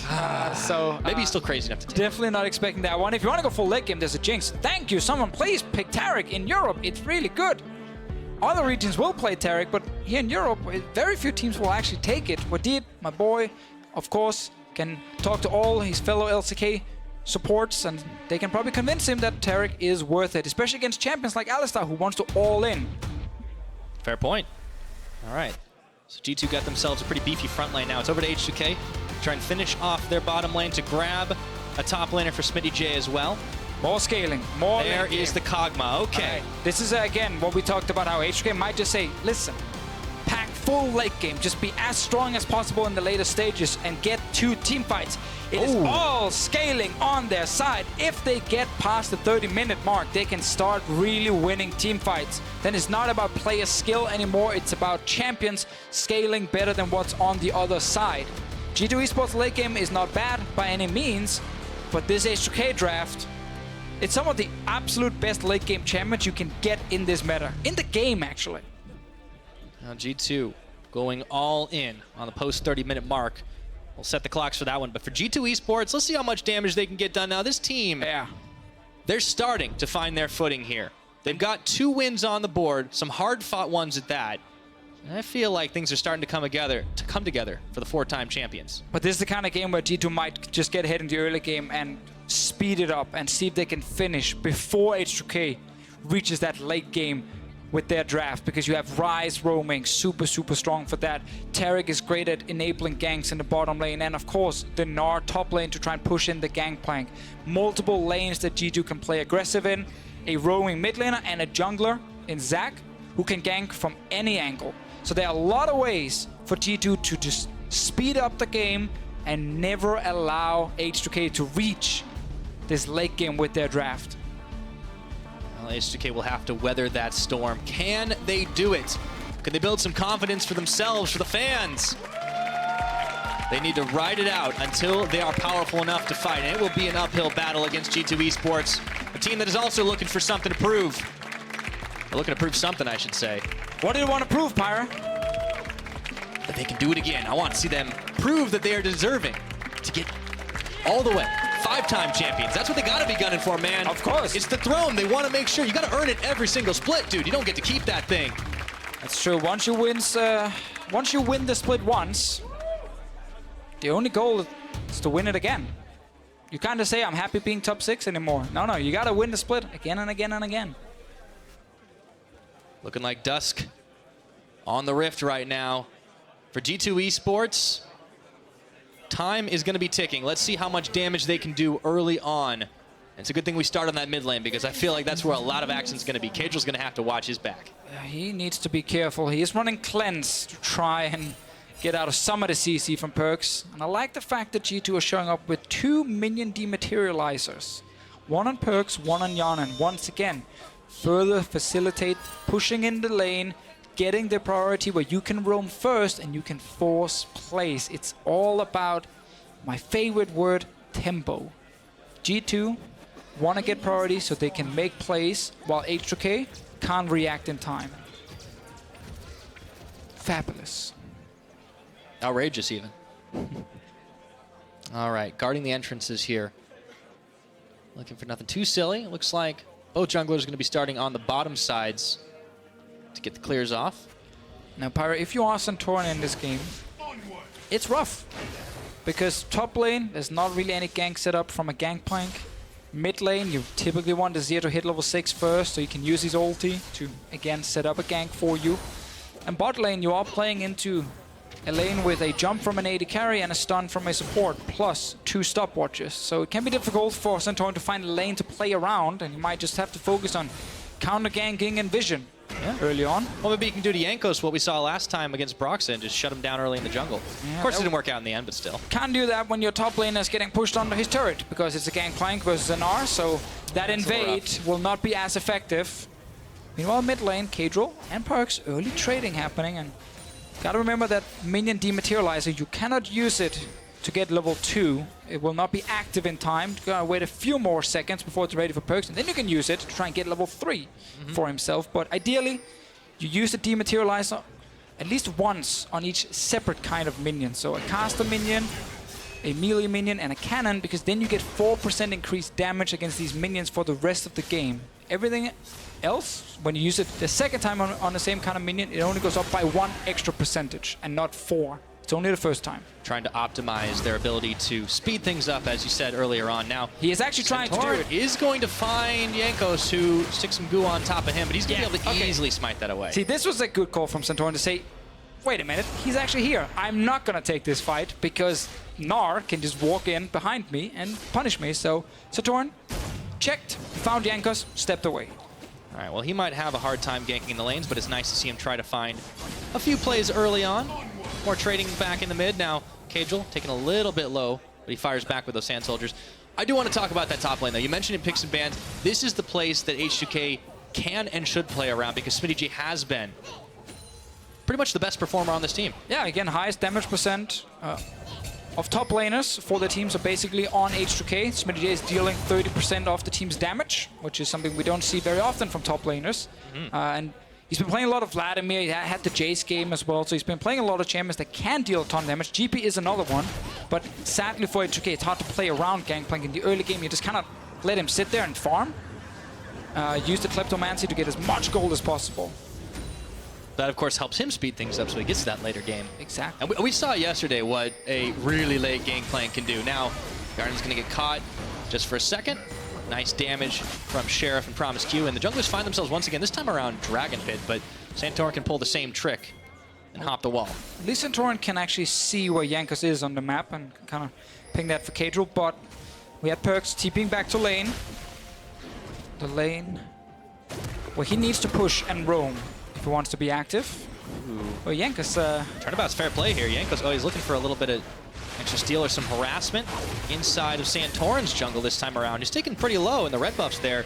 Now the supports want to get involved as well. There's a knock-up and a knock-back with Deed taking a little bit of extra damage here. And the Dazzle, got for that geometry here. Promise Q, he's taken low. Flash is already away under the safety of the tower. Yeah, Jankos knew that H2K's bot lane couldn't roam because they were stuck under that turret here, and Perkz also looking towards the bot lane. No ulti yet, though, to get over the walls, and he will not get there in time. Flash gone, though, from Promise Q's side, and Yarnan gets some free damage on this bot lane turret, and we keep talking about it. G2, early mid-game. Push, push, push. Get the advantage. Set up roams, especially with the Rise that is waiting for his ulti. Now, G2 looking to be fairly comfortable in the driver's seat. However, I do want to talk a little bit about one of the things that's maybe a little bit worrying for G2 in this meta in general, and that's kind of what Deed's preference. We saw last year when he was really in his element, he played so many of these like crazy engaged champs. We saw the Thresh, we saw the Rakan, and now it's kind of like the tanky meta, right? So I'm wondering if this is just a little out of his comfort zone. I mean, he could definitely play the defensive supports, but he shines on playmakers, 100%. That's what we like to see from him. I think he's waiting and hoping to see the meta change a little bit, so that becomes the standard. Like Zyra Rakan coming back would be great for him and Yarnan. We see it from a few teams, but it's not very effective when it is played. But that would be something that could benefit him. For now, though, he has to stick with the Taric, where I guess you can be fancy and flash stun. Yeah, I mean, that is a playmaker. It's just it is. And then you a little click your ult at the correct time, and that's also a play. Defensive plays also count. Well, it can be an aggressive play, too. Oh, yeah, true. Better than a stopwatch dive. Yeah. It is true, it is true. Yeah. All right. Good old Cosmic Radiance. They got level 6 on Perkz. Yes. Jankos been looking for Santorin a few times, haven't found a big gank just yet. It's okay, just happy with this so far. Farm, farm, farm, do nothing else but farm. And G2 are just pushing really deep in the vision game. Look at that bottom jungle. They're spotting Santorin wherever he goes here. I'm wondering if the game plan isn't to try and secure that early dragon, or if they are looking for a dive down bot. Well, I mean, Infernal Drake is a bonus, but ideally you want to get a turret down, you want to get kills to speed up the game, end the laning phase, utilize your split push with double TP against, of course, Kadril's Cleanse on the other side. And at the moment here, Yanin is doing fine, but you got to remember, once Sheriff gets his Rage Blade, he's strong. Let's see top. All right, a little bit of a fight. Meganar versus Gangplank. Smitty J got scooped and booped a few times. That's Smitty J. He's going to be able to hang tough. Level 6 v level 6. Of course, one thing Smitty J can do that Wonder can't do well as TP's down is affect the rest of the map. That Cannon Barrage, that could help them out if a dive comes down bottom like we were expecting. Yeah, could be something. Obviously, double TP as well on HOK's side in the bot lane. Sorry, double TP and double stopwatch. Makes it even harder to get them low enough to actually kill them and then tower dive them. So that's something to look for, but that's why, again, we're looking mid to see if Perkz can get that advantage against Kadril. He's currently winning by 10 CS. And Jankos is around mid as well. Will they look for some sort of play? This will be a serious dive down, but there's always the potential of getting shuffled back. Or pushed away, even. Jankos still sniffing around, but he's not gone for the commitment just yet. It's tough in this meta, again, to force too many early plays with all the defensive tools teams have. You gotta remember, if they do tower dive onto Kadril, they can use the Rise ulti to get the Zac back out. So it is a possibility if you want to play very aggressive, but Perkz needs to get Kadril low first. Oh, he actually thought there was a... Never mind, you don't want to move up. I thought he was like, oh, Zac might be here. Quick enough. Now, he is also the only one on HUK side that doesn't have that stopwatch, too. So, in theory, he is the easiest to dive. Just that cleanse. Perkz really wants to get rid of it. Yeah, trying to force it. Kadril's got to know that this is the game plan, though. And now you can see where the Zac is, too. He knows. Pushing Santorin out of his own jungle. 100% he knows. Perkz also now used all the dematerialized stacks, getting a bit of bonus damage on the minions, so he can push even faster and keep Kadril under this turret here. But as long as HK are not losing kills, not losing turrets, then they are doing fine with this scaling comp here. But now we get one of the roams we've talked 5 million times about already, because it kind of is the name of the game at the moment for G2. Yeah. Well, as you've explained, though, it's difficult to pull this off. I mean, while there really wasn't any winning lanes for HTK, the flip side of that is the fact that when you're pushed under your tower, it's kind of hard to just make the big play on the other side. And there's also now level 6 for Promiscue on the Alistar to make it even harder to kill him. So I'm waiting for Jankos. Top lane dive on a Gangplank, mid lane dive on a Azir. Well, he's got to be the one pressing the go button for sure. Yeah, sad for him when he goes top. Stopwatch will be used by Smitty J, and then Promiscue will TP in, and then the gank might not work. So we get a great example of why some of the early games are slower here due to TPs and stopwatches. It's more of an 8.1 sort of game, if you will. Now, Wonder is really making Smitty J's life a little bit hard in the farm game. You can see the 20+ CS differential, but I'm sure G2 would much rather have that kill now. Kadril looked to go in. He ends up having to use the Emperor's Divide to push them back. It's a 2v2. The jungler's there forcing the flash out of Kadril. But that will be all she wrote. One flash in the mid on Perk's side, and another one from Kadril. That was the aggressive play HK could try and do here. Swoop in and knock Perkz back, but Santorin and Jankos fight. Speaking of aggressive, Jankos pushing on Santorin now. There is a tower pretty close at hand, so Santorin's able to limp over there. Nothing doing, no first bloods just yet. G2 is trying. Now there's no summoners in Kadril. That cleanse he was sitting on to try and save himself in case anything happened near mid is now gone. Perkz had to use his flash. He's had to use it offensively, funny enough, to force it from Kadril, but now there's a good chance for a top lane or mid lane dive. Jankos already moving bot side. Remember, Perkz can TP in as well. And G2 can try and secure bot lane turret. Yeah, give them some chance to get some extra damage on it. So we're 10 minutes in. But they can't pirate because there's double TP on the bot lane of H2K. So they can just TP back to tower if needed. There we go. Feels bad, man. AD carry TP. Woohoo! What a meta. I like when you use TP to go to other lanes and kill stuff. Not when you prevent the team from getting your turret. Yeah. Yeah, I would like to see it a little bit more aggressively. Now, we didn't actually talk about this too, because it's not matched on the other side, because Yarnan, of course, going for the fleet footwork. Exactly, so that is something HK can use to stall the game further. The fact that, again, if G2 are making a play on one side, 2 or 3 guys might show up, but mid lane ganks. Okay, no summoners. They get the knockup onto Kadril. He bounces him back. Now, do they have enough damage for the teleport? Is going to complete the Sand Soldiers in the mix already, but Promiscue has arrived. They root him for first blood. It goes Jankos' way, and Promiscue was just a little bit too late. And there's a reason we spent 5 minutes of this game just talking about mid lane, gank mid, setup plays. After the summoners was used offensively by Kadril, at least the cleanse and had to flash defensively because of Perk's play. Well, easy gank now, and Jankos gets that first blood in the mid lane, setting up Perks for success. Let's see it again. Block right onto him, knock him back. Once you get hit first, you can't get out. And yes, there's a TP coming in to try and save him, but that's just a support, and nothing Promiscu can do. Yeah, even what did was walking up as well. So, first blood, it does go on to Jankos, so Perks isn't going to be getting the lion's share of the gold for that one, but he does manage to push a wave of minions in that way, and it's adding to his already pretty sizable CS differential lead. Exactly, and he gets a bit of damage on the turret from minions. He's up 1 level as well. He's gonna control this lane. Either kill K-Drill again or just go to top side and kill the Gangplank. Both options are there because now bot lane's TPs are on cooldown. Sheriff and Promiscu can't help poor Smitty J if G2 pulls off a play against him. But they just need to watch, rinse, repeat. They need to keep doing this, build up more gold. Remember, the timer we're watching for is the game clock. 30 minutes in or so.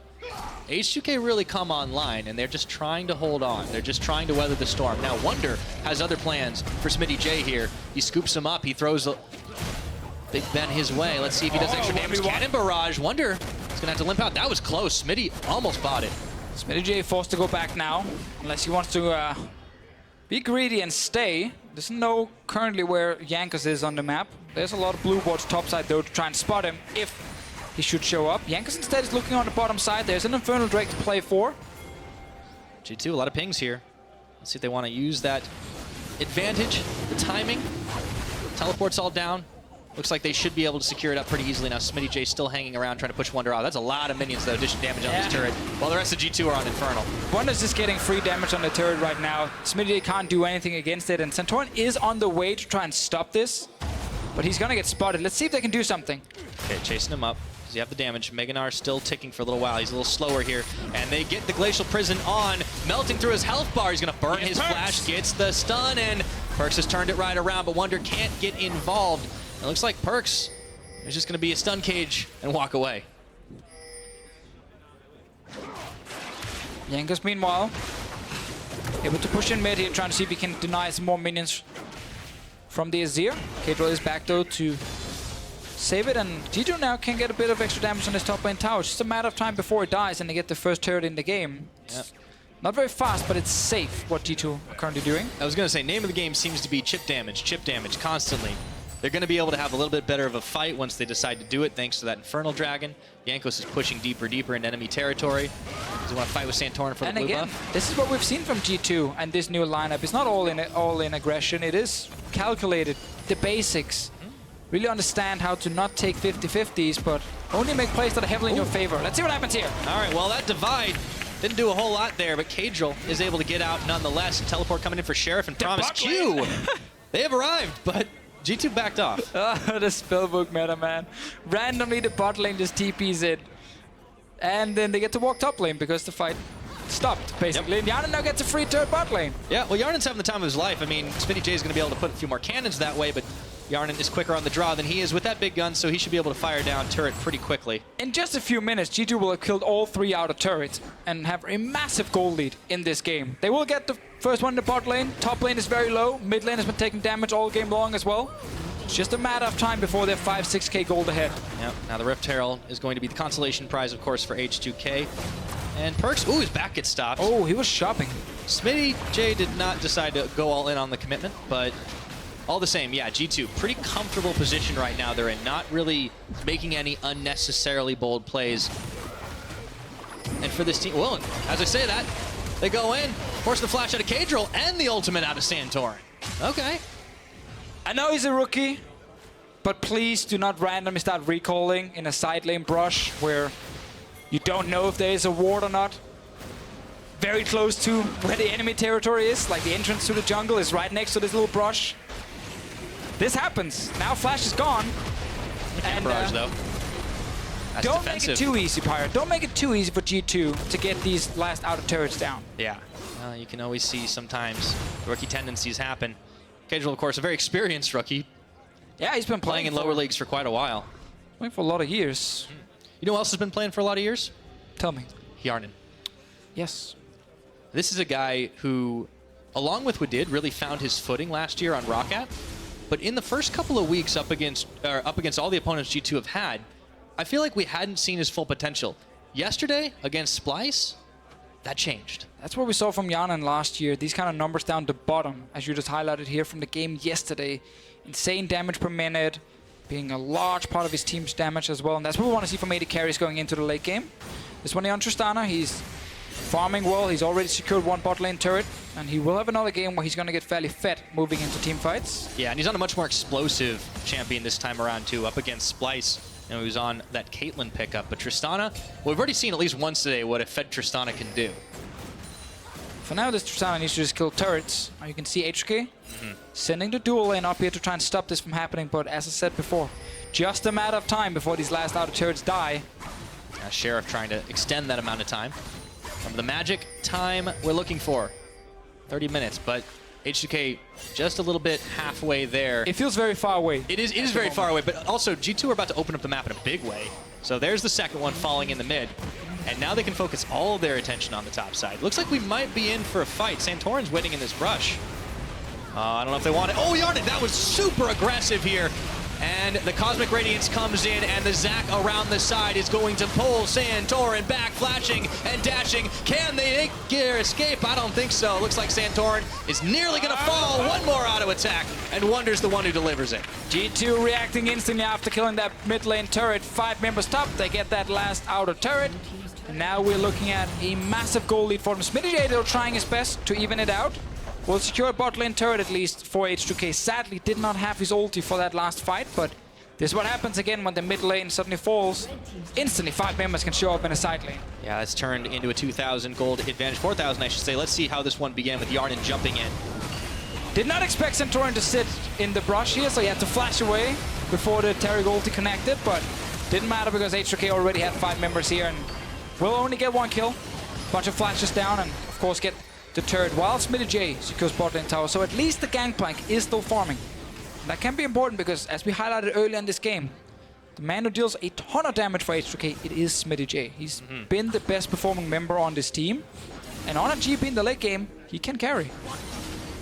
If they're able to make it that far, for sure. G2, for all the advantages they've gained for themselves, it's always going to be a question of, is it enough to close this one out? Is it going to be enough for this team? That's 2 kills. It's 4,000 gold to lead. Now Smitty J looking to cut off Wonder. Maybe he was just looking to cut off the minion wave. I don't know if he wanted to deal with Wonder. He wants to just kill minions. not really the Gnar here, but he wants to play PvE for a little while. I mean, the first few steps have now been completed by G2, but in order to close out the game in time, they still need to secure Baron fairly early on. Santorin is trying to see if he can get some damage on mid-turret with the rest of H2K. And the Rift Herald. So far, despite being down, H2K are definitely still in this game. Yeah. They have the game plan. I mean, it's very clear. It's very obvious what they're trying to do. But beyond just surviving, they have been able to even things up a bit. That is a little extra gold, a little extra damage. Smitty J could have used his ult here in case Yanan was pushing the turret just to kill the minions. But obviously Yanan just stepped away, so gets to keep that one for now. G2 Esports can secure another Drake, but sadly for them it's a Cloud Drake, not exactly what they need to snowball the game, and then they can start playing around Baron. They have great turn with Taric and the Zac. Taric is also fantastic at the Baron itself because he can keep healing with his passive, constantly activating his Q again. But what Deed has not done what we see in the LCK, where Taric will go for tier, just to get a much larger mana pool so he can spam more heals. Whoa! Kadril getting caught. That was really cool, but Kadril, he's not getting out of there that easily, even though the Emperor's Divide went up. He went down. Jankos with another kill onto the mid laner. He got so surprised right there. Jankos and Wadid together. That was a dazzling play, man. Yeah, that looked really good. Kadril didn't even get to use his flash, and G2, again, they're looking towards this Baron here. Yeah, that might be the Baron play. H2K know this is going to start happening right now. It's very early on the Baron, 21 minutes as it's starting up, and Tristana just hops over the back of the pit, and now let's see what they can do. Perks takes a Realm Warp in to try and find Santorin. Cannon Barrage is there, but the rest of G2, they just don't care.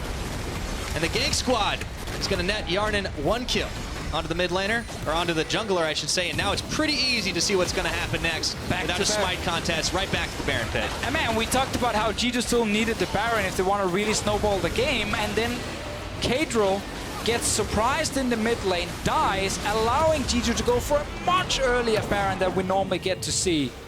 Great setup here. So no vision in the brush. Kadril sees the Zac fly in, and instead of flashing away, instantly just being like, nope, I'm out of here. He tries to set up the soldier so he can dash to it, but that's where the stun connects onto him, and suddenly he's locked in place and can't move. That cost a lot here for H2K. They were stalling and stalling. They just got a mid lane turret for themselves. Santorin, of course, can't do anything. Right here, they're trying to move in to see if they can stop the Baron. And when he's dead, 21-minute Baron for G2 Esports. Exactly what they need. Trying to make it nice and clean. And this is such a different game than we saw out of G2 yesterday, where their backs were against the wall, time and time again, up against Splyce. That's a game that requires a different type of mental fortitude, trying to just outlast every single attack and turn it on its head, which they managed to do. But against H2K, trying to build those little advantages, trying not to get too over-aggressive and give H2K a chance to get some kills on the board. So far, they've kept them to 2 turrets and nothing else. That is true, but still, I mean, giving over 2 turrets to a comp that wants to just play late game meant that that comp was still in the game and still scaling. Kadril, though, very true. You can't make that kind of mistake where you end up getting caught with a long-range Zac flying towards you. When you have flash, when you have potentially quicker reactions, you can still dash out. And then when you die, you give G2 that early Baron that they needed to really push you down. Well, it's not the first time he's had a slow reaction trying to back out. We saw the greedy brush back earlier that resulted in him burning his flash. Yeah, that one also sucked for Kadril. Tough game on his side and getting punished around that mid lane as we highlighted in Champ Select. Now look at Perkz, he's taking top lane turret. Wonder is eventually going to get a bot lane turret as well, and now suddenly all your outer turrets might be gone. Yeah, that's the question. How much are they going to get off the Baron buff? So far, the game plan going G2's way. Pushing H2K deeper and deeper back. The admin advantages are stacking. Oh, Jankos pulling in Santorin. Santorin's also had a rough game this time around. He did try to make some aggressive plays. Now, Wonder, he might go down here with the cannon barrage. He's going to walk it out. The cannon, the barrel. Wonder's going to pop it. Jankos, uh-oh. It's 2v1. Pulls him back into the tower. That's got to sting. And now he's got the stopwatch on, but it's just buying a little bit of time. Flashing forward, tries to get the kill. Doesn't happen. Wonder leaps away. And now 3 G2 members firing down tier 2 in the bottom side. Smitty is trying his best here to try and get something back for his team. Almost took the 1v1, but then suddenly Jankos and Wadid showed up and forced Smitty back. Meanwhile, Perkz almost taking the top inhib turret. And Yarnan taking the mid. I mean, they're just dragging them all over the map at this point. G2 know that they can just keep on doing this. The big Baron empowered minion, safe from a distance as the rest of the minions arrive. Wonder can just keep taking a couple more shots at it, clearing away the wave as he gets into the Mega Gnar. And H2K can't really do much, but watch their towers fall.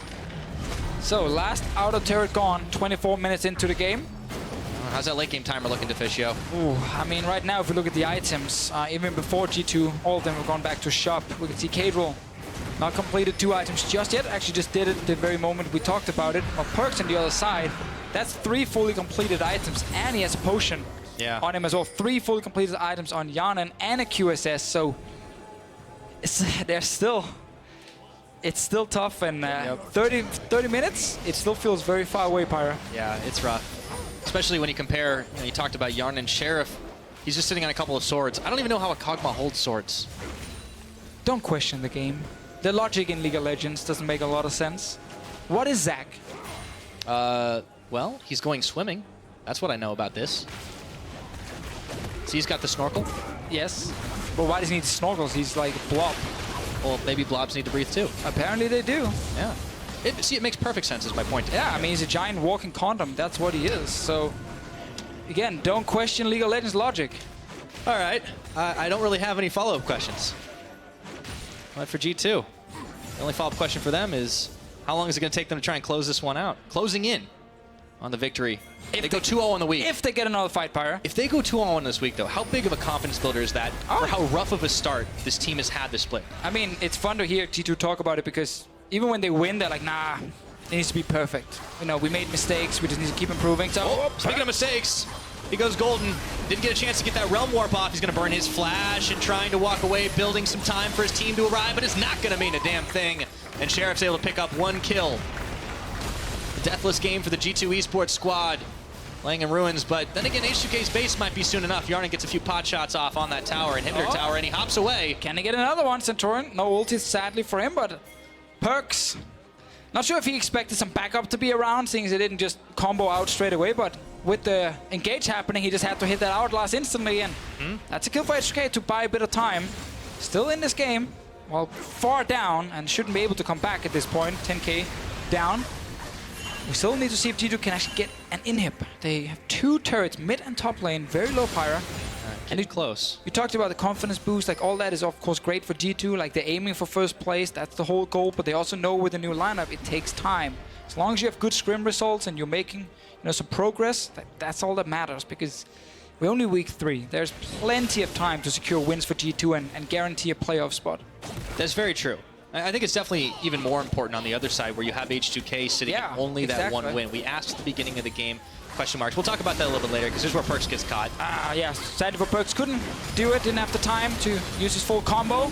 So just had to try and dodge the knockup from Promise Q, but there was not enough backup around and he ends up dying. And Jan did not get the mid lane turret down in time, but with H2K as you highlighted, that's where I'm going to start to panic a little bit earlier, because when you're sitting currently 1-4, if you lose this game 1-5 after 3 weeks, first of all, it's tough to be a new lineup. There's some young players on it, and you end up just losing games. I've been there myself. You just lose and lose and lose, and it's hard to keep the trust going between you and your teammates. It's hard to kind of look and see all these issues you need to fix and overcome it. It's very difficult when there's so many things going against you, and you need a few wins in the start as a new team to really start believing in the project, and they're not getting it right now. And the org itself is also in uncharted territory too. I mean, H2K, this is the first time they fully rebuilt a lineup. Ever since qualification to the LCS, they've kind of had these star-studded players. You're looking at the likes of Odoamne, their opponent this game, Jankos, on the H2K side in past years, and they've always been a playoff contender, if not finalist, and now it's a lot of question marks around this team if they can pull together. As you said though, it is early on in the split. I'm hoping to see them find some cohesion. Not sure if it's going to come this game though. Wonder, once again pulling Smitty J down to the bottom side. Baron back on the Rift, which means G2 could use that as a massive bait. However, they may not need it. Whoa, okay, maybe they do. Jankos gets denied. Looks like Promise Q said butt out. All right, Janen though, finally will get his turret in the mid lane. He's been working on that one for quite a while. Oh, he's got damage. Straight for the inhib. Yeah, they're far ahead in items. They're very confident moving in. Looking for a potential fight as well. Sheriff gets to tickle Jankos just a little bit. Well, Sheriff's starting to do a little bit of damage. He's got a lot of attack speed on that Kog'Maw. Those tennis balls are going to be rapid fire. Okay, they've got the stop off onto Jankos, so they have the damage. No, the Cosmic Radiance comes in, and Jankos bounces out. However, Perks, he didn't quite get the memo, and he's getting bopped and pinballed around, but that's okay. He says, stop and watch this. Wonder, meanwhile, bot lane, once again, hitting the turret while Smitty J hits the minions. I feel like we're watching 3 different games right now. We're watching Perks' game, we're watching Wonder's game, and then we're watching everybody else's game, which right now is going to be Baron. Now we get Baron started up, H2K too far away to do anything. It's been a game that's been in G2's favor since basically 2 or 3 minutes in. Early game, they've kept him down. They got the CS advantage, got the goal lead. They've just been applying pressure onto H2K, who's trying so desperately to hold on. Well, they're hoping G2 is doing what Fnatic did when they played against H2K and had some over-aggressive team fight, but they lost it, and suddenly the scaling comp took over. It's not happened. G2 are playing it way too safe. Just trying to keep it as clean as possible and not allow H2K back into it. For the most part, they have. You talked about maybe it's a little bit worrying they gave away a couple of towers. It means H2K's comp was working. 1 unnecessary death. But apart from that, and not the end of G2 have played extremely well, and you can see it in every advantage that they have. The only thing H2K have going for them right now, that 30-minute mark, we hit it.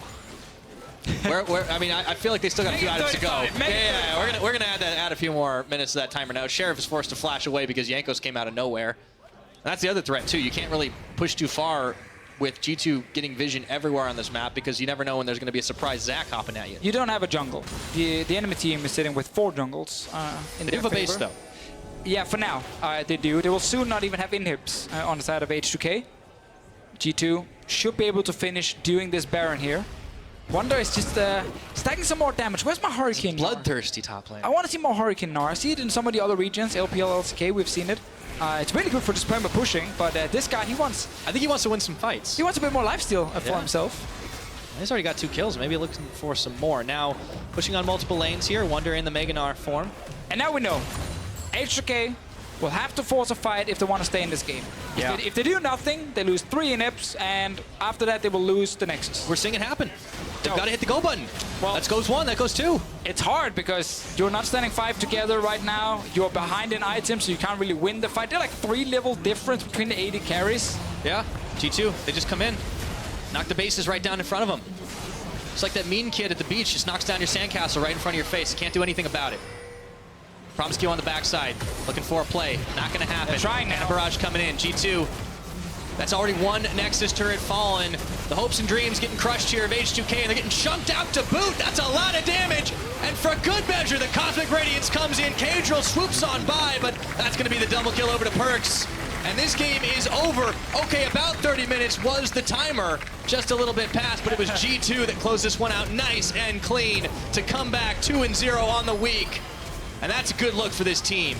And we did change to 35 minutes, Pyra.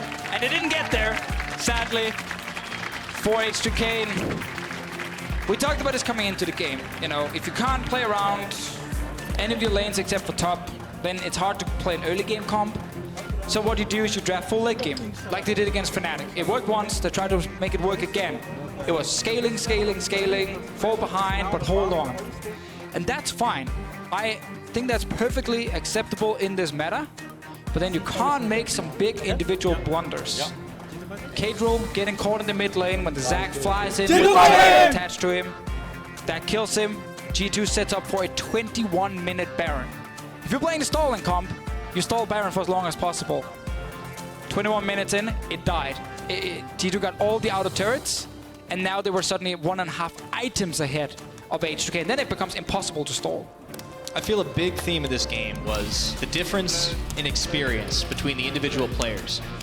G2 is starting to gel more as a team, more than H2K is at the moment. But also, these guys have all been on this big stage, for the most part, a lot longer than, especially some of the members of H2K, a lot of rookies. We're seeing the mistakes. Yeah. They're small. I mean, they will happen, but you can't make those mistakes against some of these players who will punish you. And with G2, again, we get this kind of game where the focus is not on just all-in aggression or taking crazy team fights. It's super, super calculated. You know, now we get this turret, then we move to the next one. Don't chase for fights or for kills. You know, just focus on the turrets. And it is the correct way to play the game. If you have the advantage in the early to mid game with your draft, this is how you're supposed to play it. Sure, they lost 1 or 2 turrets, but they were still in full control. Absolutely, and it was a complete team effort. But of course, we also want to know who you guys think of is going to be the player of the game. This time, it's going to stand between Jankos, Perkz, and Wunder. So head over to @LOL Esports on Twitter. Give us your choice. We'll highlight your winner after the break. And I think, honestly, those are all fine choices. You have to say that, Pyra. Yeah. You know, we have to support our fellow colleagues. Of course. I mean, that's how we decide out of the pool. Of course, it can't be I'm going to all vote for 5. G2, the team. Oh, wow, the wild card. Okay. The boring one. Fair enough. I think the fans might have something else to say, though. Now, following the break, we're going to hear the story of the Dark Child, Annie, and her journeys in the Iron Spike Mountains. After that, Misfits Gaming, who are on the hunt for the LCS trophy, look to take their 5th win of the split when they face off against Splyce. So don't you go anywhere. I didn't message my parents, but god damn it. Why is they coming at me? I didn't realize. Oh, it's a spotlight. You know they were shot, but no.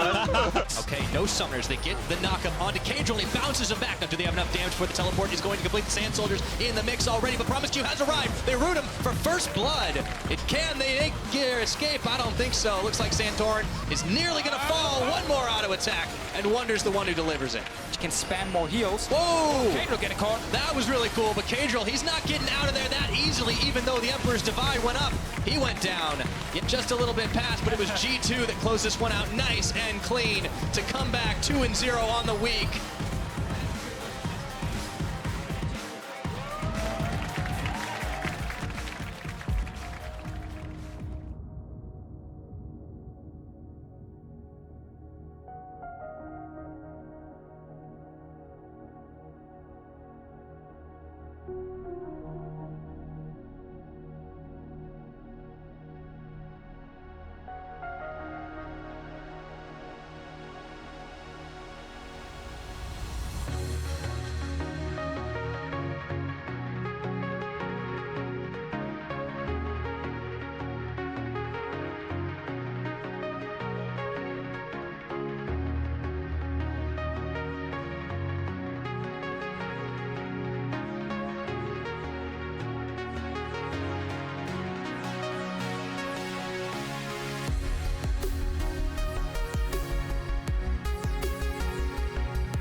Tibbers fights the nasty dragon. Ooh, let me.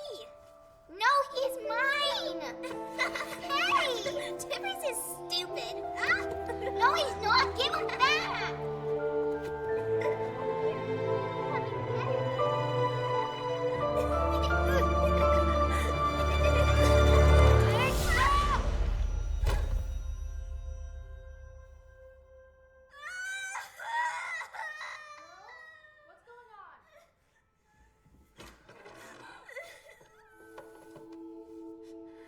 What did you do? She took Tibbers. What is wrong with you? It was an accident. Daisy started it.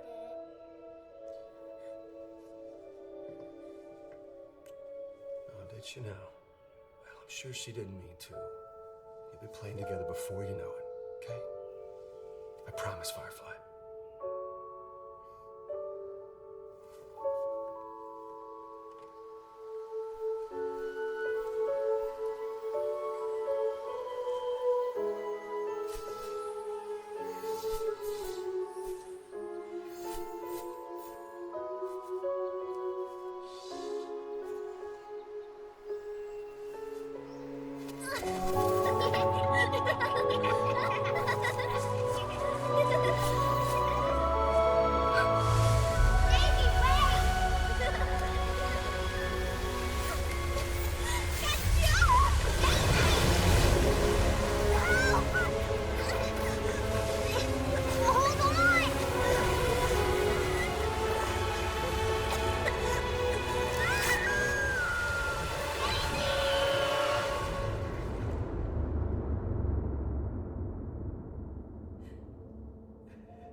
is still our daughter.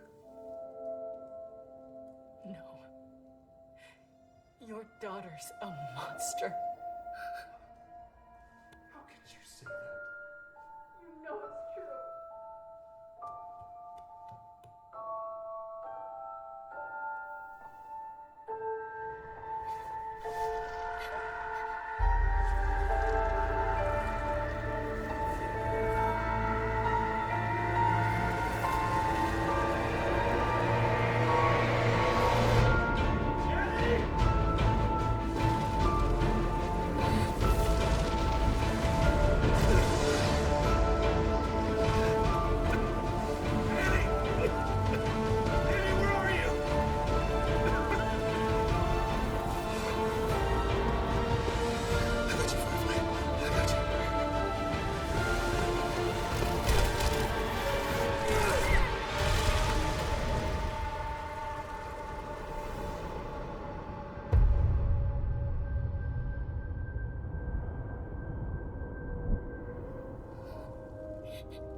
Shut up! You took everything.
Well, welcome everyone to the EU LCS studio.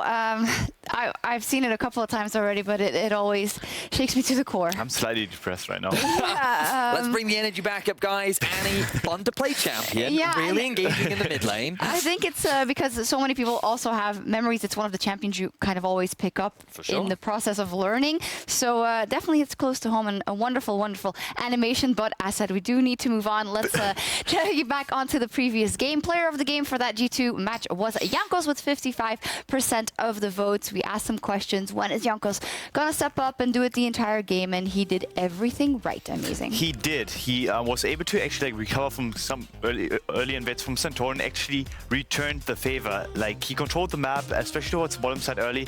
And from Jankos, I wanted to see more late game decision making, and the whole team was clean as they can be. Yep, so. and 2-0 for G2. Yeah, I think many fans are going to be very happy. They looked at this roster and they saw this could be the new European super team, and to have some of the star players like Jankos and Perk step up in this kind of an environment, definitely what fans want to be seeing. Great stuff from them. And now for our final game of the week, we have Misfits Gaming going up against Splyce. After reaching the summer finals and having great success on the international stage, Misfits are now looking at the European throne. And so far, it's going pretty good for them, I would say. And I'd like to open the floor up to my analysts. I know you guys have been talking about this a lot. Are Misfits the best team in Europe, Vedius? Yes.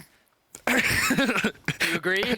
No. Okay, let's begin the debate. Okay, so I'm going to start off with the negatives for Misfits. I'm going to get them out of the way. They start in the middle lane. I do believe that Senkux right now is struggling. He isn't having the same sort of impact that he used to have on Splyce. I feel like that he's still figuring out how to gel with the team, and the fact that they are losing in the middle lane means that they don't look as confident in the early game like they used to with Power of Evil. Now, to compensate for that, I think that they have extremely good macro game. I think they are the best Baron taking team in the entire league, and I think that their late game decision making and shot calling is on another level compared to every other team. We've seen it multiple times where they've been in deficits and found ways to come back, and I think that so many of the players are playing so consistently well that they sit atop Europe right Amazing. now. What don't you agree with in that? Oh, so many things, but I'm going to focus on one thing, and for me it is or two things actually: the over-reliance on Hansama to carry them through late-game teamfights, and the second thing, again, over-reliance on mistakes of enemies. I think there were 3 games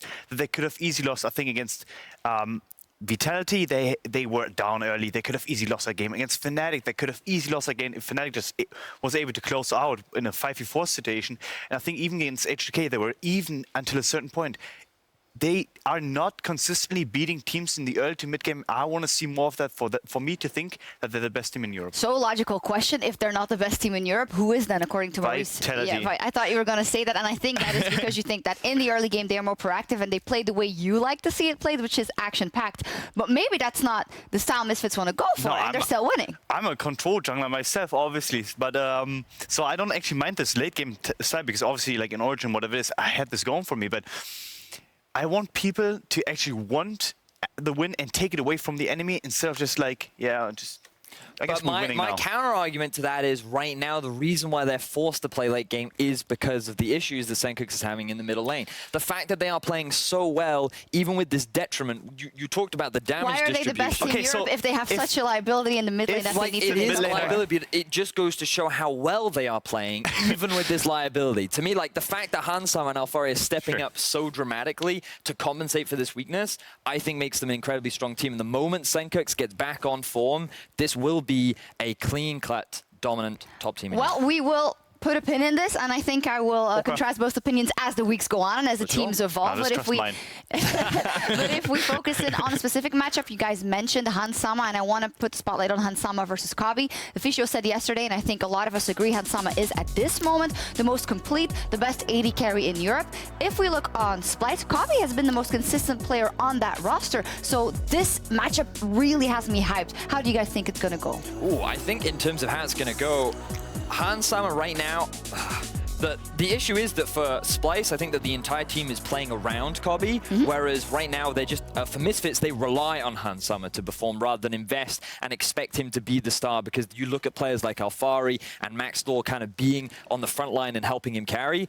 All of the onus is on Kabi. So I think there's just a slight difference in where the team focuses them, but they're both extremely talented and very consistent. Before we move on, Amazing, I did want to just ask you about one point that you brought up. You said Splyce is unlucky Misfits. Can you elaborate? Yeah, what I think happened to Splyce in multiple games is that like the mistakes that lead to Misfits wins are the mistakes that Splyce are basically doing, if that makes sense. So in games that they're losing, they're the ones that make like this small macro call or the small teamfight call that basically loses the complete game. So in an alternative universe, they'll be where Misfits are, and I think Misfits will be where Splyce is. Obviously not necessarily, but we get the idea. So if I would ask for predictions, Vedius would obviously predict the best team in Europe according to him. Misfits that is correct. But Maurice, are you willing to bet on Splyce?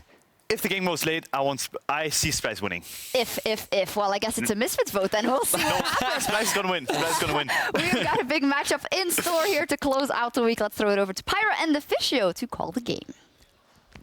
Thank you very much, Shocks. All right, well, let's not waste any more time since we got all that pregame out the way. Let's check out our starting lineups. On the blue side, it is going to be Misfits. And I honestly really agree with the desk here. If I'm looking at one of these 5 guys, it has got to be Hansama. The dude is bonkers. Yeah, I mean, great Worlds performance from this guy, and he's showing here in the 2018 season that he's just keeping, that level at the very, very top. And it's a pleasure watching him teamfight at the moment, but they need more members, of course, around him. And Senkux in the mid lane, we are looking at him this game. We want to see him beat Niski. There are some question marks, and of course, facing off against them is the Splyce boys. Not just Niski, but also Odo, Xerxe, Kabi, and Kasing. I think that bot lane matchup is still going to be the one to look at. Yeah, and especially later on in the game, because we don't see big advantages in the early game between the two bot lanes very often, but instead we had the Zillion from Kazing, the Caitlyn from Corby, the Pentakill. Like, that's the kind of duo we want to see. So late game, Splyce can win some of these big team fights. But now I just want to get into pick and ban phase, because we've had some interesting picks show up today. Still biggest fan of the brand support, despite a little bit of There's still time for it to get a win, you know. A guy like Kazing can definitely play brand support. Well, we'll see if it ends up happening. Now, we are loading up into picks and bans. We saw Peter Dunn on the screen just before the pick and ban started, and he had some things to say about their draft yesterday. He said, you know, it was the worst one he's ever had in his career up against G2. Unfortunately, 8.2 meta from scrims was vastly different than what ended up happening on stage. No way to win with that composition, and G2 completely outdrafted them. Next time it's going to be better. Well, it's time to put up or shut up. I think he overreacts a little bit. I think the draft from Splyce could definitely have won the game. Not saying that I think it was the greatest in the world, but I don't think that was the main reason they lost. Instead, they actually got caught out quite a lot towards the late game and ended up always losing a member just before the teamfight started, which was a problem for Splyce. That's the unlucky that it made. The unlucky fact is, this guy just died, now we play 4v5. That's what I always tell my teammates when it happens to me. Dude, Alfaro did the same thing. He pulled a Pyra. He walked in. Is that what we're calling? He died in the late game. He said, game is over, boys. Fnatic felt confident walking in 5 members to finish the game, and then Hansama stepped up and won the entire team fight and won the game. Yep. And Sankooks as well was actually good in that fight. And Alfaro even was cheekily saying he did that one on purpose. All right, exactly. Let's zero in on the bans, because we got a Azir and a Ryze off the table. We got Caitlyn and Kalista off the table. We also have the Zoe being removed. So 3 mid laners. That Sejuani hadn't mentioned it either, but that takes a backseat and a nice little hover. Taunting Odoamne, who also wrote on Twitter that Maokai was useless. He hates playing that champion. This pick and ban phase is all about Twitter, man. Okay, so Galio. It's a first pick Galio Misfits game. There's still Carbmore here for Corby that he can grab if he wants that for guaranteed late game success on the side of Splyce, and a good rage play power spike, but you gotta be careful then against champions like Galio and Camille potentially, or Jarvan Galio who can dive onto the back line. And AD carries without any jumps can't really get away from it, and that's why I think it is a wise decision on Splyce's side to say Tristana instead. She does have a jump, and then she can actually peel for herself. Yeah, Kabe has played quite a lot of AD carries for having only 5 games so far in the spring split, and Tristana's one of them. First time he's playing a champion more than once. Yeah. So far in this split. Let's see with the next one. Zac has become a highly contested pick. With or without Sejuani available. Right, yeah, we've actually seen him picked also when Sejuani is banned, but his gank potential is very high, and then in the late game, of course, with his ulti, if he does connect to the back line, he can use that to swoop someone back, and I think he's a strong pick, especially for late game team fights, but Jarvan is still fine. Or you go later down, or you go further down the jungle pool, and there are picks like Jax in there that we already seen some success. I'm happy the Skana kind of died instantly after it was picked up, because I'm not the biggest fan of him. Gave it an attempt, yeah, but what hasn't died this game, the Tom Kench was left up and available. Oh, it's paired with the Kog'Maw, so that is a really safe, really scary late game. So Corki here was the one I was kind of looking at for Niski. It is one of the choices against Galio, because Corki with the strong scaling doesn't really get punished early game by Galio, and he can just kind of sit and farm nicely into the late game. And then running a double AD carry comp against what now is typically an AP Galio is very effective, because if Galio is trying to taunt you, you can kill him very fast. He's not as tanky as he used to be with the new builds, and double AD carry can work really effectively against it. Misfits were happy giving or allowing Splyce to potentially ban the Jarvan. They didn't grab it early on because they wanted to secure a very safe, strong late game bot lane for themselves. I like the Camille ban. Already mentioned the Jarvan Camille combination, and also the Jarvan and Galio. Same thing with Camille Galio. Dive the backline, keep them in place, smack Galio ult. I actually think Splyce on their side could decide to ban the Jarvan here away from Max Lore if they want to. One more. The Braum is also removed, so Kazing won't have a chance to pair that up with Kabe's Tristana. And we know he can play Zillion. Gangplank ban. Yeah, we do know that for sure. We saw Kabe going crazy when he was given the speed boost. Ornn is still available in this draft, and we've seen him still banned away despite some of the nerfs to his W that happened here on patch 8.2. And with the GP ban, I think that is a safe choice for Odoamne. And up in top lane here with Alfaro, he's been playing a lot more carries recently, but he can just grab Cho'Gath if he just want to go tank versus tank. be happy with that and say, listen, we just need a super strong front line to protect Hansama behind us. That would be fine for him. Now, if you want a bit more split push pressure, is also available. Okay, well, with a couple of seconds, still eking it out. Misfits certainly thinking about that one, and makes a lot of sense. Locked in for Alphari, and even Mickey can't resist trolling Odoamne. Now, this Ornn can be subbed down to the support role. Support Ornn is still available or viable, meaning Odoamne can counterpick top if he wants to. Jace is on the table if you want to try and grab that one and see if he can shut down this Gnar here. But we're still waiting for the jungler. Taunting everyone with the Scanner, and there's the Jax we talked about earlier, still being one of the strong picks available. All right, so that's locked in. Now, all that's left to answer is do Splyce. Give me Brand, come on, themselves up. You're against a Tom Kent, it's perfect for Brand.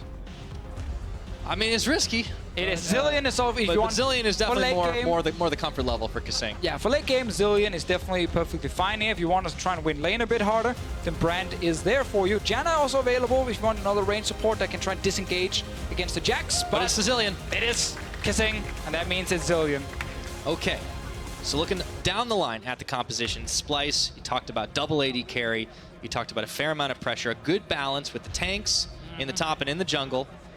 You've got the Zilean ultimate, means that you can have a little bit of fearlessness if you're Kabi. But for Misfits Gaming, that is a very scary late game.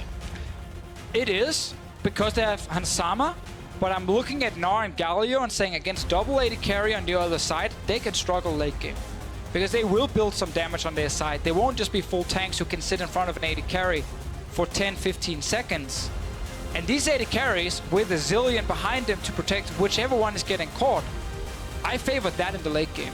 So I think on the side of Misfits, when you see the proactive Galio, the Galio who's forcing plays. On top side, they have a Gnar sitting. They grab for Alphari instead of taking a Cho'Gath. That is a lane they can look to try and play around if Ornn is pushing the Gnar down to his turret. Well, we have talked a little bit about Senkuk's struggles on this team. Let's see if he's going to be able to turn that perception around on this Galio early on in the game. But this is where Senkuk's will shine. He's very good at playing these mid laners with less about him being the carry and more about playing around the two side lanes where Hansama and Alphari, the main carries of Misfits, are sitting. Yeah, all about them roams too. And all eyes will be on Senkuk. So where he decides to go on the big gargoyle. For the Splyce boys. Let's see what they can do in this game. Sitting at 2-3 right now is a hard-fought loss they had against G2 yesterday. A really rough one where they were knocking on the door over and over again. For them to come back in and shut down what a lot of people are looking at as being the, if not one of the top European LCS teams here in Europe. That would be a massive boost to their confidence. Here in the end of week 3, it's the final game. We're loading up onto Summoner's Rift one more time. Let's see what Misfits can do with Galio, Jax, Gnar on the top side. Try and see if they can control the scaling Corki. And of course there's Ornn in lane. On patch H.2, Ornn lost the ability to be unstoppable when he uses his W, the little dash when he flies away. So you can CC him and lock him down when that happens. It makes it a bit easier to try and shut him down early. That is one of the options for Misfits on their side. And Maxlor yesterday ran Spellbook on his Sejuani, swapped to TP after the early game was over. Didn't get to use it very effectively for himself and had to go back to Smite later. But it was a very interesting strategy from Misfits' side. It does seem like in a lot of ways Misfits are one step ahead of most of the competition, if you will. And I think that's a large part of why they found themselves here at 4-1. I mean, this is a team that is really impressed, that is, you know, made some changes, but for the most part, maybe side grades. I mean, for now, Senkuk's definitely not as much of an impact as Power of Evil, but yeah, I mean, instant side grades, and then according to Misfits, upgrades down the line. The team is going to function better, be able to progress better, reach a new high after what we saw last split, where that famous BO5 against SKT that we Europeans will hang on to forever. We will never forget that BO5. Yeah, and it was humble beginnings too. I mean, they had a year plan. That was get to Worlds. They did that and more. Senkuk's starting off with damage. Whoa, Maxlor, hello, level 2 flash. Jeez, trading for a flash for flash right there. Early gank against Niski. Man, can he return now? There's a TP on Niski's side. No cleanse to get out of a taunt from a Galio or stun from a Jax. Senkuk can flash taunt towards Niski, and then suddenly that might be a kill for Misfits if they return gank. Splyce can just ward around mid lane. They already have 2 wards placed to try and protect Niski. Yeah, definitely going to need it. Now, he's pushing forward right now. We talked a little bit about Senkuk struggling, but yeah, Niski, I feel like he's had a bit of a rough go of it up against the pool of European mid laners after he's returned from NA. It's been a rough start, but let's be real. NA mids versus EU mids. EU mids will always... Yeah, he was playing on easy mode. There you go. Now he gets to play against some real mid laners, and then NA takes some of the real mid laners and basically a bunch of EU mids in NA anyway. It's the circle of life. Luckily, we have enough EU mids that there's room, or there's enough to fill up every team in the West with EU mid laners. Just about. All right. Now, much has been made, of course, of the AD carry matchup. But of course, when there's a Kog'Maw in the mix, we're going to be waiting pretty late into the game before that really becomes the big story of the game. So we'll talk about that a little later. I want to see what else MaxLore does, because anytime you open up a game with a level 2 flash into the mid to try and get that kill, he's got a game plan in mind. Of course. I mean, he hoped to get that early kill. He had to start a red buff, get instant level 2, and then go for the play. Bot lane, meanwhile, a range support versus Tahm Kench obviously means that Kasing will try and win the poke war, but you gotta respect that damage coming from the Tahm Kench Q. If you get hit by a few of those, it does hurt quite a lot in return, but it is in favor of Splyce right now with the push. Mainly though, you pick Zilean for late game, not for early game. You want to get to the point of the game where you just perma-speed up your AD carry. That AD carry runs forward with 5-6 items and just shoots everything in the face. And when that AD carry gets caught, you Zilean ult to him, and he gets a pentakill. That's how it works, Pyre. It's a pretty simple game plan, and it worked out pretty well for Kabi already. So, and this is why it's so hype. It's, you know, Hans Sama, one of the greatest AD carries we have in Europe right now, of course, against Kabi, the first pentakill of the season. But before this bottom lane gets too explosive, I want to go back to the jungles for just a second. MaxLore, he had a pretty proactive start, but Xerxes has also been very proactive for this Splyce team. It's a different kind of Xerxes, new haircut, and all of a sudden he's a new player. He's been trying to play more around his laners, which is what you can see with the high jungle proximity to the left. But as you can see, with kills plus assist, he's very far down on the jungle list in Europe. He's not getting a lot, but he's mainly there for just potential counter ganks, add security, set up vision, and he's not the guy who's snowballing a lane. And that's never been his style. He's always been very focused on scaling junglers, where he valued his own farm above his laners, and it is fine if your team can then consistently, you know, survive laning phase without you being very proactive and ganking for them. But sometimes with this Splyce lineup, especially in the mid lane and also in the top lane, we have seen Oramne and Niski get punished early game by other junglers, where Cersei was not there to help them. That is true. It's definitely against the natural tendencies, but he's on this champion, Zac, that we have seen be so crucial, so critical to trying to make some early game plays. Of course, he is being zoned out of his own jungle. This is something else we've seen today. Zac's getting the farm, though. Aggroed on. Yeah, he's going to pick up most of it. So MaxLore gets out scot-free, but doesn't pick up too much for his trouble. And there's all the TPs. Some of them spellbook, some of them not. Yeah, 4 TPs for Misfits right now. Cannot pick 5 because MaxLore went with press the attack, which is the normal go-to choice on Jax, where it's all about landing as many auto attacks as possible on your targets. Can be hard to utilize it in team fights, where typically you get just a few hits off and then someone has already died or jumped away. But in this case here, we got double TP bot lane, as we see so often. On the other side, I will assume that Kasing, you can't see it yet, but he's probably running Airy, seeing as it is necessary if he wants to build Ardent Sensor in this game, because then when he speeds up Copy, the Airy applies, and therefore also procs the Ardent Sensor onto the AD carry. But I will remind you guys about that later, once he completes it, and we get all the runes on screen. Yeah. Ardent Sensor, something we hear a little bit less these days than we used to. That was a fun meta. The end of last year. Was it? Yeah, okay. It had its moments. It also definitely was... It had too many of its moments. That was the problem. Too many moments. About as many as we have stopwatches. Towards the end, people were like, okay, we're done with Ardent Sensor. Let's move on. And then we did move on to stopwatches and spellbooks. And Niski everything else. It's a getting very magical meta right now. Senkuk's finding Niski. Xerxes as well. It's a lot of damage being dealt, but MaxLore's looking to come in. He hops, he gets the leap strike, and the counter strike. That's first blood over to Senkuk's. That first gank from MaxLore put that flash on cooldown, and for Niski, it's just ready in like 2 seconds from now, so he could not get away. We asked for a return gank, and we got it towards the mid lane. So advantage over to Misfits. Can they now unlock this Galio and his ultis to move either top or bot lane to make something happen? Bot lane, you gotta get through a stopwatch on Copy and a Zilean ulti very soon. You can't focus on Kasing though, he's squishy early on, and you can try and take him down. That's true. Still pre-6 right now. Kabi will get that level up, but Kasing doesn't have it yet, so he won't have the chrono shift. Let's see if they can get something done. Now, the Jax is going to be making a trip down bot. However, there is a deep ward there. They're going to know that he's on Krug camp. Let's take a look at a replay while we're waiting for it. Started pretty innocuous. They got the knock-up and the taunt. Smack, not a whole lot for him to do, seeing as he's missing flash. Xerxes is here around him, getting that jungle proximity up. Sadly, he can't really help his mid laner, who's sitting with just a few seconds on that flash. He's probably spamming the flash key at this moment. I don't know, Pyra. That was a long moment. And at this moment at the same time, but he's still spamming that flash key. At this point, I don't know what to think, man. Yeah, it feels bad when you're almost getting it off cooldown. And here we go. Xerxes going up towards the top. He finds Alphari, almost the Mega Gnar. Call the Forge God. It's going to whip, but Odoamne redeems himself by flashing forward for the kill. Nice gank right there. Splyce had to use both flashes to get the kill, but they do shut down Alphari a little bit. And they burn his flash, too. Burn his flash, yeah. Odoamne can, of course, just push out and finally complete, or get closer to his first item in the game here. And this Ornn, it's all about ultis in the late game. The cooldown was nerfed on it, which was a necessary nerf. Yeah, we saw a couple weeks ago why. Yeah, it was just up like every 36 seconds, basically. Maxlow wants to fight. Okay, finds Odoamne. He's gonna get dashed. Odoamne, see, there's the counter strike. Odo, he could be in some trouble. Oh boy, now there's minions there, but Maxlow don't care. He keeps smacking them. One more, that's all he needs. Jax mechanics, everyone. Auto attack. Land a stun, then you auto, then you use W for your reset, then you auto again, and eventually you will kill someone if they can't flash away from you.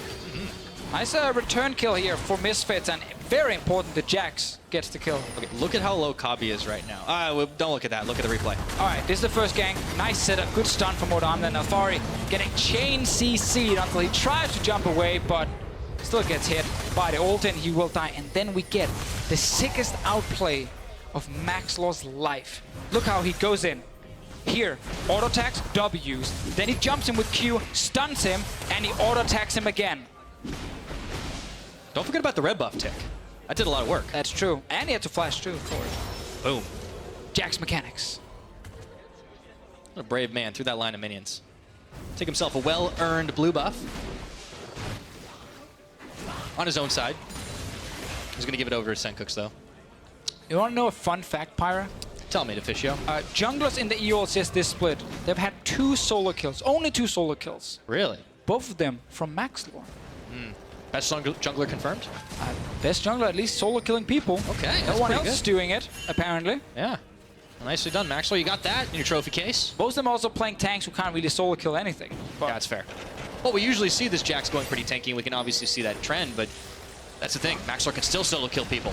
A never-ending debate. Should a Jax after Cinderhold go full tank, or Trinity Force and Sterix? Those are the 2 choices we get. Either you go Cinderhulk and straight into another tanky item, or you go for some damage with that Trinity Force here and you try and actually be a little bit more of a threat when it comes to 1v1s and reaching the enemy backline and get a few hits off. See what Maxlor wants to do. He's up, 1 kill, 1 assist, so there's a bit of extra gold in his pockets if you want to get the Trinity Force. Yeah, that's true. I mean, I guess it depends on what kind of player you are, right? Do you want to be a team player? Do you want to win the team as 5, feel good, or do you want to just carry everything? Yeah, I mean, isn't that technically also winning for your team? Yeah. Both of them kind of counts, I guess. No, it's a good point. Do you want to be the damage dealer, or do you want to be the support? That's kind of what you're gonna look at. In this game here, they have a lot of damage from Mansama, and of course, some AP damage coming in from Senkooks, but there's room for Maxlor to build damage. And yeah, and to solo Dragon. Yeah. Pretty easy. I mean, all the junglers are in the bottom right now as well, and we could be in for a little bit of a fight, but Maxlor's going to be a little late. He's bringing Hans Sama and Mickey X over to help him out with this one, and let's actually talk about those AD carries once again, because we hit on this quite a lot over the course of the early game, and now it's starting to get real relevant here. Hans Sama, man's been a beast. He's been fantastic in late game team fights, 100%. So is Kabi though. Kabi, same thing, and Kabi's laning phase with Kasing has been fairly solid, at least when it comes to trying to gain some early advantages, and it's been the best lane for Splyce, bottom lane. It's been where most of their wins have been coming from, and they're looking to get Kabi in a late game situation here, together with Niski on the Corki, and then have Kasing just sit back and protect these 280 carries. Yeah, you mentioned that's kind of what you preferred in this matchup, just because of the way they picked the champions, because of the fact that Kabi's on such an explosive carry and the way that they built out this comp. But it seems like it's still very even right now. Small advantage is Misfits' way. Rage Blade is completed though from Hansama's side, so he's fairly strong, a lot stronger now than the Infinity Edge rush on the other side. Ooh. Let's see if they can do something here. Odamna, he's safe for now. Insta-flash. Also before though, with that Infernal Drake, when you have Galio mid, you don't even have to pull off the ulti. You just go out of vision. And the enemy team is like, okay, he could ult bot lane. So Splyce just had to constantly allow Misfits bot lane to push first because Sengoku was out of vision. And then they go for Drake. And what's happening here? Well, Mickey X is swallowing up Hansama. That's what's happening. As the Forge God gets a little extra damage, forces the flash. He still gets hit by it. Oh, that puppy's getting toasted. He's going to have to walk away. Mickey flash to AD carry. Flash to him. Too far away. Otherwise, he would have done a little bit.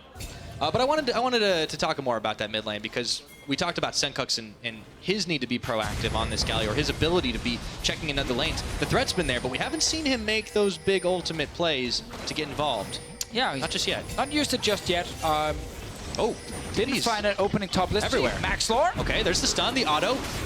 Got the slowdown. Does he have enough damage to kill the Kasing? I don't think so, but Mickey X is going to save his life, and he licks the support from Splyce, and now it is going to be some stopwatches, but a whole heaping helping of damage. Misfits for the dive. Xerxes coming in a little bit late, and there is the Hero's entrance. Let's see if Xerxes is going to be able to get away. He avoids the taunt. Great tower dive, though, from Misfits up top lane here. They first used Max Lord to tank it, then they reset it due to the Devour from Mickey. And while he almost died, he still has stopwatch ready to further reset the tower aggro if needed. I like the play. Jump kissing first, no stopwatch on this guy. Get him to use ulti on himself and then switch over to copy when you can.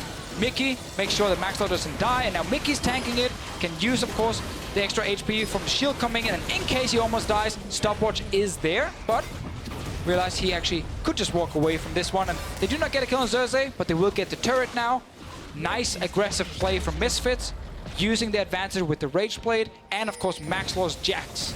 Yeah, and that's the end of all that would happen earlier on with Hansama and Mickey coming up early to the top side. Good coordination. Like week one, we saw Misfits try and make some of these plays where they would tower dive early game, and the coordination wasn't there, and G2 punished it. But this one here, perfect tower dive with the resetting from the Tahm Kench and the Jax. Now we're starting to see the coordination coming in. Now, Maxler's going to win the Smite fight. Easy to do when you're up against an AD carry.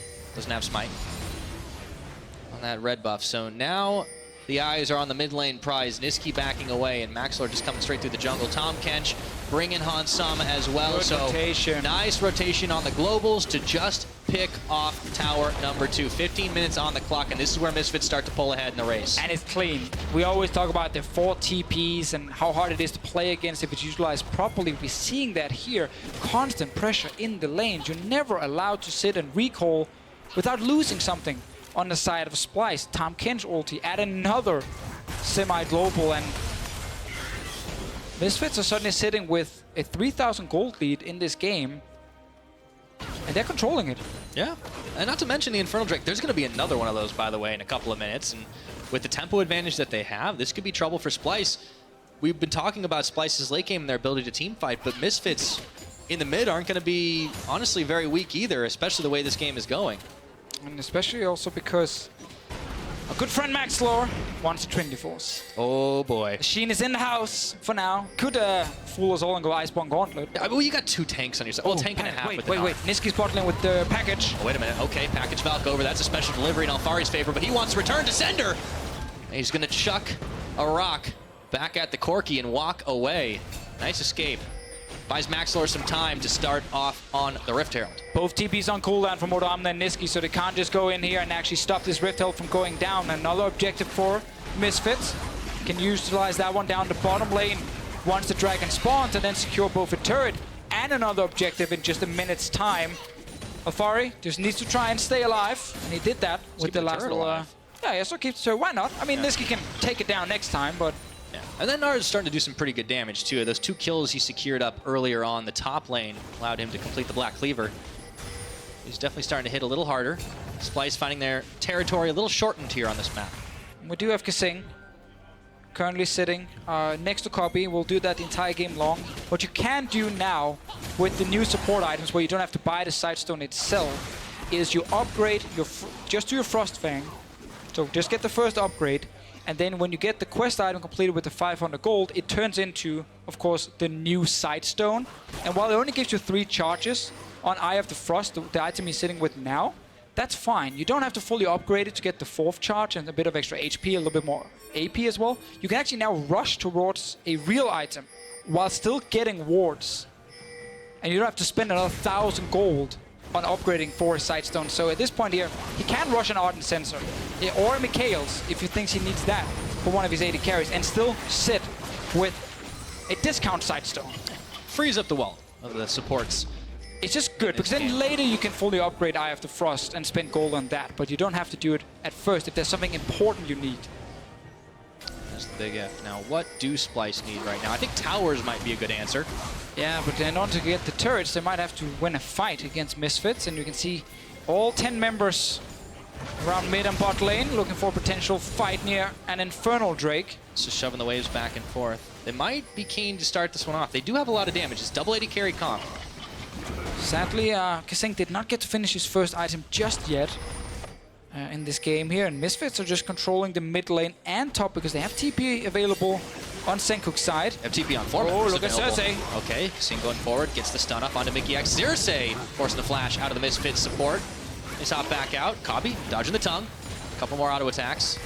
A lot of pings flying. See if they can catch on to Niski. No, here's the call of the Forge Gods. Going to catch up on Sama, and the knockup is going to land the Tom Kench way. Spits back out the Jack. Let's see how this fight's going to go. Kabi around the side. TP's almost completed. And here's entrances coming in. Short range for Senkuk's. But they're chasing on to Odoamne, and Max Lord's going to pick up the first casualty of this fight. And it looks like the last. Oh, the engage was pretty good here from Odoamne, but the Tom Kench here to save the day. And then suddenly Splyce could not get onto Ansama and actually kill him, despite him dropping low. Niski looking for Max Lord bot. He has one of their many TPs. Yeah, nearly got pincered there. 1 TP getting spent. Niski trying to retreat back with the rest of his team. Might need that blast going pretty quickly. He's got the Kaseng ultimate on top of him. Is not going to need to use it, but he does burn his flash. Senkuk's trying to go far forward, and Cersei brings Mickey and Senkuk together before he pops his way out and tries to dodge away from that living artillery. Misfits just packing way too much firepower for these Splyce boys. Infernal is still alive here, Pyra, but now we get Max Low with the Rift Ult in mid, and then the team can go back and secure the very important Drake for the late game. Splyce, I like the fact they're trying to fight for it. They sadly are currently not sitting with enough items on their 80 carries to really be a huge threat against the front line of Misfits. If they can stall the game, we'll get that later. But it is now Misfits getting another Infernal Drake.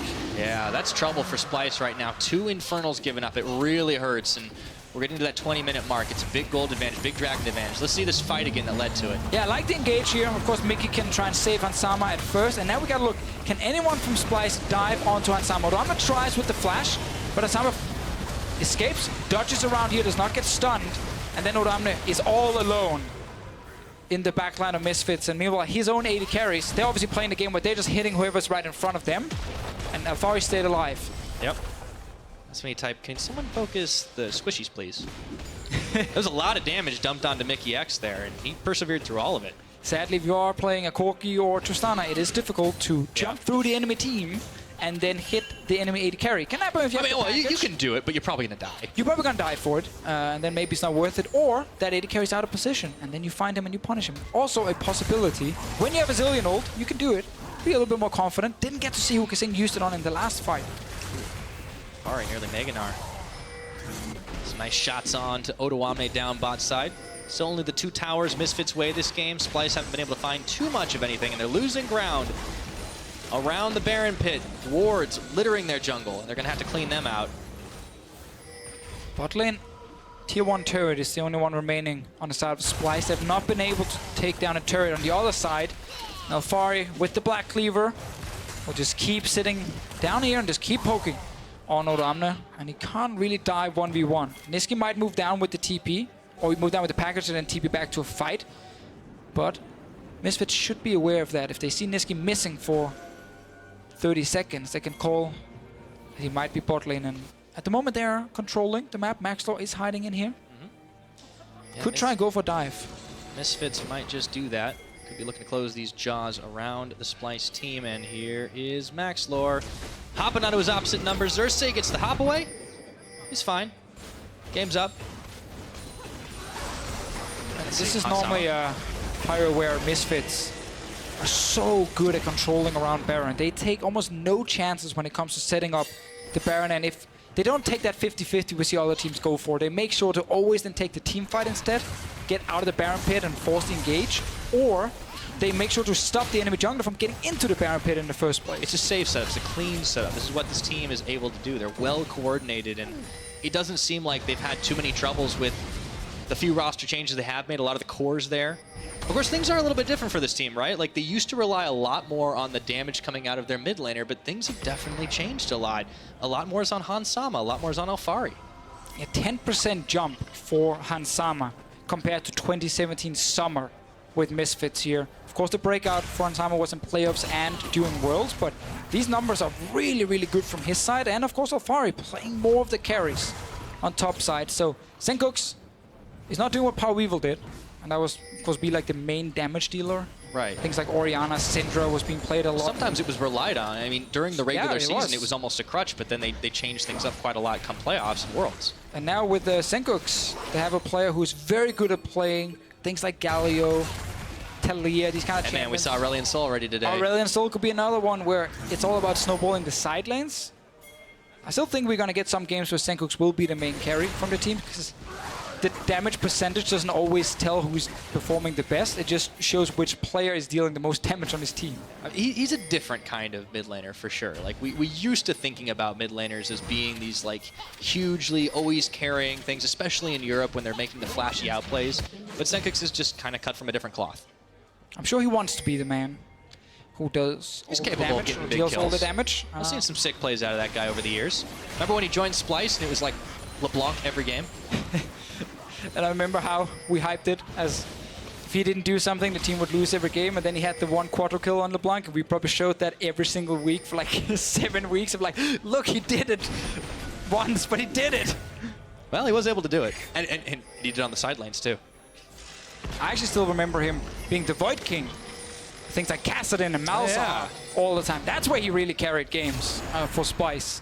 See what happens in this game though, because the Galio performance so far been just fine. He's respectable.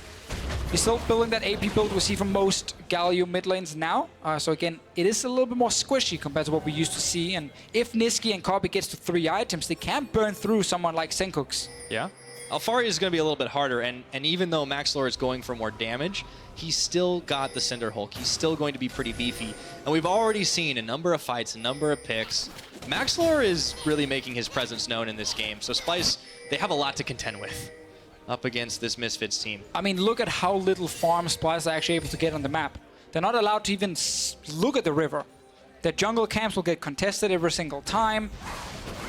Right there. Great example. Thank you, Misfits. So Splyce might get some of it, but they're not getting it without taking a fight around it, or potentially be forced into a bad team fight where Maxlore shows up behind them. It's very tough for Splyce at the moment. They're looking for some sort of engage, but they get spotted every time they're in the jungle by the wards from Misfits. And we're just kind of waiting for Misfits to be strong enough to do Baron, or look for that one pick first. Well, in the meantime, too, they can do more than just that. There's going to be a Mountain Drake coming up soon that lets them continue to siege on these turrets. Misfits have definitely had all the objectives in their favor. And that Kog'Maw just keeps getting stronger and stronger. And getting all the good Drakes for a team winning early game, that's for sure. Cersei and the rest of Splyce now get a chance during this reset to go out, push the lanes for one, see the river, and then you get pushed back. And to his credit, partially thanks to his support, Kavi's got 2-level advantage on Hansama. The Tristan is going to be fairly strong. It's only 2 items. We want to wait for that 3rd item spike before he starts, you know, really getting explosive damage-wise. But he's going to be the key factor. And now, Kazing. Ardent Sensors. Finally got his Ardent Sensor. Let's see what happens top. Oh, here we go. Maxlore just turns around. Doesn't want to get caught in the wake of Niski, but he hops over to the Zac. Gets pulled along in for the ride and swallowed back up by Mickey X. Well, that's got to be disorienting. Oh, Niski and Splyce might look for something here. Kobe jumping forward. He's sped up by the Zillion. Yeah, but here comes Senkooks. Let's see if they can turn this around once more. Instead, both teams decide they want to take this fight. If you want to play the Zillion at home, you can put a few ranks in Q early on, but then you max the E first. That's the one you want to get to rank 5. Kazing is sitting there right now, so he can speed up his AD carry. Ardent Sensor is completed, and as I said earlier, because he has Airy, when he uses the speed up on Copy, it does apply, and the Ardent Sensor will proc. This is a good move for Splyce, though. After what looked like it could have been a chase, ended up being Splyce opening up the top side of the map, opening up the mid of the map, grabbing some control back. So in one fell swoop, all of a sudden, they're controlling this side of the river, and would you look at that, they're going for the Mountain Drake. See if they can do something here. Splyce Feel more confident, looking for a fight. Copy is strong at this point in the game. Gotta be careful. Oh boy. Okay, Copy's incoming. Force him back. Maxlor could still hop in for the steal. Don't know if he wants to do that. He had to burn his flash. Instead, he just takes the Blast Cone Express the other way. So Splyce, sigh of relief. They pick themselves up a Mountain Drake. Deny it away from Misfits. Have some control in this jungle. And let's go. Oh, it gets so frustrating to play against because every time you do anything as Misfits, Copy will run towards you with insane amount of movement speed and just start shooting you in the face. And if you try and jump on him, well, Zilean ulti will be there. So despite being down, despite having lost 2 Infernal Drakes, Splyce have not lost the Baron yet. They still have tier 2 turrets alive, and they're still scaling. They knew they could fall behind early against this Misfits draft, but they're getting stronger and stronger. Well, you talked about late game. You talked about the bot lane. I mean, this is where the power is going to come from. This is what Splyce have had going for them. Yes, they gave up a fair bit early. Yes, they got pushed back. But all of a sudden, they've reasserted themselves. They've been able to push out. They've minimized their losses. Misfits haven't gotten any more but those 3 turrets. And despite the fact that the true Infernal Drakes have gone the way of Misfits, Splyce are showing that they're still equal to a fight. And Maxlor, of course, with the damage build we talked about earlier, it's kind of the same deal as with the Galio. When he jumps in against double AD carry late game, he needs to be careful. He has a lot of damage to try and kill them fast, but he will also melt pretty quickly. Luckily, though, the Jax, with his ability to use Counter-Strike and some of the extra stats he will get from his ulti, can be a little bit hard to take down fast. Once those things are on cooldown, the Counter-Strike is what I'm referring to here, he dies. Those are also safe AD carries, right? Copy's got to jump. He can leap back. He can Buster Shot the moment he sees the Jax coming at him. And Niski can Valk away. Yeah, and if Kissing gets a Mikhail's, then there's another way to cleanse away from a taunt, from a Galio or stun from this Jax. So we're really looking at Misfits to try and get this Baron down, or at least force a fight around it, while they're still feeling very good going into a team fight, because they've not been able to create a pick. Splyce have just been sitting and defending. Misfits didn't try and get any tower dives going with the tier 2 turrets. Sadly for them, against double TP, it is difficult as well to do. So now we are looking at Misfits around the Baron itself. Another reset coming in from Mickey. He's running TP on this time Kensho. If he's needed, he can just TP back into the game. It's always the TP advantage when you have 4 of them in the game. Well, 3 of them now, with Hansama trading it away for a heal. And there's a possibility that later he switches the TP to cleanse on the time Kench, just in case he gets hit by like a double bomb from Zilean.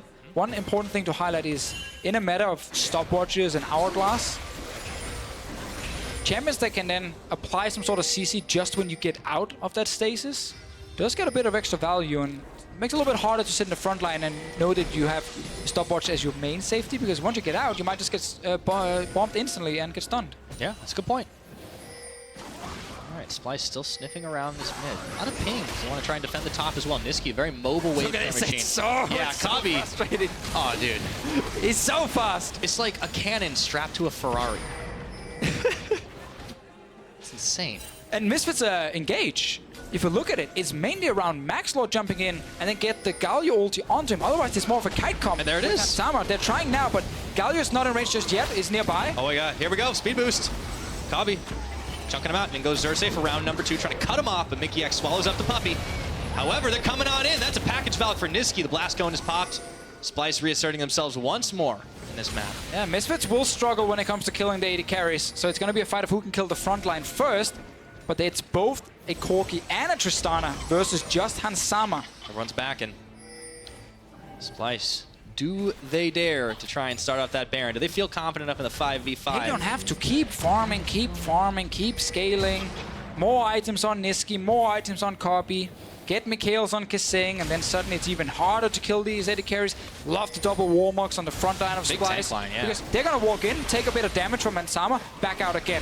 Get all the HP back, and then you can do it over and over and over. Misfits, once again, looking towards the Baron itself, but they don't have any control in the jungle behind it. And it's really tough for them to actually stop the Baron, because Splyce are controlling mid lane with Copy and the movement speed from Kissing.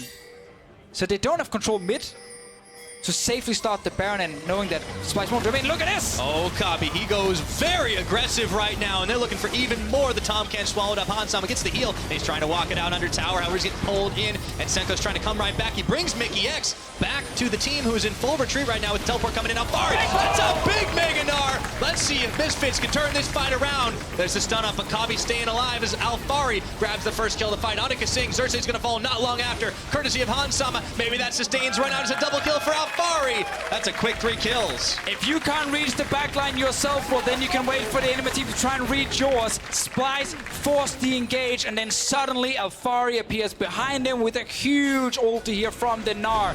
The 2 AD carries are still alive on Splyce's side, but the entire front line died. Things just got real, Deficio. Now it is Baron time for the Misfits. Xerxes down, no smite steal available. And that means it should be pretty easy for Misfits to clean this one up. And now they are in a commanding lead once more. And Splyce, they were just farming and waiting. And suddenly they saw an opening. They jumped to start this fight here with the Tristana. So now the entire team is forced to follow and overextend. Behind them, there are a bunch of minions and a few wards that Alfari can TP onto. This ward here being used now. Mickey buys some time with the stopwatch, and then look at the ulti from Alfari. In the last second, he had the Meganar. That was dirty. That was so important for Misfits, and while the AD carries stay alive, as we talk about how hard it is to kill them, if you can just kill the front line, you can still win the fight. And with that Meganar in the last second, and with Splyce chasing for the kill, there was a big opening, and Alfari punishes the entire Splyce team. Hero play. Oh, yeah. Collect the spoils of war. They get the Baron. They grab themselves the last Elemental Drake. It's another mountain. We've had such a game for impactful dragons. This is going to help that siege, help them push down. And you got to think, now they got a little more firepower. Now they're getting that Kog'Maw nice and fed up. And now maybe is the time to start looking at diving in those tier 2s. Well, it's not the end of the game just yet here. Splyce, they're definitely still in it. It's just Misfits are trying to see if they can get an inhib down, but they still got to get through the tier 2 turrets. And there's enough wave play with double AD carry on the side of Splyce, 2 guys with static shift on Copy right here, that it's not easy for Misfits to push. They have Alfari in the bottom lane trying to do what he can, but there's double TP, or used to be. Odame swapped over to Exhaust actually this time around to be better in team fights. If he can get onto Hansama and use the Exhaust, that's one way to prevent the Misfits AD carry from dealing enough damage to kill the front line, but for now, it's Splyce once again stalling. This is going to be one of those 60-minute games of just non-stop team fighting in the end. Oh boy. Well, maybe we'll see some more decisive fights. That one certainly was. Oh, Meganar. Oh, Alfari. Hello. Good move here using Time Kench ulti and the pressure they have in all the lanes to just roam from mid lane to bot lane. That's one turret down. They melt him. 1 minute 20 left on this Baron buff, Pyre. They're not getting an inhib for it. No, but they did get 1 tower. Let's see if they can get any more. Roaming unit. No, they decide to just back away. Elder Drake will be huge for Misfits if they can get it later with the double Infernal. Oh, they stopped on Sama's recall. Hold on a second. Cobby finding the dog all isolated. That's a lot of damage. Oh, he wins the 1v2. Can he get it? Kazing. He's got it. It's a double kill. He's still alive. He's dead. Oh, but that was sick, man. Talk about a value play. Holy moly. He killed Cobby in like 2 seconds. All right. If there's any doubt in anyone's mind that is the best AD carry in Europe right now. Well, he melted Cobby. Kazing had to use ulti on himself because he took all the damage at first. And suddenly, Misfits pushing for another turret. Okay, not going to get much more. The siege machine's dead. They stopped his recall when the entire team had already gone back to base. Let's see it again. So they're all recalling with the Baron buff. Hansama delays the recall by just a second. Gets interrupted because Kazing shows up. Okay, the fight is on. Exhaust early. Hansama's damage coming in. Hansama ults himself. And Cobby does not get enough crits to kill Hansama. And then he dies. All right. I think Amazing is right. Splyce are the unlucky Misfits. For now. 80% crit chance on the side of the Tristana. Lost the 1v1 right there, or 1v2 I guess we can say. Senkuk's making a hero's entrance. Mickey X is already there to save Maxlor. He's never really in any danger. He's got those 2 guys at his back. Misfits go right back to controlling the Splyce jungle. But man, that play, that'll be on highlight reels for a while. We're gonna get more of those. We might get another fight here, Pyra. All the Forge God knocking it back onto Senkuk, swallowed up once again by Mickey X. And Alfari, not quite Meganar yet. But Splyce don't fancy another go-around. Afari also went for the Hurricane build to have more push in the side lane, but it does make him a lot weaker in the actual team fight against this Splyce lineup. He also want to just try and stack his Rage Bar as fast as possible, and he knows in a team fight, if he can get an ulti like the one we saw earlier, it buys so much time for Hansama to kill whoever's right in front of him. But we get to see how Splyce, despite being down 7,000 gold, they don't care. They're the ones looking to force the fights. They are so confident that Niski and Copy will stay alive and win the team fights for this team. As long as they don't bait all their tanks. Yes. Don't over-chase, for sure. That's okay. Because Syncox right now will deal some serious damage, but it's not what we see from some of the other mid lane mages. They, of course, will go for the same kind of build as we see on the Galio. Xerxes just drop low, but he's fine. He's got the Warmogs. It's merely a flesh wound, Deficio. We might have to see more of their push 3 lanes from Misfits, then Tamkin's ulti to the side lane and secure a turret. You can do that very effectively until you start getting to the inhib turrets, and then the distance between the lanes, it's so short that when you're making this little Tamkin's play, most of the time the enemy team can just move from mid to top or bot lane and still defend in time, but you can do it for the outer turrets at least. Next big one though, Elder Drake. At the same time, Baron's gonna spawn too. Misfits have all the control. They should be able to secure the Elder Drake. It's huge for them, but maybe Splyce opt to trade for it. I'm not sure. Well, right now they can't trade for anything other than, I guess, looking at where the objective will spawn. I wonder if this ward is just placed around the edge, so a control ward inside the pit will not see it. Definitely one of the goals when you place these wards and you know you're gonna get pushed out is you place them just around the small corners of this Baron entrance. So when you put a control ward in the Baron itself, it doesn't actually see the ward. In this case though, what you do is you activate your sweeper and then you check and then you kill the ward. It's pretty simple. Over and over again.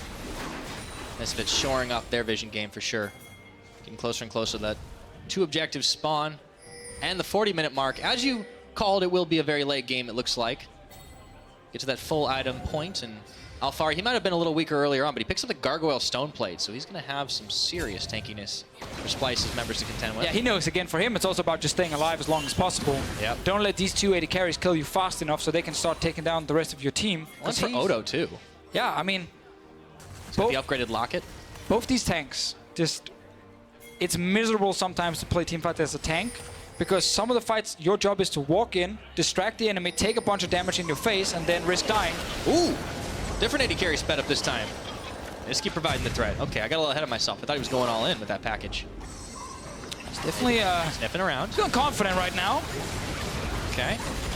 Oh, that's a stun on Hansama. Here we go. Forge God's calling. Who's going to hit the answer? It's going to be Alfari. Still in mini Gnar, and Cersei's hopping away. In comes Max. So it's a lot of chunk damage here. Senko's trying to get the taunt off. Otawami leading the charge. It looks like Splyce the ones that have more sustain right now. They're on the offensive. The double AD carry is winning at the moment here. The front line of Misfits dropping low. They're forced to back away. Splyce can get an objective if they want off of this one.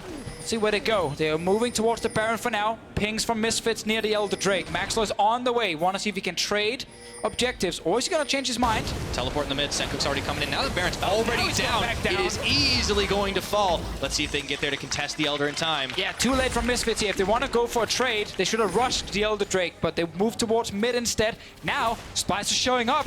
We might get the same kind of team fight. Mickey's already down to 50% HP. Yeah, so is the Dragon right now. Let's see if they can do it. And see, they're going to try and bail out, bait this one out, not give Misfits, not give Splyce a chance to secure this up. It's going low. We could be in for a smite fight right now. Otawamne getting the stun off, getting the knock up off, and it's incredibly low at 2,500 health. Cersei's inside the pit, but the Dragon's going to reset. It's confused inside of this one, and now Niski, the rest of the team is isolated from Cersei. They decide to back out for just a second, but the Dragon's going to fall. It's going to get secured by Misfits. That was a tense one. Hansama stepped forward right there. Got Niski very low and forced Splyce back, so they could actually secure the Elder Drake. Misfits get it with double Infernal and Mountain Drake, so it's a big one, it's a fatty one for Misfits right now, and they can still look to try and win a fight with it, but man, these fights, just watch the AD carries move against each other. If you suddenly get too close and Hansama get 2 or 3 hits onto you as a squishy Corki or Tristana, you're forced out of the fight instantly. Misfits suddenly controlling it. If it's the other way around and it's Niski and Corby just shooting away 2 members versus the front line of Misfits, they're winning the fight. They can kill them faster than Hansama can do, and suddenly it's Misfits backing away. And now it's Elder versus Baron buff. Stakes keep getting raised, Officio. Oh man, I think, talking about the post-game lobby here after this game finishes, there's gonna be a lot to say about this game for sure. It's gonna be a very, very close one. Still, when it comes to late game fights, the Zillion double AD carry combo is fantastic to watch and so strong. I think if Splyce makes sure that Niski and Kobe can stay alive in these fights and the tanks do not overextend, then Hansama might struggle to carry the Misfits team. And of course, in a game with Ornn, you're not just talking 6 items, you're also talking upgrades. We've already got 1 Molten Edge completed for Kabi. Another one possibly for Niski could come out later. There's always a little extra options there. We also got the Mikhails we talked about earlier from Kasing that we wanted to see. Just in case there's a flash taunt or a stun from Maxlor. That comes in instantly from Kasing's side. Very true. Sama though, been playing very well once again. Great positioning in these fights here. Stepping forward, trying to see if he can hit some of the squishies. Decent damage. Gotta remember, double Infernal with the Elder Drake. And they've got the inner. It's gonna be the 5th tower of the game for Misfits. There's still 1 standing up on top lane for Splyce. Now Splyce looking to push in the Misfits members.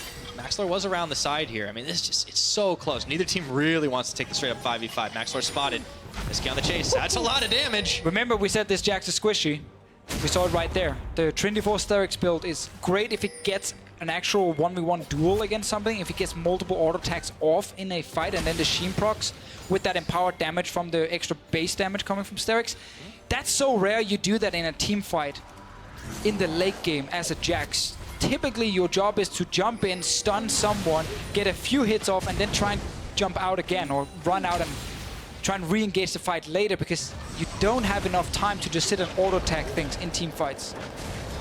Well, you mentioned some of the members of Misfits on these champions could struggle a little in the late game. Jax is one of them, but of course, Senkux, Alfari on the Gnar, on the Galio, who are a little squishier than they might be if they were going for the full tank build. Now Splyce, it's a 5-man going down bot. Let's see. The 5-man red buff steal at 44 minutes. A classic. Ooh, whoa. Hello, Alfari. Did not want to face check that brush. The Forge God's calling once again. I don't think Misfits want to pick up the phone. Maxlor looking for an in around the side. Still, good positioning from Splyce. Niski on the front line. Forces out the counter-strike. And Kasing just sitting behind, always speeding up the AD carries. Allow them to rush forward and deal a bit of extra damage. Apply the Ardent Sensor with the Ares Shield coming in. From that speed up, and Kasing, Kobe and Niski, the 3 best friends on Splyce, trying to take down what many or some consider the best team in Europe. Debatable with Vitality up there as well, but one of the absolute best in Europe. True. Well, Misfits did beat Vitality. They did. Fair point. But it's not always this for that kind of situation, of course. All said and done will happen way later on. But I'm really excited to see who comes out on top in this one. It's been such a close game, such a tight one. And Splyce, it seems like they shored up a lot of weaknesses, but Misfits, they've been playing incredibly well too. And Maxlor's trying to be a split pusher now on this Jax here. See if he can actually get any sort of fight in the side lane, or if he gets a bit of time at a turret, he can also take that down very quickly. But it's tough because he's obviously not running teleport, so if he ever gets caught on the wrong side of the map, he can't help his team. And we know that Splyce can chase enemies down with the Zillion speed up. Niski does not want to pick up the package. Interesting. Yeah. That's like my experience with German delivery. Let's see what he's going to end up doing. Oh, they're fighting again. All the Forge God forcing the flash. Okay, Hansama though on the front line. He's the one. Turnabout's fair play here for this doggy. See if he's got any more. Maxlor, it's all buying time. Yeah, he finally gets to this turret here. Good damage coming in from Hansama onto Kobe, forcing him back. And as we can see, Misfits are not winning the game currently based on just 5-on-5 team fighting. They're winning it by split pushing, by utilizing Tam Kench ultis, by utilizing a Jax jungle in the side lane. They're pulling Splyce apart. It's all about those objectives. Misfits got their eyes on the prize. Alfari goes Meganar, Hansama pops out of Mickey X's belly. That is just about it. They've got a couple of towers for their troubles. Maxlor, nice, easy take of the red buff. Back to top lane, keep split pushing. And another minute till Baron buff's active, or Baron is up, I should say. This is definitely then the value of going for damage on the Jax jungle. Once again, we might get some very cool fights around the objectives when they're live, but for now it's Misfits winning the last few minutes. Finally opened the base of Splyce. There is an open inhib in the bot lane.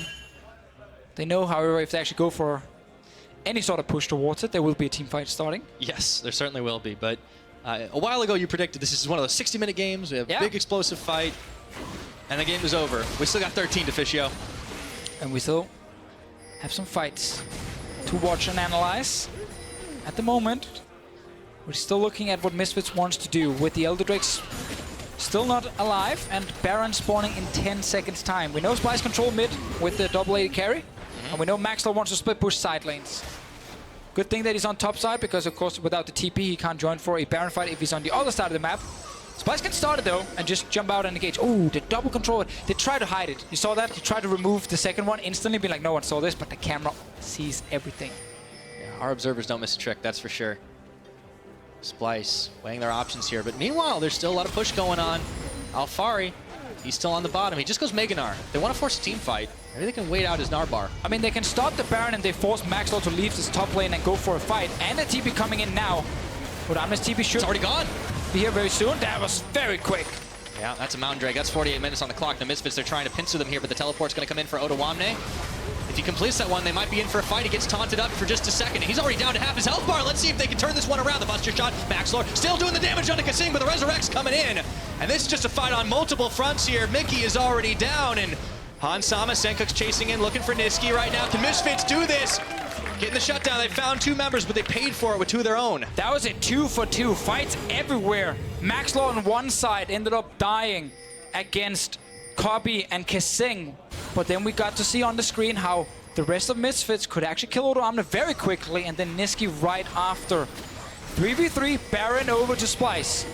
It's going to be very important for them to try and keep this one alive. Hansama incredibly low right now. There's no way for them to resurrect him. Kavi's going to get the kill. This is huge right now for Splyce. Looking for more damage. Meganar, Alfari, Senkuk's trying to keep him at bay. Xerxes comes in. That's a shutdown. Kavi's staying alive. So is Xerxes. A hop away. Keeps Alfari at bay. Let's see if they can do it to finish the job on him. But that boomerang is still threatening. And they've got to back off. Alfari, the lone survivor of this carnage. Another very close fight here, but Kobe finally got the kill onto Hansama. Let's see it again. We have Misfits coming from multiple angles. Maxwell behind the Baron. North, we get Alfari. South, we get the rest of Misfits. And we do see the instant TP coming in and then a punish onto Odoamne. But meanwhile, we have Maxwell and Alfari fighting Kobe and Kasing. Kasing used ulti on himself. Maxwell's now in a 1v1 duel. Ends up losing it against the full HP Tristana. So he goes down, but obviously on the other side, Misfits gets that kill onto Niski and Odoamne. Meanwhile, Splyce are pushing right now. 15 seconds on Hansama, 20 seconds on Senkuk. Those are still some serious death timers. They're going to start with an inhibitor and not look to push their luck too much. Kobe's on the front line. He's hopping away. So, all said and done, it is Splyce that break the inhibitor line. It is not over yet. Not by a long shot to Fischio. We're gonna get some more crazy fights here. Oh boy. Kobe versus Hansama, always exciting to follow. Two of the best late game AD carries in Europe, and added Niski on the side for Kobe and gives him a small advantage, I guess, in the AD carry department when they're technically 2 versus 1. I suppose that's true. But man, I mean, what a duel. 45 seconds for Elder Drake. Maxwell's getting some more damage now. Tiamat wants to be able to push faster in that side lane. He knows his job is just to be a split pusher now on this Jax. He's on the bottom side sitting. Yeah, but so is all of Splyce. Oh yeah, there's a lot of Splyce members. They're not going for him. Because the rest of Misfits have arrived. This is going to be an Elder fight. Senkuk's is top lane at the moment. Always have to remember in late game team fights, the channel time on TP is important. Oh, got the Jax. Onto him. But here comes the cavalry. Mickey X, this time he's all alone though. So Kabi, the rest of Splyce, they're jumping right on in. There's that gray health, but it's going to be melted through pretty quickly. Teleport's coming all the way up. Mickey is going to fall. Niski's going to get the final shot on the flash auto. And instead of the Elder, Splyce were looking at the tier 2 down bottom, but this might be their chance. They've got a man advantage for another minute.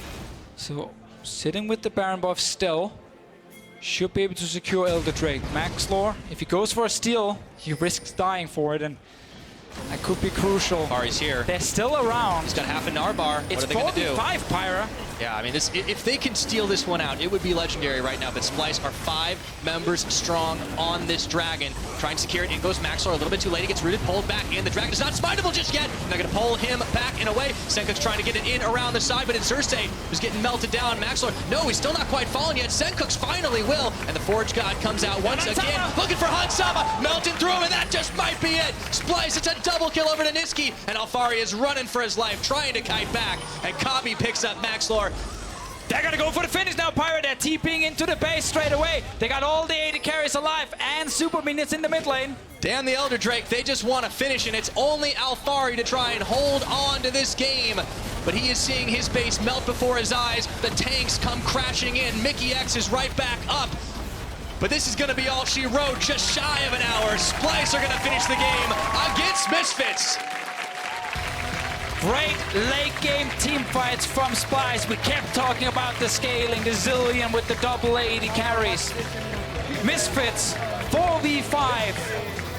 Felt like they had to try and stop the Elder Drake, but that ended up just being a very, very bad decision from the team. They got punished, they died, and they lost. At that point, it's all about those little mistakes, and Splyce, they could not be happier. They come away with a win in a hard-fought battle. They had another one yesterday, but this time, they get the W. Big smiles all around. This team, they value these late game comps so much. Misfits got some good early advantages. We saw nice movements between lanes to secure turrets. But when it came to then starting to play around Baron to get that big push towards the win, it got slowed down a lot. It got delayed a lot. And then suddenly we got too far into the game. 3 items on Kabi, Zillion with the Ardent Sensor, and max rank in his E. And then suddenly an AD carry comes flying in your face whenever you try to do anything in mid. And what happens is Splyce takes over the mid lane. And when you control mid, you end up controlling the Baron as well. And Misfits never found a way back. They didn't feel like they could win these big late game team fights. So they tried to split push. Maxlor was in that side lane multiple times. That's a harder game to play for sure. And doesn't At the end of the day, win you the game. Tough game for Misfits. Fantastic late game team fighting from Splyce. Super fun game to watch as well. Oh yeah, it was so tense for a good 20+ minutes of that one. And man, what a ridiculous amount of damage they were dishing. Kabe, there is no happiness, was just annihilating people. Odamne also. Oda had a pretty good game. We gotta give him some credit. He's smiling, he knows, he picked the Ornn, his job was to be a front line. And Kasing's job was to put a speed boost on somebody and watch him go. Second time with the Zillion, second time he wins. Dude, who needs a meta? Kasing's got it. Overpowered. Absolutely. It is actually total win rate. It's super good in the late game. We didn't get a pentakill this time, though. I'm a little disappointed. Yeah, that's true. But that was 2 AD carries. I guess they got double kill and triple kill. It still counts? Kinda penta. All right, so they can share it. For Splyce, at least, it counts for now. Oh, the win certainly counts. These guys are feeling great. And once again in Europe, everyone seems to beat everyone. On a given day. All right. Only Vitality sitting at #1 now with 5-1. Misfits could have tied it, but they end with 4-2 here at the end of week 3. Splyce improving to 3-3. But we've got a little unfinished business to Fischio. We've got Odawamne, Kabe, Kasing, all contesting for player of the game. We want to hear from you guys at home, so head over to @LL Esports on Twitter and vote in the poll. You'll get your results in the ULCS post-game lobby in just a few minutes.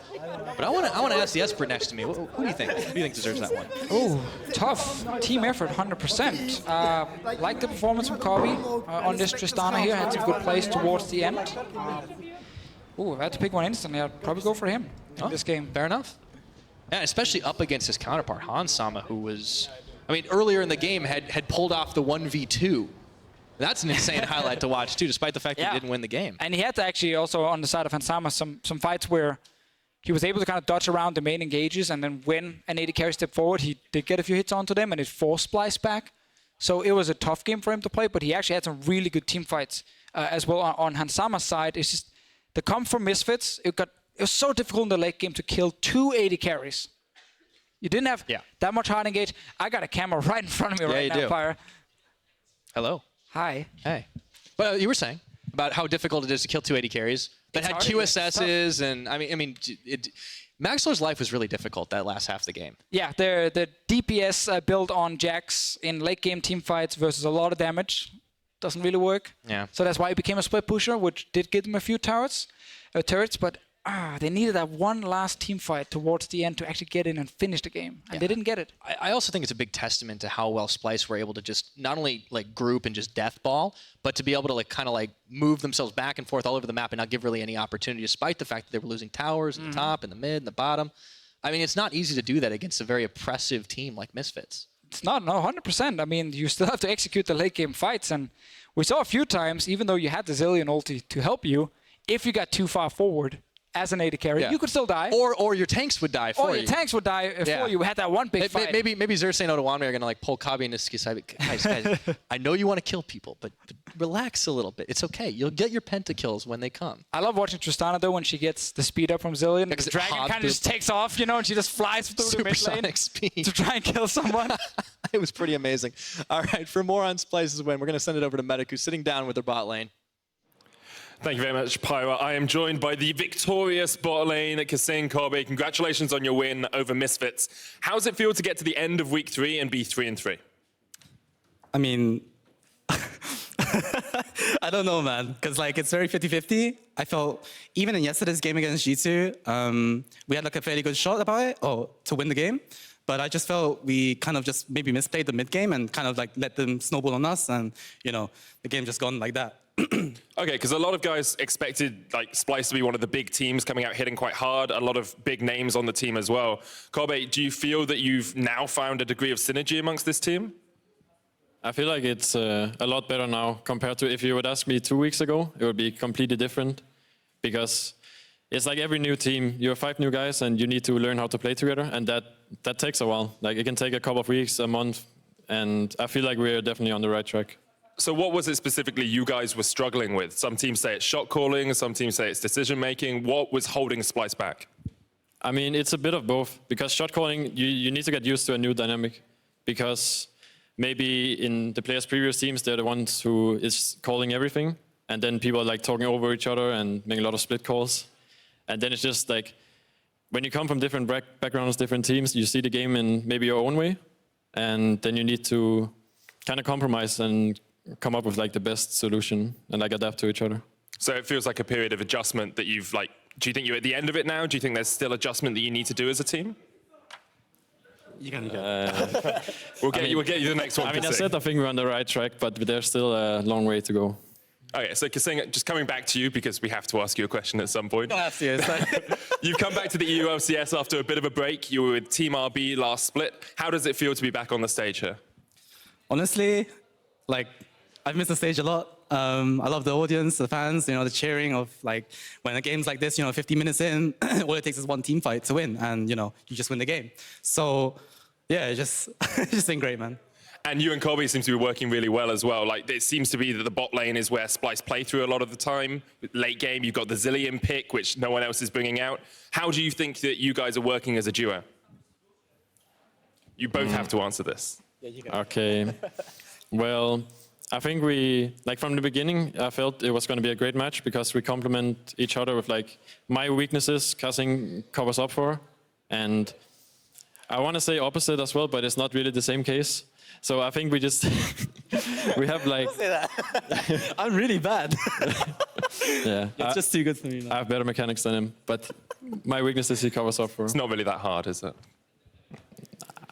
Nah. So I've just heard in my ear, Kobe, I want to congratulate you. You were player of the game for that last game, so congratulations on that.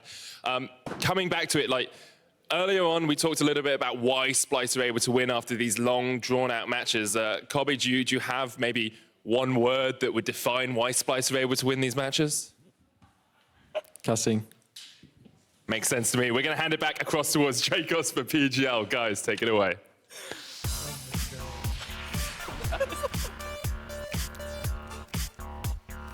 Welcome to the EU LCS post-game lobby for a look at today's action here in the Spring Split. Joining me today are Maurice Amazing Stuckenschneider. Is it Amazing or Amazing X? Are you?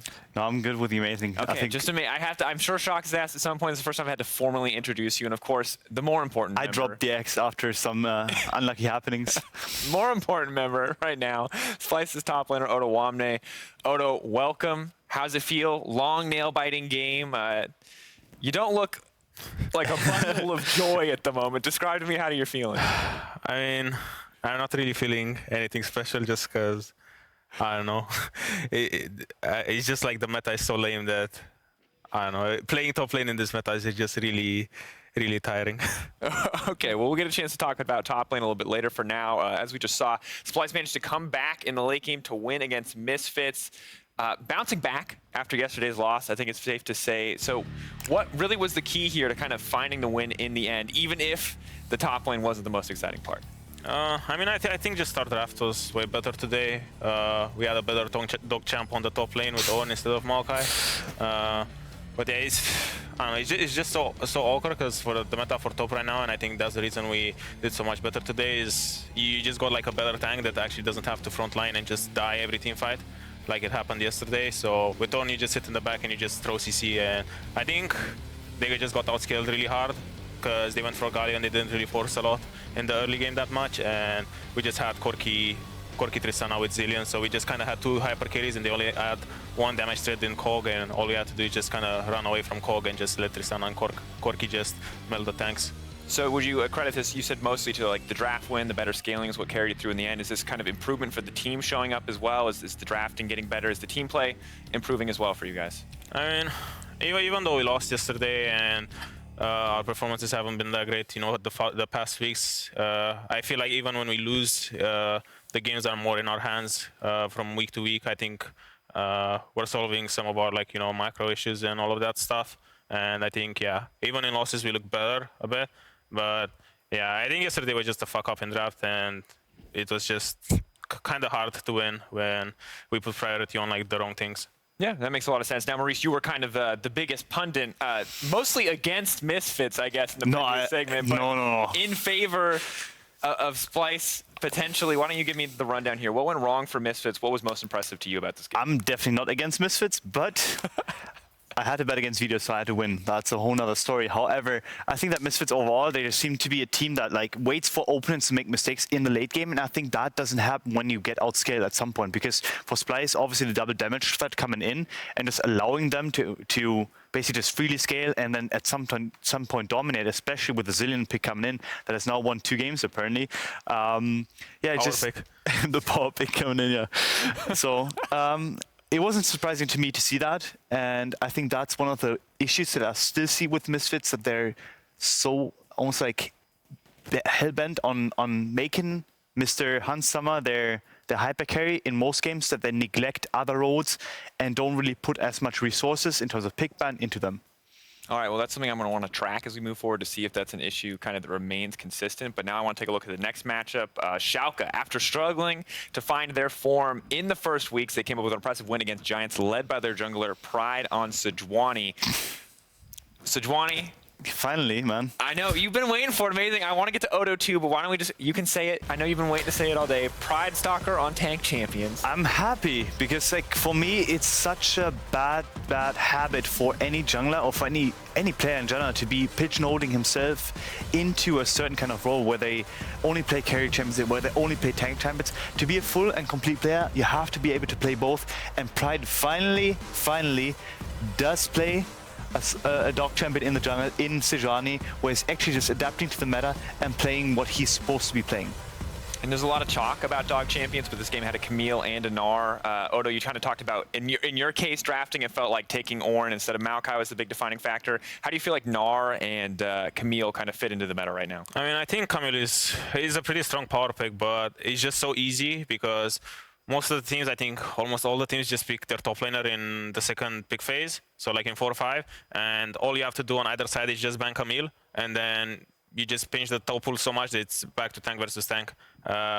So yeah, like if you're looking to just get tank stop, then all you have to do is just ban Camille, and then you take Ornn into Gnar. Or there's also GP as the kind of the odd one out. He's okay into tanks, but I feel like he just loses too much lane priority to kind of make it worth as much. His scaling is okay, but I just feel like it's so easy to just pinch the top pull down by just banning Gangplank Camille in second ban phase, and then you're back to tank duty. Yeah, on the other side, though, Schalke is a team that we have seen kind of steadily improving, it feels like, starting to find their form. So focusing back in on this matchup, Odo, when you look at this team, we initially predicted them kind of from the EU LCS broadcast side as a team pretty much guaranteed to make playoffs. Do you think that's fair to say from what you saw in their game today?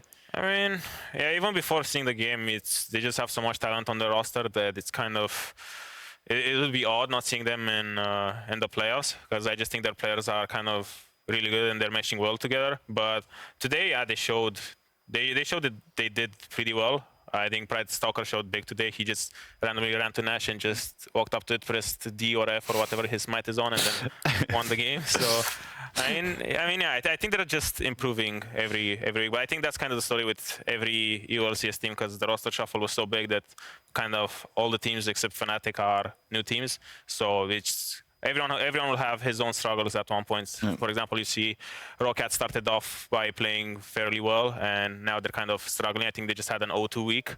But yeah, I think at one point every team is just going to start struggling.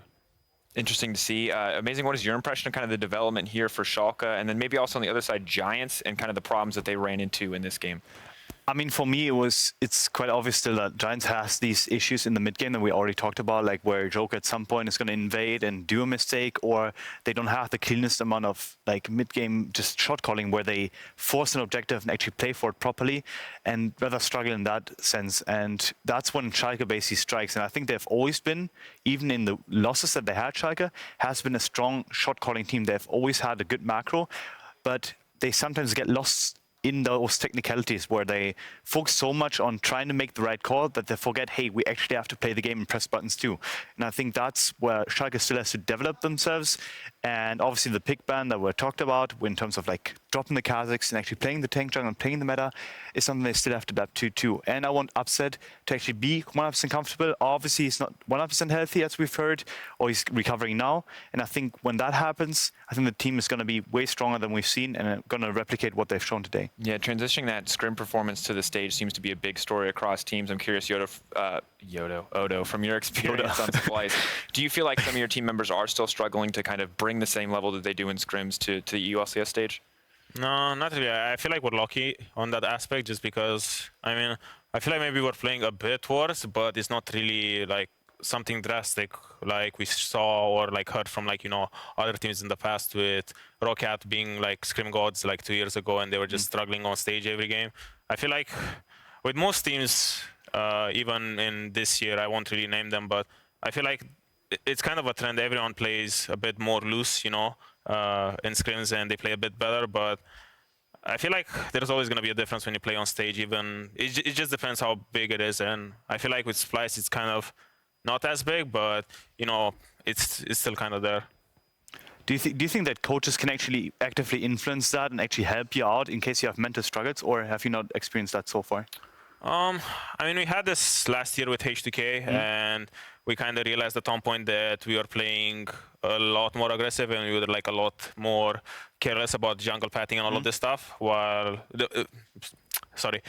more different on stage than in scrims. So at one point we were like, okay, listen, we need to kind of actively, you know, think about being a bit more conservative in scrims and kind of tone down on that aggression, so it kind of matches the level we put on in LCS, because there's a lot of teams where they're like, oh, well, we're just gonna focus in LCS to play like we do in scrims, you know, and that's kind of, it's kind of bullshit. So I feel like you just need to kind of try to match what you do in LCS in scrims than the other way around. It's interesting. I wonder how it's worked for other teams, because the next matchup I want to talk about is, of course, Vitality going head-to-head with Unicorns of Love, and Vitality have been very vocal.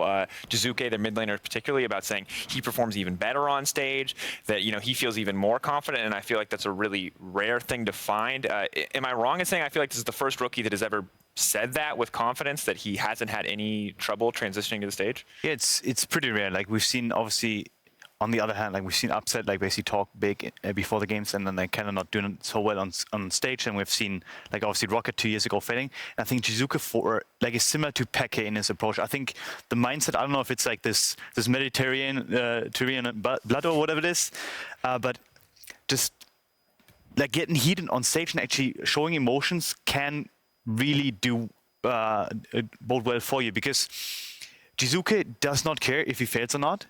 And I think that alone in itself is such a huge development compared to a lot of other rookies that are still stuck in, I have to prove to everyone wrong, I have to do things right, you know, like that, are basically struggling just with playing well. And I think I'm happy that Jizuke is so vocal about it, actually recognizes that his talent is unique. Yeah, and from your perspective, Odo, when we look across this game, it feels to me like Vitality have been showing more and more that they are a team that can kind of come back, that they are more than just a team that's, you know, snowballing early games off their mid laner. How do you feel about Vitality right now? What do you think that they showed in this performance? I just feel like they're all just really confident, and they don't really, you know, they're not worried, or they don't care that a play might be wrong, you know. They just have full confidence. They're just, I feel like they're all playing really loose, and I think that's just helping them a lot because everyone's kind of just bringing their A game, and they don't care if it's gonna like backfire or not, because, you know, like Vitality are like, you know, some pretty weak early games sometimes, or like they had really strong early games and then they messed up in the mid game and actually lost the game to that Nashor steal against Misfits, I think it was. So it just kind of goes to show that that's their playstyle. They're not really scared of anything. I feel like that's their biggest strength right now, the confidence in like all of their players. Yeah, but you talked about that kind of being a loose play, and sometimes they're maybe taking risks that they're not worried about. After 3 weeks, does this feel like Vitality is the top team, that their spot at the top of the standings is going to stay that way, that they're going to hold this spot? Or is this still a team where we have more questions before we can call them, you know, a definitive top European team? They really remind me of last year's Fnatic. I think the Summer Split Fnatic basically showed similar tendencies, and where they were let loose and they could just do plays all over the map. Obviously, they seem to be cohesive, but in the playoffs it seemed to falter because then teams figured them out and basically got onto a higher level in terms of macro and understood what they were doing. So I'm wondering if that may happen to Vitality, where they're just ahead of the curve and are just more aggressive because they understand the meta a bit better than everyone else. So I think they're the best team in Europe right now, but I think that may change. What is your impression, Odo? I kind of think the same. I just feel like at one point, maybe, you know, say they go on like a loose streak or something, when that confidence starts to like shatter, it might like start going all downhill for them. But it did never get in that place where, you know, they start losing the games. I think they're still fine. I just feel like their map movements are okay, just because they're just so decisive with them. I don't think they really know anything spectacular. I think like their macro is good, don't get me wrong, but I feel like other teams' macro is just as good. I feel like they just pull the trigger really hard, and their laning phase is just the biggest strength for them, because that guy in the middle is just styling on everyone 24/7. So I mean, they're just always playing from like a winning position. So I think that's what's really good for them. But so far in the early game, they never got into a losing position. So like when that happens, we need to see how they react to that. I do feel like, though, they gained a little bit more credit after the Schalke game yesterday, because they were losing out on lane pressure. They were getting invaded. Pride, I mean, as much as we did not like the Kha'Zix, was used pretty effectively early game to shut down. Cho'Gath in the top lane as well. Is that still not enough, though, to kind of prove that they can come back from an early game deficit? Do they need to show more? I think they need to show more, but it's more about just like actually playing a scaling comp. I think so far they have shown like a lot of promise in terms of how they can execute with comps that they really like. And I think maybe in terms of maybe being thrown off guard, where they can't play their own style 100%, where a team maybe figures them out a bit and just says, hey, we can match your aggression. And in those cases, I really want to see how that actually works out, especially in the early game. Yeah, well, for now, they look damn good, and that's earned them a spot at the top of the ladder, currently sitting alone in first place. And, you know, kind of just impressive to see as we've moved through this, but you can see as well, Fnatic, G2, Splyce, Schalke starting to catch up. ROCCAT coming down a little bit after the as well.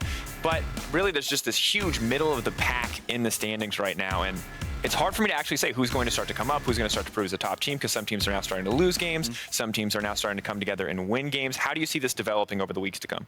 I think G2, Fnatic, and Schalke are probably going to catch up to Giants. I don't think the Giants are that great of a team. We saw a lot of struggles today, and I honestly think that Splyce is gonna have a bit of an uprise too. I think the playoff teams, for me at least, what I think is gonna happen is gonna be Vitality, Misfits, Schalke, Fnatic, G2, and Splyce, as most analysts have predicted before the season started. And I think we're already seeing the trend where ROCCAT is starting to fail and Giants looks a bit shaky. Is that your impression as well, or are you feeling? I mean, let's just start with Splyce in playoffs. Does that feel like where you see your goals right now? I mean, in a way, I feel like if we would miss playoffs, it would be kind of be like a disaster for me. So I'm definitely aiming for that. But it's just kind of hard because it's like week 3 and all the teams are still kind of like trying to get better, and everyone's just kind of showing their tendencies or like their patterns on like how they want to play or how they want to get better. So I mean, I think it's still early to kind of pinpoint who's going to be a top 6, just because the standings are just like there's a huge middle of the pack, and I feel like even the top teams right now can just start going on a losing spree just because it's like best of one. So if you just have like a bad week or something, then you already start going down on the standings. I think in like a week or two, it would be fair to kind of start making predictions on who's gonna make playoffs. But I think now it's still kind of free for all in a way. It's still week 3. Of course, a lot is still uncertain as we start to come to a close here. But the other thing I want to talk about, you've been saying it all day. You've been very blunt, I think, in the way you address it. Top lane meta. I feel like we've seen some interesting picks, but Odo, I mean, you seem super jaded, and you're delivering it well enough that I feel like it's justified. You've played the Ornn 3 times now, the Maokai once. You're talking about it being this boring dogfight in the top lane. But I mean, but Ornn is nerfed. Is he still this good as we start to talk about top lane meta? Is he still just, you feel like, with the other couple champs banned away, is he just the absolute go-to that you have to look out for? I mean, in terms of tanks, yeah, just because like even though the nerfs happened, his laning phase is still very good. Like the nerfs only happened with his CC immunity on W and his cooldown on R, so his laning phase didn't actually get impacted that much.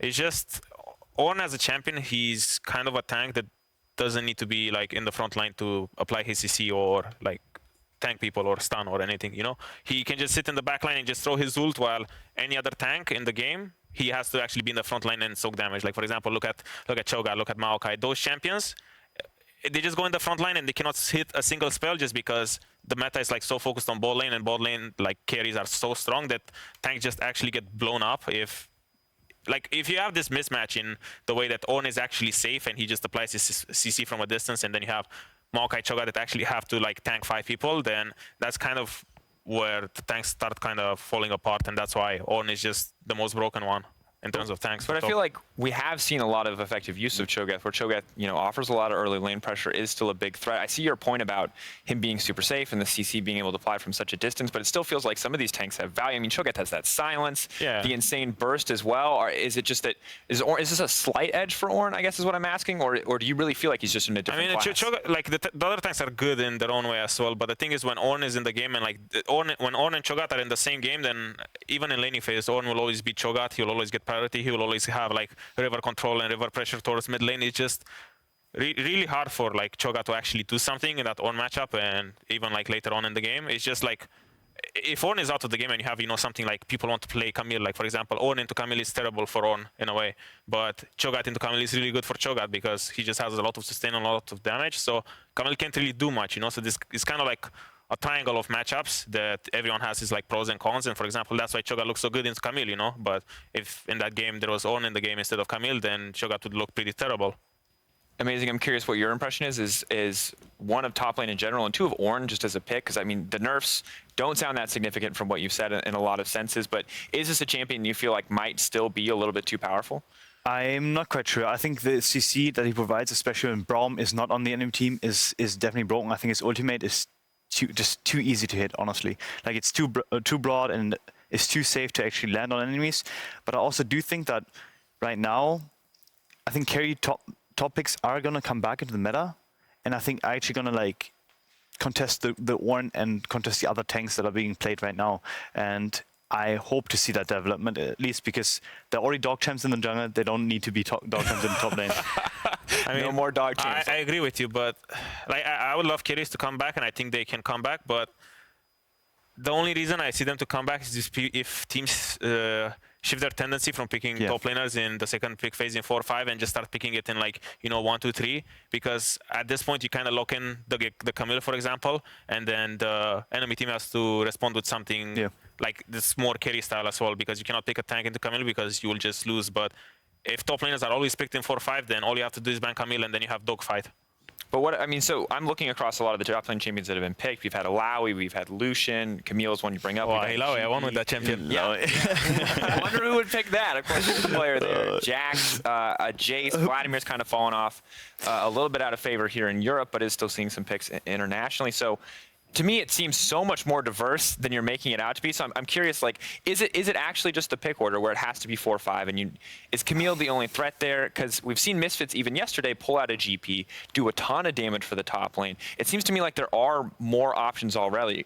What really is like the best way to pick for top right now? The thing is, like, from my perspective, obviously, and I think that may reflect his perspective too, is for the team, it's obvious that tanks are better. If the team operates towards bottom side, which should be the ideal case scenario, because that's how the meta goes, late game carries in Cotmore, Tristana, Caitlyn coming in on the bot lane, that feeding them and giving them resources is the way to go. So for a team like Splyce that obviously operates very bot lane heavy, or seems to be operating that way, it makes sense to focus on the tanks only and not care about anything else, because we've seen Vitality take a 20 CS deficit on the top lane just to bring the Camille pick through, or invest a lot of resource into the Jax pick so he gets fed early. So it's black and white for anyone that plays bot side. It's not black and white for anyone that plays a bit more loose. Do you think it's fair to say that?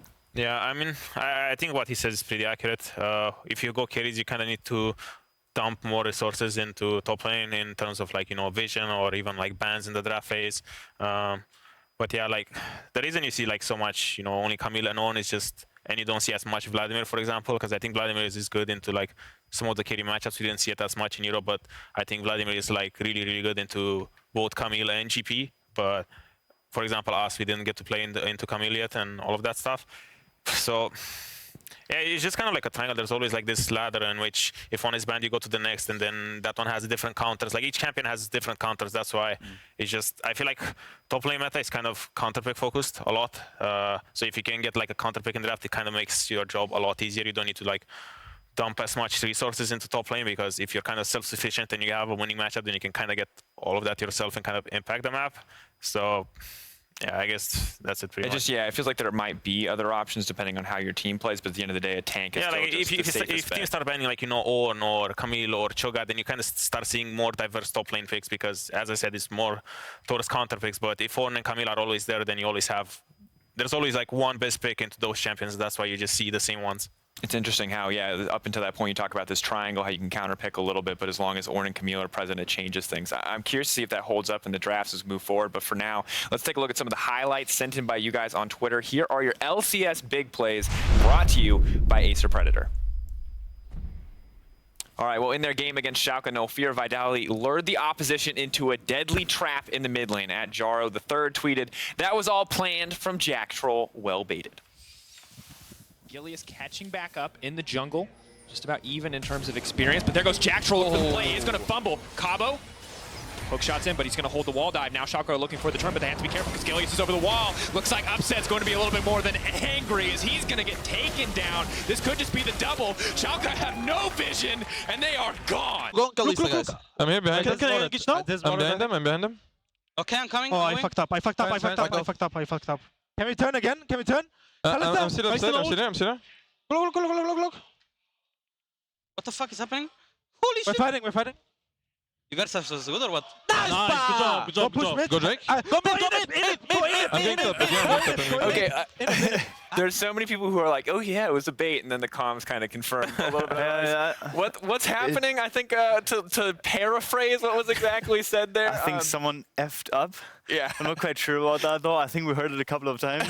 But yeah, like I don't think that was a bait. I don't think it was. I mean, it was good adaptation though. Yeah. I mean, okay, so from Schalke's side, what do you think is going through their head at that point? And should they have, did it make sense for them to actually go in on that play? Because it's so funny to me. I mean, LCS ultimate, he kind of gets tanky through that. You don't see anyone on the map, so you know there's no gain in the end, you know. So I don't know about that. All right. Well, we've talked about Hans Sama as the new main carry for Misfits, and in their game versus Splyce, he managed to turn around a bad situation to get a great double kill. At ST Red Eye said, Hans Sama is a god. Elder Drake will be huge for Misfits if they can get it later with the double Infernal. Oh, they stopped on Sama's recall. Hold on a second. Kabi finding the dog all isolated. That's a lot of damage. Oh, he wins the 1v2. Can he get it? Kazing. He's got it. It's a double kill. Still alive. Oh, but that was sick, man. Talk about a value play. Holy moly, he killed Kabi in like 2 seconds. Side. Here for Dylan. Yeah, we said I need help. I'm not there.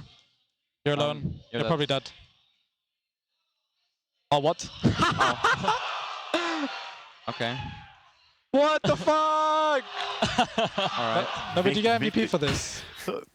Amazing's really upset that he doesn't get to drop F-bombs as much as the professional players on this broadcast. I'm really struggling right now. I have it in me. So when we, I mean, obviously Hans Tama, that's a crazy good play. It's bittersweet though, I think, for him is the loss comes through in the end. Kog'Maw, not a late game hyper carry, by the way. Yeah, apparently Reddit has better insight than all of us pros and all of us analysts. So I don't quite trust them. I don't quite trust them as much because we definitely saw Kog'Maw spitting on some haters there. So I'm definitely impressed. Odo, does it feel? Is it a good feeling or a bad feeling to watch a highlight play from someone that you just beat? I mean, we kind of deserved it there because we just flex. Yeah, we kind of broke our hands there with that play. So I feel like we kind of deserved it just because we thought it was like a free kill and we're like, okay. And then Kasigo wills himself and I'm like, oh man. Yeah. Life. All right. Well, the final play earlier today, Vitality, Jizuke, and Cabochard were deep into enemy territory in their game against UOL. The Italian Stallion seemed to be in a tough spot, but then he put on the dancing shoes. Falls, and now White Knight might be caught out, but he eats Cabochard for breakfast, and he has to jump away. So he's got the flank. Here comes Exile. Cabo gets away with a great flash, and now Jizuke is caught on the wrong side of the fight. But we're going to see Exile split from White Knight here, and White Knight realizes that he hasn't got his top laner. Paddlestar on towards the minions, he gets away, and now we'll have to see the 1v1. Jizuke with no mana, Paddlestar, the smite's there as well, but the bubble doesn't connect, and Jizuke is doing wonders here. He's got no mana, but they have a TP. Cabochard's going to join this one, and Jizuke might be able to get away because Cabochard is on the chase. If Jizuke does this, this is the best play I have seen! I'm going on shore, Okay. Yes, we can push mid, Yeah, push mid. We can even Nash here. We're getting bot, Yeah, keep pushing, we're gonna get a free Nash from this. Get mid. Oh man. Amazing's reliving some painful memories of his pro player experience there, but I mean, Jizuke just keeps doing it. 2v1ing on the bot side, TP comes in to save his life, and I feel bad for UOL because Fnatic were here just a week ago. They know the pain, man. Yeah. I'm not quite sure what happened there, but I definitely know how it feels to not hit your skill shots. I think I've done it a couple of times. So, and doing it on stage especially is just you just want to throw away keyboard, your mouse, and just walk off stage ASAP. Yeah, it's a rough life. All right, well, we're going to be back for more fights next Friday at 6 p.m. Kicking things off with the clash between H2K and Splyce. And Splyce, of course, going to be facing Vitality on the second day. Oda, how are you feeling, man? Are you ready? Is this the resurgence? Are you going to be smiting people left and right? I'm betting on you, actually. Yeah, against like videos. Against my former team H2 what? I said you're gonna make it to playoffs, so you have to get some wins right now, man. Yeah, like people say it's like still early in the season, but you know, in a week or two, you're already halfway through, and if you don't start getting wins now, then it's gonna start being harder and harder. You know, in the coming weeks. If your record is pretty bad, then it's really hard to make playoffs. All right, well, I'm excited to see what's going to happen. Excited to see what you can do against H2K and Vitality even later. I'm going to play some Maokai. Forward to a dog chance and nothing else. Can you make that a promise? I'm gonna play some Maokai, get counterpicked, not have any vision top side. That's great. Run you it down sound so excited about it. I think he's just faking it. He's gonna ban Ornn, Maokai, and Cho'Gath first 3 bans, and then first pick Camille or something like that. Or Rammus. Or Rammus. Finally see the Rammus. All right, well, over in Los Angeles, the NALCS is about to start off their week with CLG and Echo Fox facing off in the first game. Ooh, Hooniverse Reignover. Let's go. Don't forget that we're having a rebroadcast of today's action in the EU LCS right after the last game in North America. All right, well, that was all from us in week 3. Thank you. Join us back here for more games in the EU LCS next Friday. Until then, have a great night. And, of course, thanks to both of you gentlemen for joining me. I'm forced to. Yeah. When you're relying on a player like Hold, good job. Is not to... Oh, Ignite goes out. Exile! Exile's going to get a 1v1! Jizuke might be able to get away because Cabochard is on the chase. If Jizuke does this, this is the best play I have seen! Alexander Glacial Fisher will knock him up. Unicorns, 1,000. Gilly is there! The god steals it away! Vitality once again with plays that just no one else can even think of. Venius are gonna take the Nexus and go at 5-1. of 2 members. Another sleep's going to land, but the Drowsy and Steelback gets the kill. Here's the flank from Chachi as he takes down 1. Already 2 members of Giants have fallen. Nye's on his way, but Ruin is nowhere near this fight yet. Joker's going to get exhausted. That's a double for Chachi, and Schalke get through it. Chachi jumps onto Ruin. Targamas here, trying to get the Sear, the stun, the Glacial Prism, and Upset's on a rampage, trying to open up onto Targamas. Upset flashes in, and he's going to get a double. He will fall for it, though, as they take the Nexus. Very slowly. There we go. They got it in the end. We go back to mid. Blanc is going to Valk over, misses on the rocket, but Norscarian is incoming, and it's a flash. Oh, the taunt under tower. First blood for Norscarian. Norscarian mistimes the taunt, and Soaz certainly does not. Caps gets the kill off onto Norscarian, and the tower's going, and so are the ROCCAT members. Reckless picking up kill number 5. This guy's on a roll today. Prophet being chased down. The cow is right behind him, and that's going to be good night. Caps with that style. Decide to finish this one off right here, right now. It was a rough game yesterday, but just like Zach, they bounced back. So you can spam more heals. Whoa! Kadriel getting caught. That was really cool, but Kadriel, he's not getting out of there that easily, even though the Emperor's Divide went up. He went down just a little bit past, but it was G2 that closed this one out nice and clean to come back 2-0 on the week. And that's a good look for this team. The support from Splyce, and now it is going to be some stopwatches, but a whole heaping helping of damage. Oh, they stopped on Sama's recall. Hold on a second. Kabi finding the dog all isolated. That's a lot of damage. Oh, he wins the 1v2. Can he get it? Kazing. He's got it. It's a double kill.